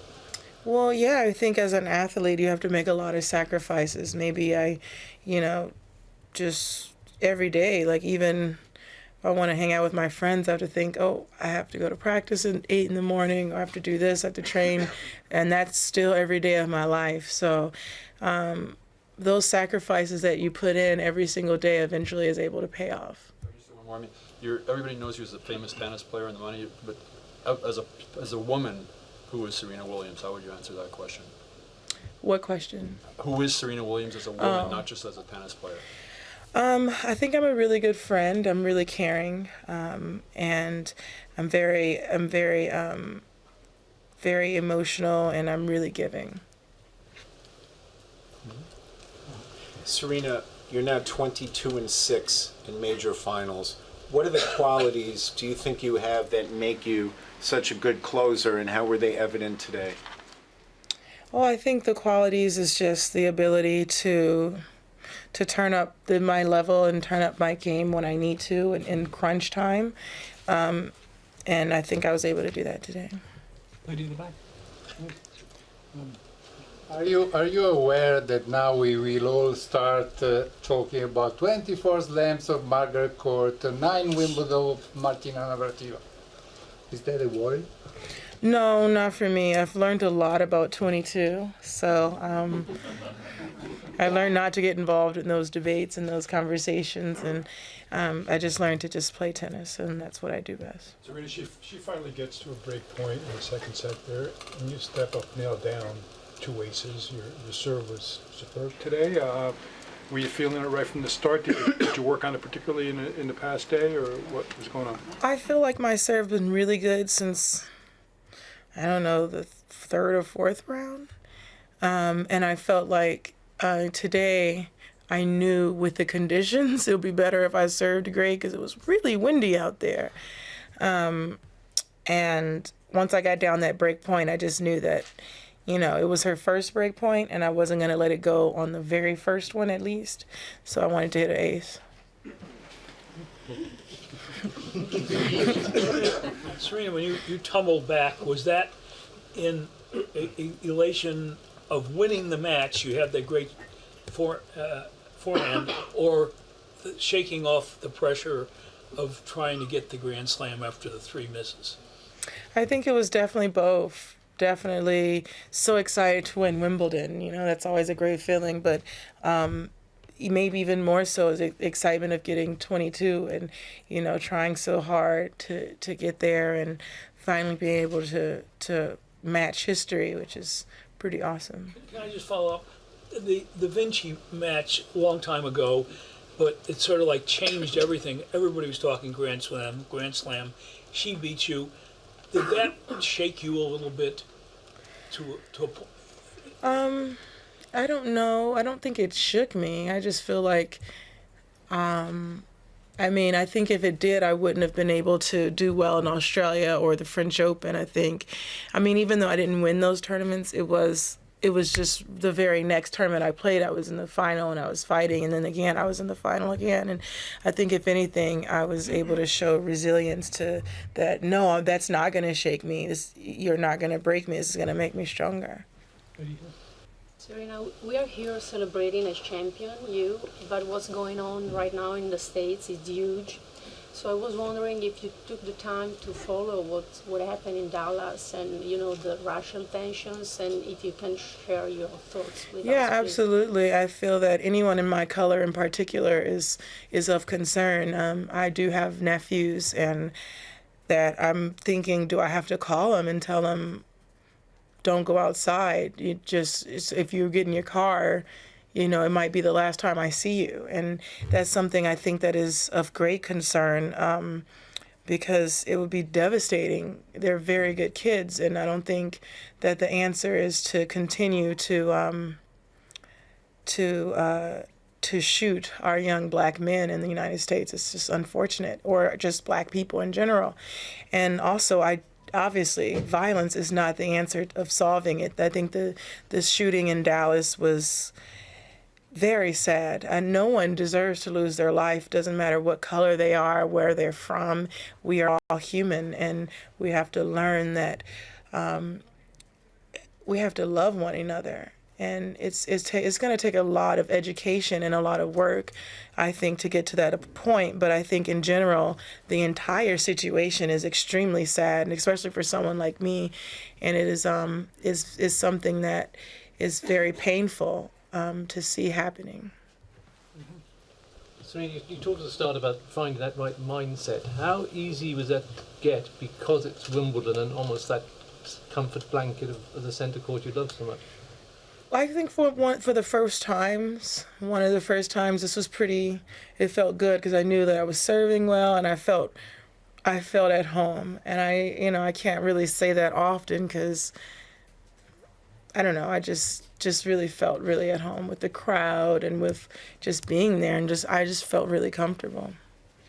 Serena, Patrick was telling us that you hadn't been yourself, and he could tell that the whole tournament you were back to yourself. Is that a fair description? And did you feel like you weren't yourself earlier, perhaps in the year? And when did it change for you? Yeah, he's been telling me that for a while. I think sometime after the French Open, he said, we were talking, and we were talking about things and strategizing, and he just said that you're back. So I guess he was right. Serena, in your last 3 losses at the majors, you showed incredible dignity and defeat on the court. How important was it for you to be that kind of person, and do you think that contributes to kind of who you are as a champion? Well, I think I don't think it was.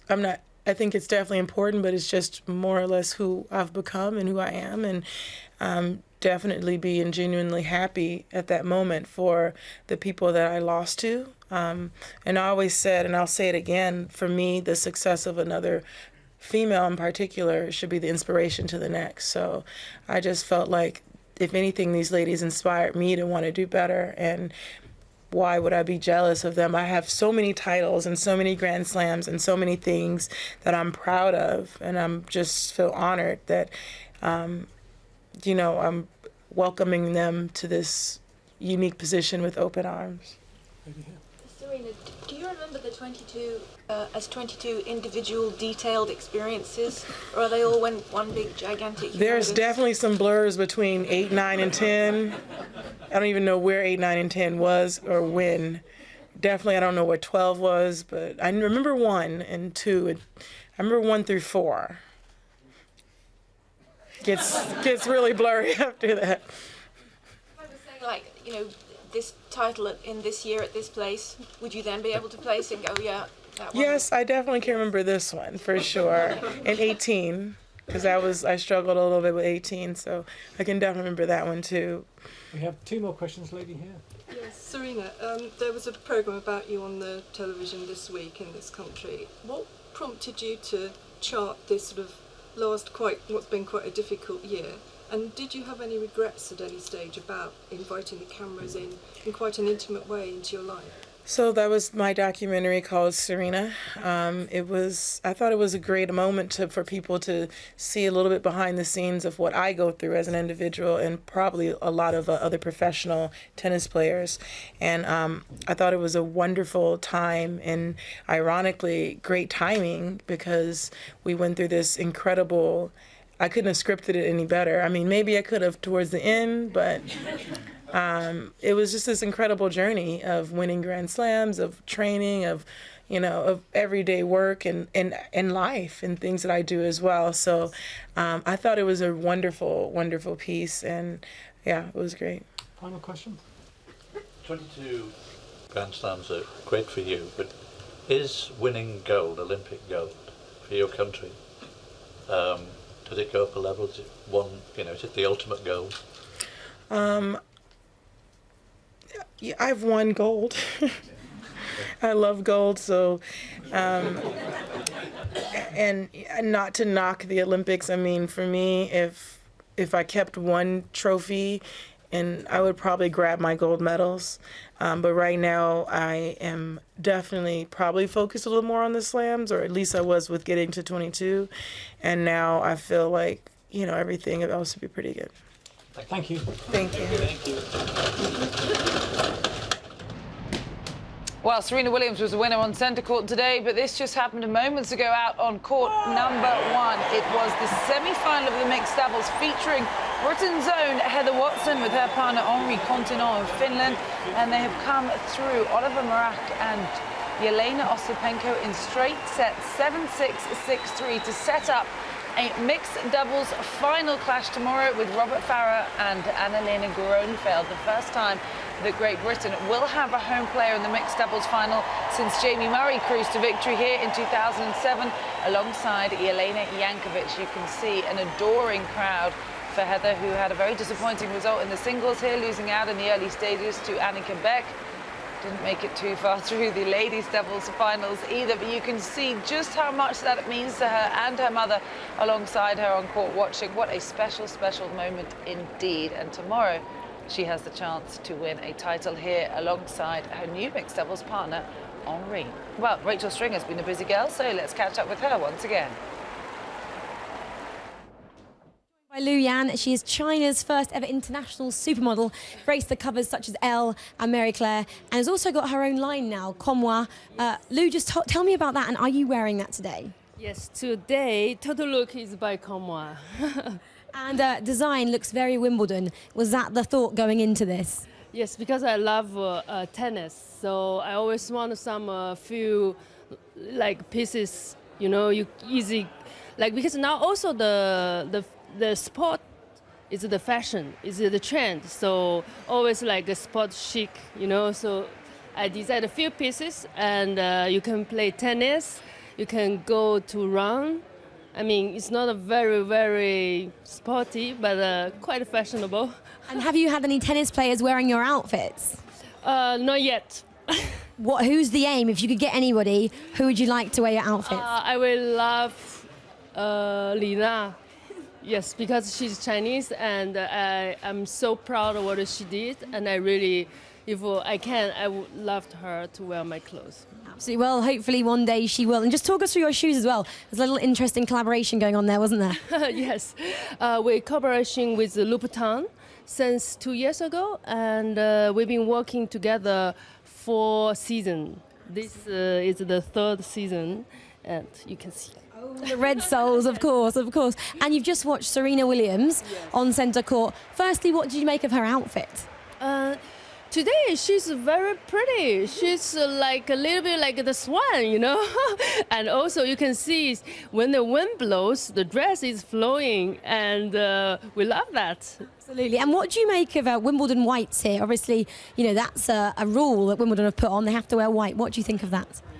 I think that's something like people respect, because I've been to like French Open, Australia Open, US Open, but here I really feel the classic, the elegance, and the people really like go with the rule. And because it's for me, it's the first time I didn't know. I put my drink on the top. Then someone said, "Miss, you have to put your." I said, I'm sorry, because I just arrived. I feel embarrassed because I see people how passionate. I wish I can come often. Absolutely. And what do you also make of the public's dress code? Everyone kind of gets dressed up to attend Wimbledon, like that man walking past. They all look very smart. You know, for me, I'm working for fashion. Of course, probably Wimbledon is my favorite because you see people wear hats, dress. I mean, all kind of, and you see the elegant, you see the trend, you see the young people. I mean, who doesn't love that? Absolutely, everyone looks amazing. And just talk us about your first experience at Wimbledon. You're on centre court. What did you make of that? I was too welcomed. I was like, wow, I got the best seat. I see Serena so close. I almost can run to hug her, you know? It's like there. Will it make you come back for more Wimbledon experiences? For sure. Next time, I wish I can see the final, the single men. I love Federer. I want him win. Maybe next year. Lu Yan, come back next year and watch the men's final this time. I will. Thank you very much. Good luck. Thank you. Thanks.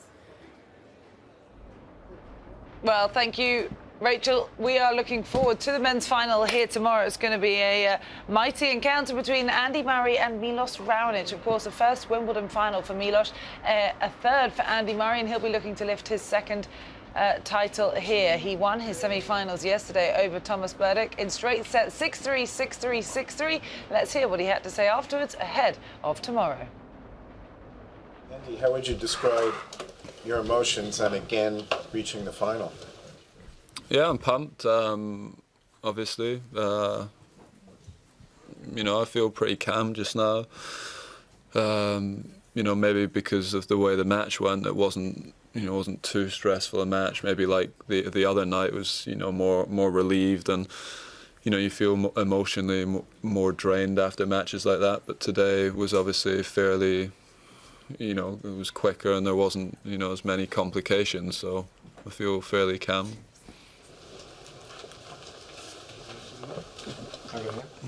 Andy, are you surprised about the result in the other semi-final? Yes and no. I mean, you know, obviously Roger's won here, you know, I think 7 times and been in the final, I think a couple more times, you know, so any time he loses there, it's somewhat of a surprise. But, you know, Milos has been playing really good tennis, you know, this year, and also on the grass. And, yeah, I mean, Roger's also coming off the back of a period where he hadn't played too much and had a long 5-setter the other day, so it's not too much of a surprise. And it's obviously going to be a new experience for Milos on Sunday. In some ways, it's a new experience for you to go in as a guy who's got the experience. Yeah, I guess so. Obviously, first time play a slam final against someone that isn't Roger or Novak, so yeah, that's different. But you never know how anyone's gonna deal with the pressures of a slam final. So I just have to go out there and concentrate on my side. Do what I can to prepare well for it and see what happens. Over here. Andy, in recent years, the men's final, in terms of coaches, we've seen like a Boris versus a Stefan. And this year, obviously, we've got now Ivan and John. Has there been any banter in the locker rooms about that? I was told that John and him were not working together from Sunday. I don't know what the deal is exactly, or if John will be sitting in the box or not. I'd imagine he'd be in the commentary box, I think. So I haven't given it too much thought. I think I spoke about this before the Queen's final. I think it's more interesting for you guys than it is for the players, because I'm playing against Milos. I'm not playing against John, and Milos isn't playing against Ivan. Lady there. Andy, rightly or wrongly, you'll be considered a stronger favourite for this one than you have for the previous finals. Does that make any difference to you at all? Don't think so. To be honest, I don't think so. Over there. Yeah, on the coaching front, I think some people might look at a storyline and say you won 2 slams with Ivan before, and then Ivan left, and then Ivan came back, and if you win this tournament, it would be a 3rd one with him. Does that sort of causation seem fair to you at all, or is it? I don't think it's a coincidence. Yeah, I don't think it's a coincidence. I obviously had the best years of my career with him. But there is other people that go into it as well. The rest of the team that's working with me has helped get me into this position. There's no guarantees that I win on Sunday, obviously. But I obviously wanted to work with Ivan to try and help me win these events. So that's the goal. But there's a lot of people that have helped get me into this situation. My whole team's responsible for that. You're already feeling the benefit of him having come back now? Yeah, I do feel like there's a benefit. Yeah, I mean, obviously, over the next few months, I think, and at the end of the year, when I get time to sort of train and work on things, away from the court, is when I'll start to really make, bigger gains, hopefully, in my game. But, yeah, just having him around has been positive, yeah. Just here. How would you assess your game today, and what do you think you need to do especially well in the final? Obviously Milos got a fantastic serve, so returning his serve is important. I thought I played pretty good today. I didn't give up too many errors. Made it very difficult for Thomas. It was quite breezy. It was quite tricky on the court today, comparison with the other day, especially at the beginning of the match. So it wasn't like, it wasn't as easy to play really good tennis, but I hit the ball clean, didn't give up. Like I said, too many unforced errors, and it was good. In the blue shirt first, then the other guy. What sticks out in your mind from that Queen's Club final against Raonic, and how relevant or helpful or not is it to have had that recent matchup against him on the same surface? Yeah, I think it can help. I mean, we played a few times this year, and we played on all of the surfaces. And there's things that all players will do differently depending on whether they're playing on clay than on grass. So it helps to have played a match against him on the grass, and see some of the things that he's doing on this surface a little bit differently. And the thing that stands out for me was the return winner I hit on the break point at 3-1 to get back into the match. That was a turning point, really. He hadn't lost serve the whole week, and then came up with that return, and the match changed from there. Do you think do you recall the unique pressure of playing in your first Grand Slam final? And do you think it is going to be an advantage? You not only played in them before, but won them. I hope so. Yeah, I hope that's an advantage. When I played my first one, it was it all came around really quickly for me. At the US Open that year, I'd played the semi-final over 2 days against Rafa. And then go straight into the final the following day. It just didn't feel like there was loads of time to sort of settle down and sort of prepare for it. I remember it went by fairly quickly. I didn't feel so nervous before that one, maybe because there wasn't as much time to get ready for it, but it is different. Yeah, playing a slam final is obviously different. There's a little bit more riding on the match, and that's what makes these events special. And on Sunday, what would it mean to you to again hold up the trophy? Yeah, it would mean a lot. Obviously, these tournaments that's why I'm still playing and why I'm training hard and trying to win these events. That's what really motivates me. So, obviously to win them is great. They're very hard competitions to win. I've been in the latter stages a number of times, won some, obviously lost some tough ones as well, and I'd love to win it again, obviously. Andy, for so long at these latter stages of the big tournaments, the talk has been all the big four. Here we saw Novak go out very early, Rafa didn't even make it here, and Roger lost today. What sort of opportunity does that present for you? It's obviously an opportunity. I put myself in a position to try and win the event again, and it's against someone new that I'm playing against in the final. But Milos is a very tough opponent. He's played very well on the grass this year and has earned his right in the final by beating one of the best, if not the best player ever at this event. So he deserves to be there. And I guess this is the first time in a long time that Novak or Roger's not been in a slam final. Right at the back over there. And you've got a very good record against the big servers. Can you give an idea of how different Milos's serve is compared with, say, a Karlovic or an Isner?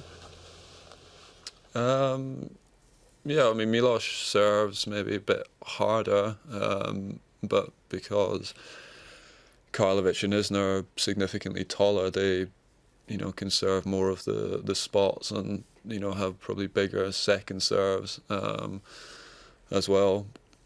Milos is better from the ground than both of those guys.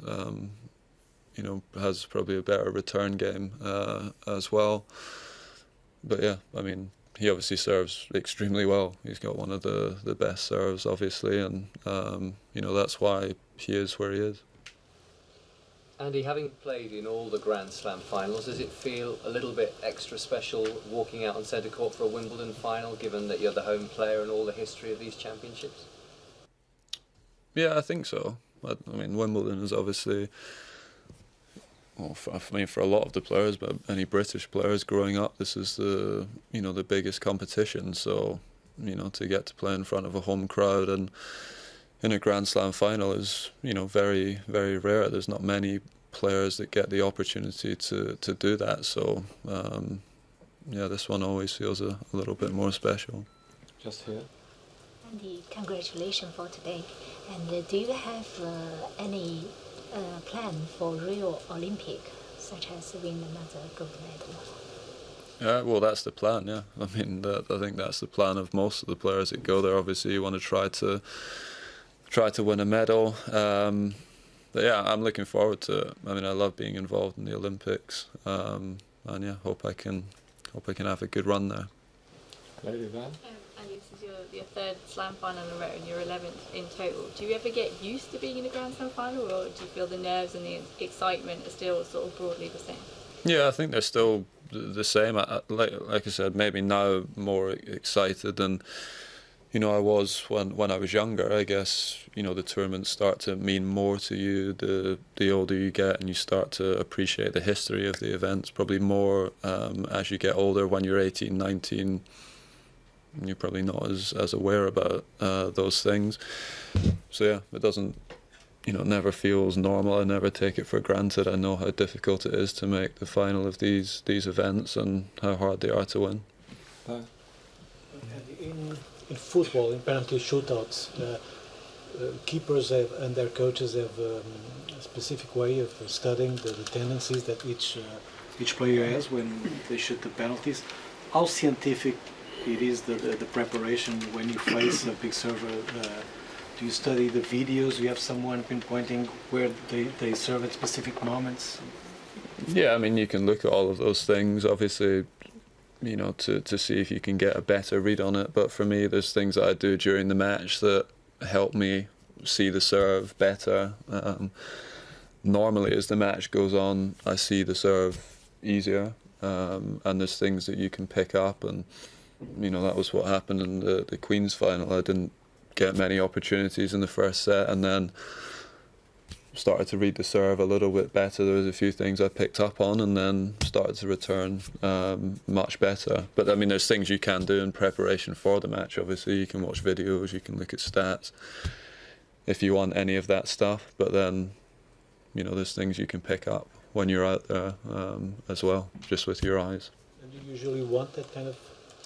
Andy Murray there, ahead of his final tomorrow on centre court against Milos Raonic. We're looking forward to that match here on Live at Wimbledon. But now let's take you out to court 18, the girls' doubles semi-finals. This match between the top seeds, Pervashina and Potapova, the Russians. Potapova, of course, who won the girls' singles earlier on today, taking on Arconada and Liu of the USA, the number 4 seeds. And we can join it with the Americans serving 6-5 in the first set.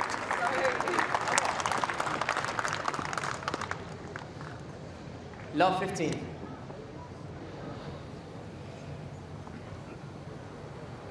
She does her best. He really knocks down the wall.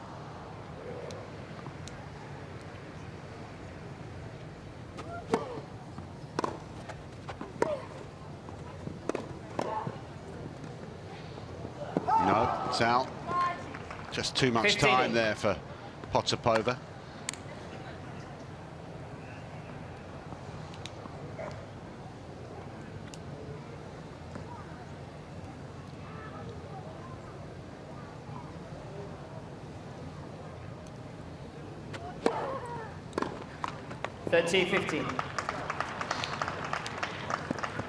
She was making those returns today in her singles. Maybe she's just a little fatigued. She probably had to go and do some media. She had to have lunch, stretch. So here we go, 2 set points for Arconada and Liu.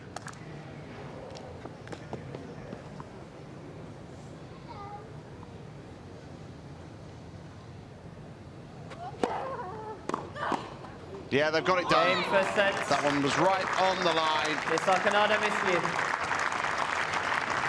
Lots of breaks of serve. That's 7 games to 5. 4 for the Americans, 3 for the Russians.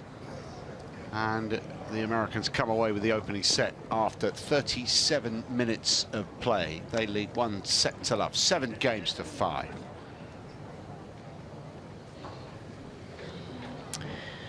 Well, the only dominant number there was first serve points 1. Not too much of a difference, though. Higher percentage for the Americans, 73. That's pretty quality. They're both at the same returning percentage, 81%. That's very high, so just missing 20 out of 100 there. But pretty closely played. Arconada and Liu, I just felt, were a little bit more active and were able to dominate themselves around the net, just be a little bit more imposing. It's not the strengths of Pervashina and Potapova. They just seem to be a little bit more static at the net. Pervashina to serve. Well, we're ready for set 2. Pervashina will serve as she did at the start of the first.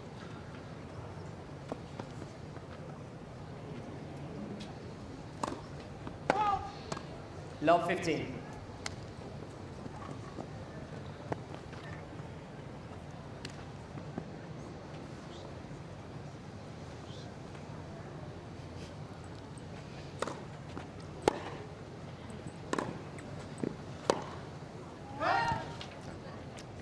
15 all.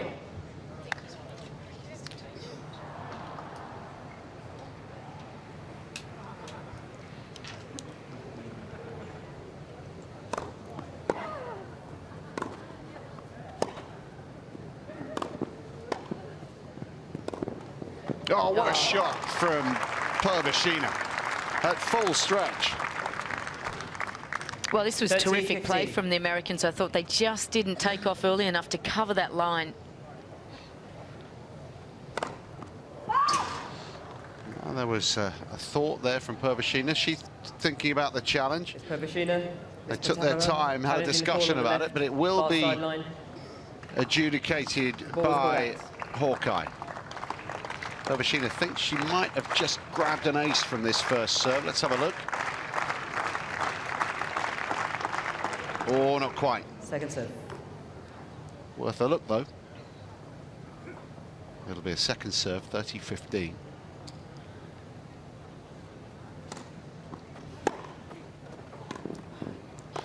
Oh, there's not a whole lot on that Pervashina second serve, is there? 69 miles per hour.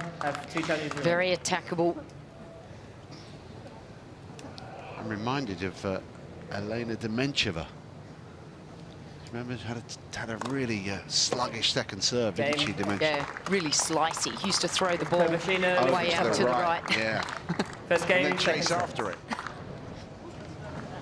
Top seeds in trouble there out on court number 18. Now time for us to catch up with Rachel Stringer, who's been hanging with some celebrities. Unless I stick it on my forehead. We're in the Evian Lounge with Alicia Dixon, and look, having fun already. Bruno Tognoli. We're back together at last. Reunited. We had such a wonderful day. How are you both? Fabulous. Very well, thank you. You've been on centre court watching Serena. Yes. Just tell us how amazing that was. Well, first thing, we witnessed history being made. I mean, you never thought that anyone could beat Steffi Graf. 22 titles. I mean, really is. And she's going to go for the 23rd. I mean, that is no question. What do you think, Alicia? Absolutely, and I have to say, I'm so happy because Steffi Graf is the reason I fell in love with tennis in the first place, and Serena Williams is my idol. No. So today was really momentous, and I feel like I've just watched, like Bruno said, history in the making, and it was so much fun as a final. Like, I have to say, sometimes finals can be boring. Yeah, no, and sometimes it can be like a one-horse race, you know, but I think, you know, Angelique, which I love the name. She really held it home. She really came out with great shots. Yes. I would have liked a free setter. I am sorry. I said no. No, she. I just wanted it to be. She wanted it to be over. She said, "No, I want She was enjoying the day too much. She wanted small strawberries. No, she was do going you know to what win. it was? I just wanted Serena to win it because I think we're watching history in the making. I think I keep watching Serena and Venus, and I think, you know, there's going to be a movie made about these two women. They're incredible. What they've done for tennis is phenomenal. So I just wanted her to win. I know what you mean. He just wants to sit in centre court all day. You can't. You have to come out. I like when Martina and Steffi were fighting against each other, and you never know until the last game who was going to win. You know, it was fought down to the last point. And I think Angelique was great player, but I always felt that Serena dominated the proceedings. Yes. Her power. Yes. And as good as Angelique is, I never quite felt that she came in to dominate the game. Yeah. You didn't believe it? You think she didn't believe it? I believe she can do it. I don't believe she did it today. Okay. Yeah. She I played think she very believed well. it, but I think the thing about Serena, when the pressure is on her, she has this incredible ability to stay calm, and it's almost as if her confidence grows and grows throughout the game, and I always feel like there's more left in the tank. Yeah. And Alicia, you mentioned her being your idol as well. Yes. But she's more than that. She's your friend, isn't she? In my head. I always say that. Whenever Serena or Venus are on the TV playing tennis, I always turn to my little girl and I'm like, look, Auntie Serena's on the TV, Auntie Venus, they're We playing. actually want to try. We're going to sneak around and be terrible fans and going to try to barge into the players' lounge. Wimbledon, they're not, they're joking. No, we're going to like me. I'm going to pretend to be somebody else. Going to do that. We're going to try to do it because I know she loves to dance. She does. She loves her music. She loves the very music, cool. loves the dance. She's a great girl, great champion, a great athlete. Do you think she'd do well on Strictly? She'll do very well. She'll do very well. She's She highly probably- competitive. Oh, She's God, strong. yeah. She loves music. Yeah, And she definitely. can move. The girl can move. She probably do Dancing with the Stars in America, though, probably. We had Martina. We had them all. Martina did our show. She's a lovely. Is she here? She's here today. She'll be around somewhere, and Oh, I'm I sure if you love her. sneak around. We had quite a few tennis players. Funny enough, they're not very good on the dance floor. Really? It's like me with a tennis racket. Disaster. Well, I was going to ask you, Bruno, one more question. Sorry. If you could dance or play tennis with anybody on the court, who would it be? It would be Federer. Federer is the Baryshnikov of tennis. I mean, the way he moves, his technique, is effortless. He weightless. He moves like a dancer. I watched that man, and he's an artist. Yeah. I know he's lost, but it doesn't matter. He's lost. He's not in the final, but I have to. If you want style, class, the range of shot, technique, beauty, watch that man. It is. I mean, it really is. To me, he's an artist. Alicia, same question to you. If you could dance with any tennis player, who would you choose? I'd like to see Murray dancing. I'm not sure that would be any good. Nadal, have you seen Julie? We have. Oh, Actually, that might go a bit wrong. And guys, I would like you. I love her anyway. Okay, Julie, he loves you. And I love you. Good luck tomorrow. In terms of Strictly as well, if you could rate today centre court out of 10, what would you do? It would have been a 10 if I had a free game. Serena was a 10. Serena was definitely a 10, and I think Angelique was an 8. And Angelique was an 8. I'm sorry. An 8. She was an 8. No, not because of the lack of skill, because of it's like when you perform, you just got to go out there and believe you can. Sorry. Whack it. Yeah, that's the More, word we're but looking for. I think watch that girl, because she's got all the weapons. She has the ability. She has the technique. She just have to take that extra step and say, yes, I am going to take it. Bruno Tognoli, the new tennis expert right here. Sign him up, any broadcaster. Guys, enjoy the doubles match. Oh, I love Serena it. and Venus, thank you very much for chatting to us. Back this year for the men's. I'm going to give them a lesson. Fair to say they love their tennis, those two. Thanks, Rachel. Now, time to head out to find Rob Walker, who's catching up with John Inverdale. Well, I've had the privilege of working alongside John a few times, and I've just been in the centre commentary box listening to his live commentary on the BBC. John, we often use the word legend too much in sport, but that performance from Serena and the contribution by Kerber was fantastic. We saw history today. Yeah, I wanted a third set, actually, because it was a really good game. I really enjoyed it.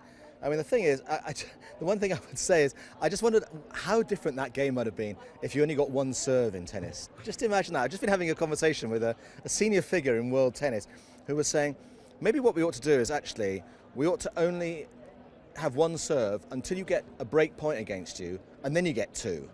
And I said, yeah, that's interesting. So anyway, we were having that conversation because Serena's serve was just extraordinary, and the one break point that she had against her, she's hammered down two aces, which was almost dismissive. It was almost like I've got you on a. I mean, she hadn't got her on a string, but it was almost. It had that air of it. It was an air of complete and utter authority and brilliance, and in a way. And I think actually now that the 22nd is out of the way, I think that was a major stumbling block. I think now she'll win 23, 4, 5, 6, 7. As long as she wants to, really. And it was almost unfortunate, wasn't it, from the neutral's perspective, that Kerber just looked as though she was going to get over the line and force a tiebreak in the first set, and that might have been interesting because she contributed brilliantly to that match. Some of her returns were outrageous. She did. It was a great, and some of those, well, actually, not so much the returns, actually, but I thought one or two of those drives down the line on her forehand side were just fantastic. But I tell you what's so funny is, all sport, just tiny little things. I'm not suggesting for a second the result would have been different, but tiny things make such a difference. So, Kerber wins the toss and puts Williams into bat. It seems utterly inconsequential at the time. She makes the decision because she thinks, I'll return first, a bit nervous, I'll play a game, I'll get myself sorted, and then I've played one game and then I'll serve. What it of course meant was, throughout the entire match, she was playing catch-up the whole time, from the word go. And after a while, that just wears you out. You just go, I can't do this any longer. I'm constantly one behind. I'm behind the 8 ball forever and ever and ever. So it seems utterly, tossing the coin and winning the toss seems of absolutely no relevance. But actually, it's unbelievably important, depending on what call you make. It's like, a bit like playing cricket, you know. Yes, if you're 5-4 down and you go 15-30, you're suddenly only 2 points away, not only from losing serve, but from losing the set. But if you're serving first, and you're 4 all, and 15-30 down, even if you lose your game, you have got a chance to get back in. Yeah. If you haven't got that chance, you are history, and that's what happened, you know. So, you know, but I mean, the tennis scoring system is absolutely wonderful, because it just, the ebb and the flow is just fantastic. But it is funny how things can just swing on what seem like inconsequential things, but actually can turn out to be very important. What was your sense from your commentary box of what the crowd make of Serena? Because sometimes she's been unfairly labelled as a power hitter, and we did see the serve getting her out of jail there. But she has shown some vulnerability in getting knocked out of the semis of the US and not beating Kerber in Melbourne and losing to Muguruza in the final of the French. You know, I think the crowd now realise she's not just a winning machine, she is a human being with feelings. Yeah, and I think they really wanted her to win a 22nd title today. I did think it was a shame that Steffi wasn't here. I know that they're very. John McEnroe was saying in the commentary that she and Andre Agassi, keep themselves to themselves by and large. But I think it would have been nice if Steffi had been there today, and obviously Margaret Court was there today. And this time next year, if Margaret Court is in the Royal Box, her record actually might have gone. She's got 24. Serena's now got 22. It's quite possible that Serena will win in America, in Australia, and in France, and she actually will come here, having got 25. So it's kind of like, Margaret, don't bother coming. But you've been usurped. Yeah, you've been usurped now, so it's okay. We'll save the airfare from Australia. But actually, I think perhaps because these things, I sometimes do sense these things are preordained is a bit pompous, but they are. You always feel there's a reason behind a lot of things. I could kind of see Serena winning 2 out of the next 3. So she's 24, so she comes here next year level with Margaret Court, and then Margaret, you can come, and that I suspect will be the moment that Serena breaks the title record that you suspect will last in perpetuity. You can't see anybody doing that again. Yeah, it's an amazing record. And just finally, thanks for giving us your time after spending so long in the box. Your thoughts on tomorrow? I mean, a lot of neutrals were really desperate for Federer to get over the line against Raonic. But, it puts Murray in the driving seat. And from a British perspective, this place will be absolutely humming tomorrow. He does start as the favourite, but some of those serves from Raonic were unbelievable against Federer. They were. I mean, it's the puncher against the counter-puncher. It's, it could be a classic Wimbledon final. It really, really could. If Raonic decides to play from the front of the court and serve and volley in a kind of Sampras-like mode, it could be really, really interesting. And again, talking to a couple of people who know a lot more about these things than I do, saying, one of the big factors about the final is that Andy Murray is not playing Djokovic or Federer. And that actually might be a bad thing for him, because the expectation is different. You've just said it, he starts as clear favourite because he's not playing one of the giants of the game, but he's actually playing a giant of a man with a giant of a serve. And if Raonic serves and almost takes the racket out of Murray's hand by just relentless, a bit like Serena did today, and like Serena did in the semi-finals when I don't think she had a single point against the serve in the second set. Raonic can almost serve that well in the context of the men's game. If Murray doesn't get a look at his serve at all, and then it comes down to tie breaks, then it's anybody's game. So I don't buy the it's Murray's to lose philosophy. I think it's actually a really interesting game tomorrow. I really do. And don't forget, and everyone's saying it, don't forget that Raonic was a set and a break up at Queen's. He just blinked. He just blinked fractionally, and the game went away from him. If he doesn't blink here tomorrow, what happens then? Well, it could be very interesting, and we're very lucky that we'll be here to find out. Thanks very much for your time, John. See you tomorrow. Will do, absolutely. Cheers, John. Thanks, Rob and John. Interesting to get John Inverdel's insight there on Serena's brilliant performance today. 7-5, 6-3 over Angelique Kerber on centre court. Now let's start building up to tomorrow's match on centre court. Plenty to look forward to. Andy Murray up against Milos Raonic. We'll start with Milos Raonic. We'll show you some points from his semi-final performance over Roger Federer. It was a match that toed and froed, but Anne, how crucial was that 4th set and Federer not being able to get it done? We saw in the press conference, he was always close to tears in that press conference. You could sense how much he felt that was a missed opportunity. A total missed opportunity, and against Raonic, you don't get many opportunities. And for Federer, it would have been a huge blow to lose this match because he knows he had his chances. But credit to Raonic for sticking at it, sticking at the game plan, making life tough for Federer, and holding his nerve when it really mattered. Milos Raonic, was this the match where he came of age? Do you think this was him emerging really at the top level? I believe so. I mean, we've been waiting to see it for some time, and you know, he was able to produce. And you've got to say, you can't hide from the fact that clearly John McEnroe has played his part in this story. But with Raonic, I mean, such a big game. If he was to reach a Grand Slam final, it was always going to be here first. He's played some superb tennis during this grass court season. He saw him at the final at Queen's a few weeks ago. Prepared well. And it's going to be a huge moment for him. He's through to his first Grand Slam final against Murray.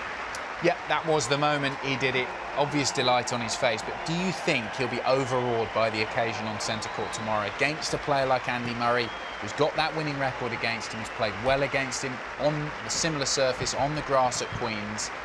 Will the occasion get the better of him, or do you think he'll rise to that occasion?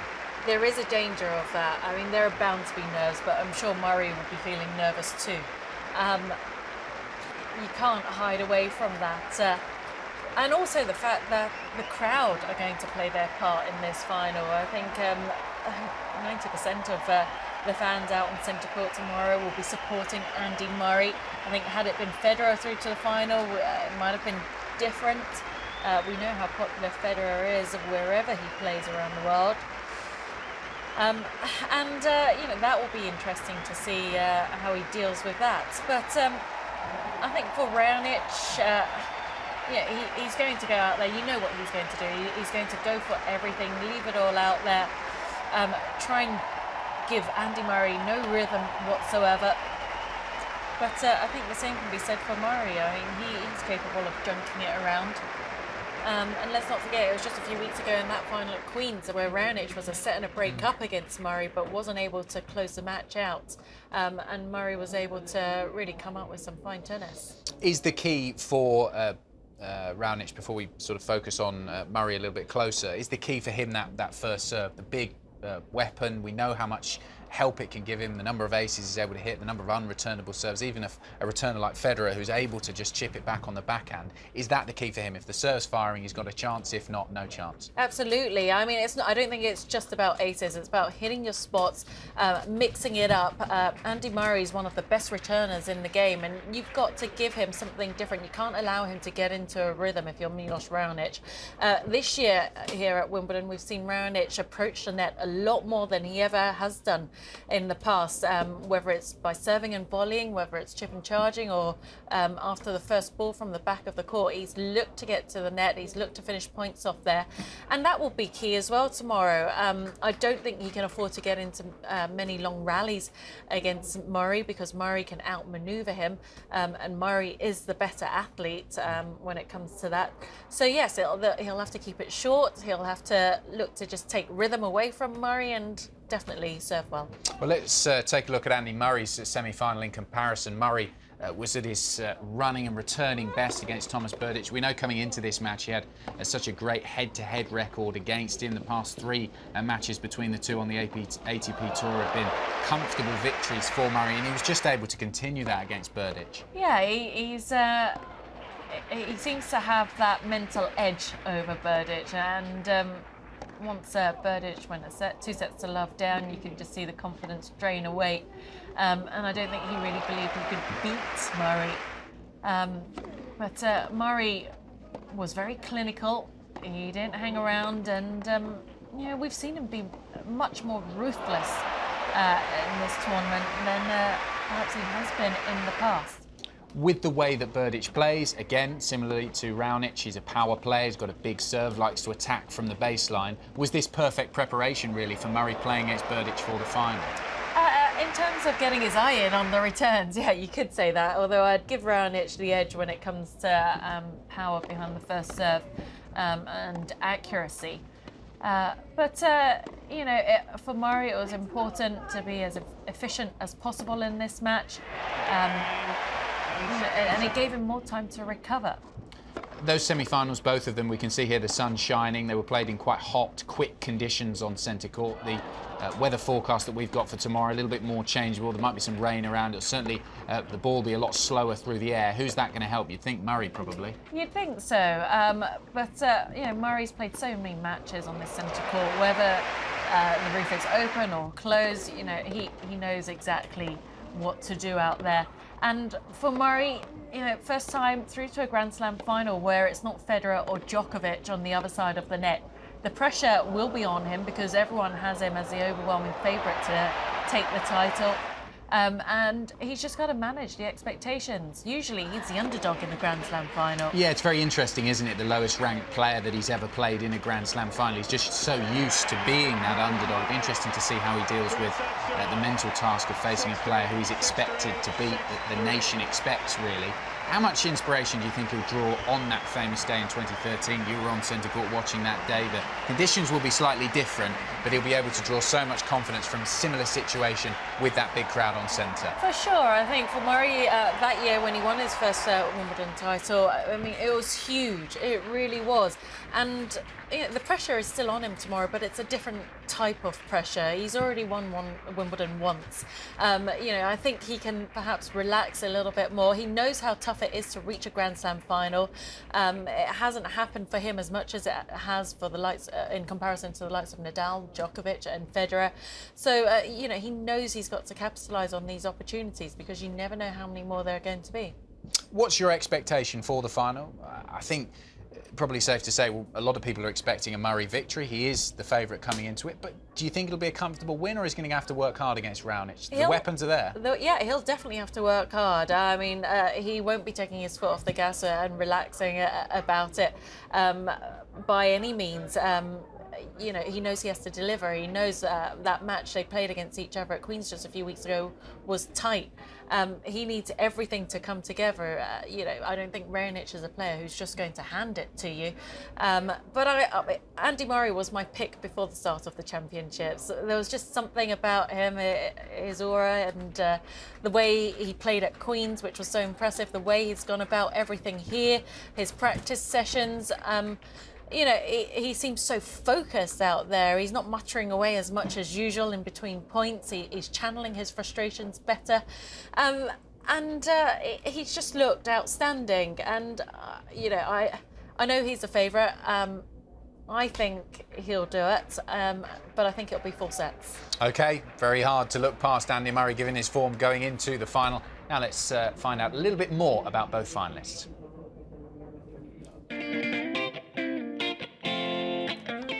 Now with Andy Murray. Andy, if you could pick one player in history to play at Wimbledon. Ivan Lendl. If you could have one superpower. Invisibility. If you could meet one other sports star. Muhammad Ali. If you could pick one city. One city, Miami. If you could watch one Wimbledon final in history. Federer, Nadal. The one, I can't even remember what year it was. I was actually watching it. I was here in the crowd. I watched it. Wow, in live. cool. Yeah. Amazing. If you could pick one emoji. The wink. Yeah. I don't need to give you a wink, but I just did. If you could pick one movie. Usual Suspects. If you could pick one actor to play you in a movie. Sean Connery. If you could lift one sporting trophy not in tennis. Heavyweight boxing world championship. Interesting. I think if you are the heavyweight boxing champion, it does mean you're the man, so it would be that, yeah. If you could erase one fashion error from your history. I think any haircut I've had over the years, I don't think any of them have been particularly fashionable, so my hair. Okay, if you could watch one band or singer perform live. You could have seen them. I have seen them. Ed Sheeran, very good. Great choice. If you could only eat one food for the rest of your life.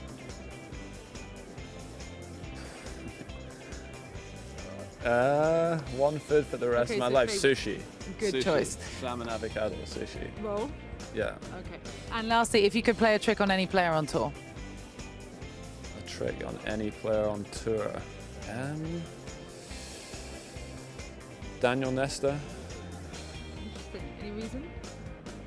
Yeah, because he deserves it. He's always just talking nonsense to everyone. He's so loud in the locker rooms that he's someone that I think most of the players would actually like to trick. All right, watch out, Daniel. Andy, thank you. Best of luck.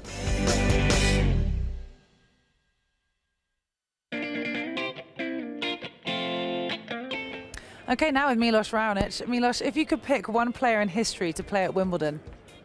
Pete Sampras. If you could have one superpower. Flying.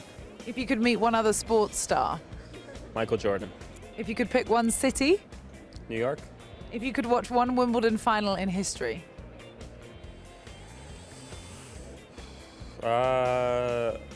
Pete Sampras or McEnroe-Borg final. Okay, if you could pick one emoji.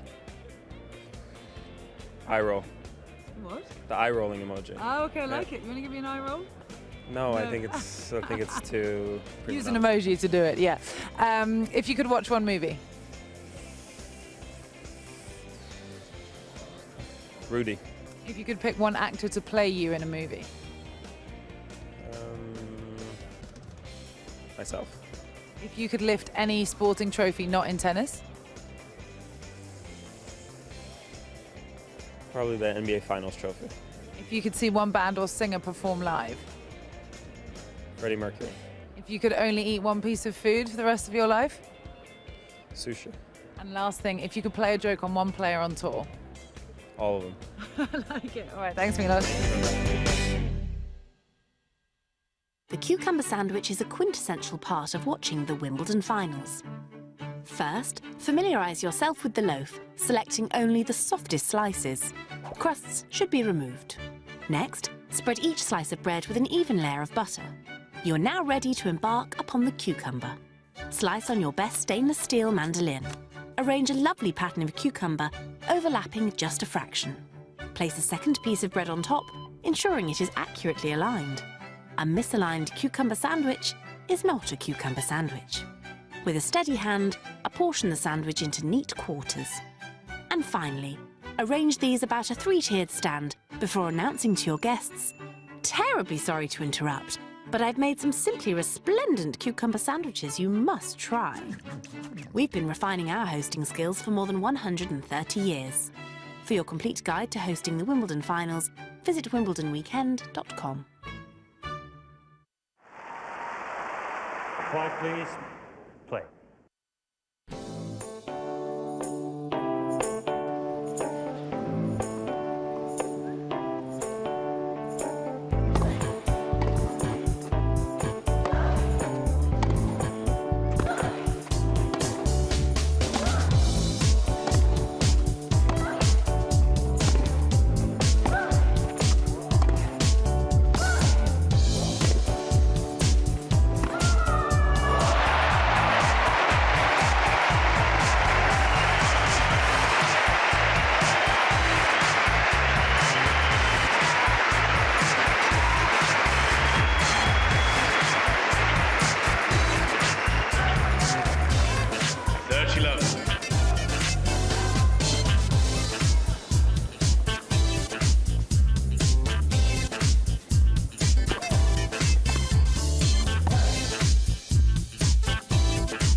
Quiet, please. Play. Reed and Alfie Hewitt, they are the men's wheelchair double champions. How does that sound, guys? That sounds pretty good. No, today was a really special day for the both of us. We've worked very hard in training back home, and there's been a lot of matches this year which maybe haven't been our best performances. So to get the win today in front of obviously massive crowds and our friends and family, it was really a really special moment. It was a pretty tight match though, wasn't it? We're kind of touch and go what was going to happen, especially in that tie break. Just talk us through it out there, Gordon. Yeah, I mean, we had a good start. We went 3-1 up in the first set, and then we had a little bit of dip in form. Still a tight set, though. We lost at 6-4. Second set, we stepped up, played some really good tennis, and dominated the whole set. Won that 6-1. 5-2 up in the third set. Things were looking pretty good, pretty comfortable, and then we decided to keep it interesting and raise the heart rate of all my family watching, and managed to take it on our third match point in the tie break. And you served that. I mean, what was the feeling when you kind of realised what you'd just done? Well, it was amazing. Just absolutely loved it. I was sitting there waiting to serve, and I wanted the ball in my racket and wanted to be in control of that point. And I hit a good serve, and saw the return go into the net, and yeah, it was just a moment of pure joy, really. And I was just looking for Alfie straight away to celebrate with him. And it was the first Grand Slam for you two. Is this start of something special, perhaps? Well, I hope so. Hopefully he'll play with me a bit more. Maybe in the future Grand Slams if I can get there. But we've been playing quite a lot together through other tournaments. So we've really got to know each other quite well, and I think today showed that. And obviously you mentioned about the support, the home support. What does it mean to win a title here at Wimbledon as well? It means a lot. This is something that I've always dreamt of, being here and playing here, and getting into the championships through the wild card was a really good feeling, and I knew that I'd be playing with Gordon, so I was very, very hopeful for us. It meant a lot to win today, really did. Well, Alfie, well done on the doubles, and Gordon, obviously we've got singles tomorrow. How are you feeling ahead of that one? Feeling good, yeah. I'm feeling confident. It's pretty much been a perfect week so far. I think I've been playing good tennis, and physically I feel strong, I feel fit. So it's all about just recovering well tonight, enjoying this moment, and then getting back to business tomorrow on the singles court. And that would be a historic title. Thank you very much, guys. Well done again, and good luck for tomorrow, Gordon. Thanks, Rachel. Great day for them. And before we go, just pick out a moment from today. I know it was a wonderful scene, all of it on centre court, but was there a particular moment that will stick with you when you remember this day for years to come? I quite enjoyed seeing the scenes after the match when we saw Serena embrace her team outside the locker rooms. I thought, it was very warm, very touching, and we got to see... we got to be flies on the wall there, just to see what goes on behind the scenes. It was a great insight, isn't it? Because often you don't get inside that inner sanctum. You see centre court in terms of the court and what's inside the stadium, but you don't get into those corridors. It was brilliant access. And like you said, to see her team, Patrick Muratoglu, for example, Robbie Poole, hitting partner, they are so close to Serena. It is such a closely knit group. And all the work that they've done throughout the 2 weeks of the championships, we know she came here very, very early. We were here the week before the championships, here already on the Monday. Such a hard work produced by all of the people involved with Serena, and Serena herself, of course, on centre court. And amazing to just see how much it meant to all of those people. Yeah, to all of them. I mean, they're all on an absolute high. She's still got a doubles final to play, though, with her sister Venus. So there could be the family double there. But great scenes, and great to finally see Serena Williams create a bit of history by getting 22. Yes, certainly. Thanks very much, Anne, for joining us here in the studio at Live at Wimbledon. Unfortunately, that's it from us on day 12 of the championships. What a day it was for Serena Williams. I think that shot captures it all. The relief that she's finally done it. 7-5, 6-3. She beat Angelique Kerber in 1 hour and 21 minutes on the famous centre court to claim her 7th Wimbledon title. It's her 22nd Grand Slam title, and she equalled with it Steffi Graf's Open era record as centre court truly became Serena's arena here on day 12 of the championships. It really was Serena's day, and her moment in the spotlight there, and much to the joy of the centre court crowd. We enjoyed watching her make history. Now, we'll see you tomorrow for the men's singles final.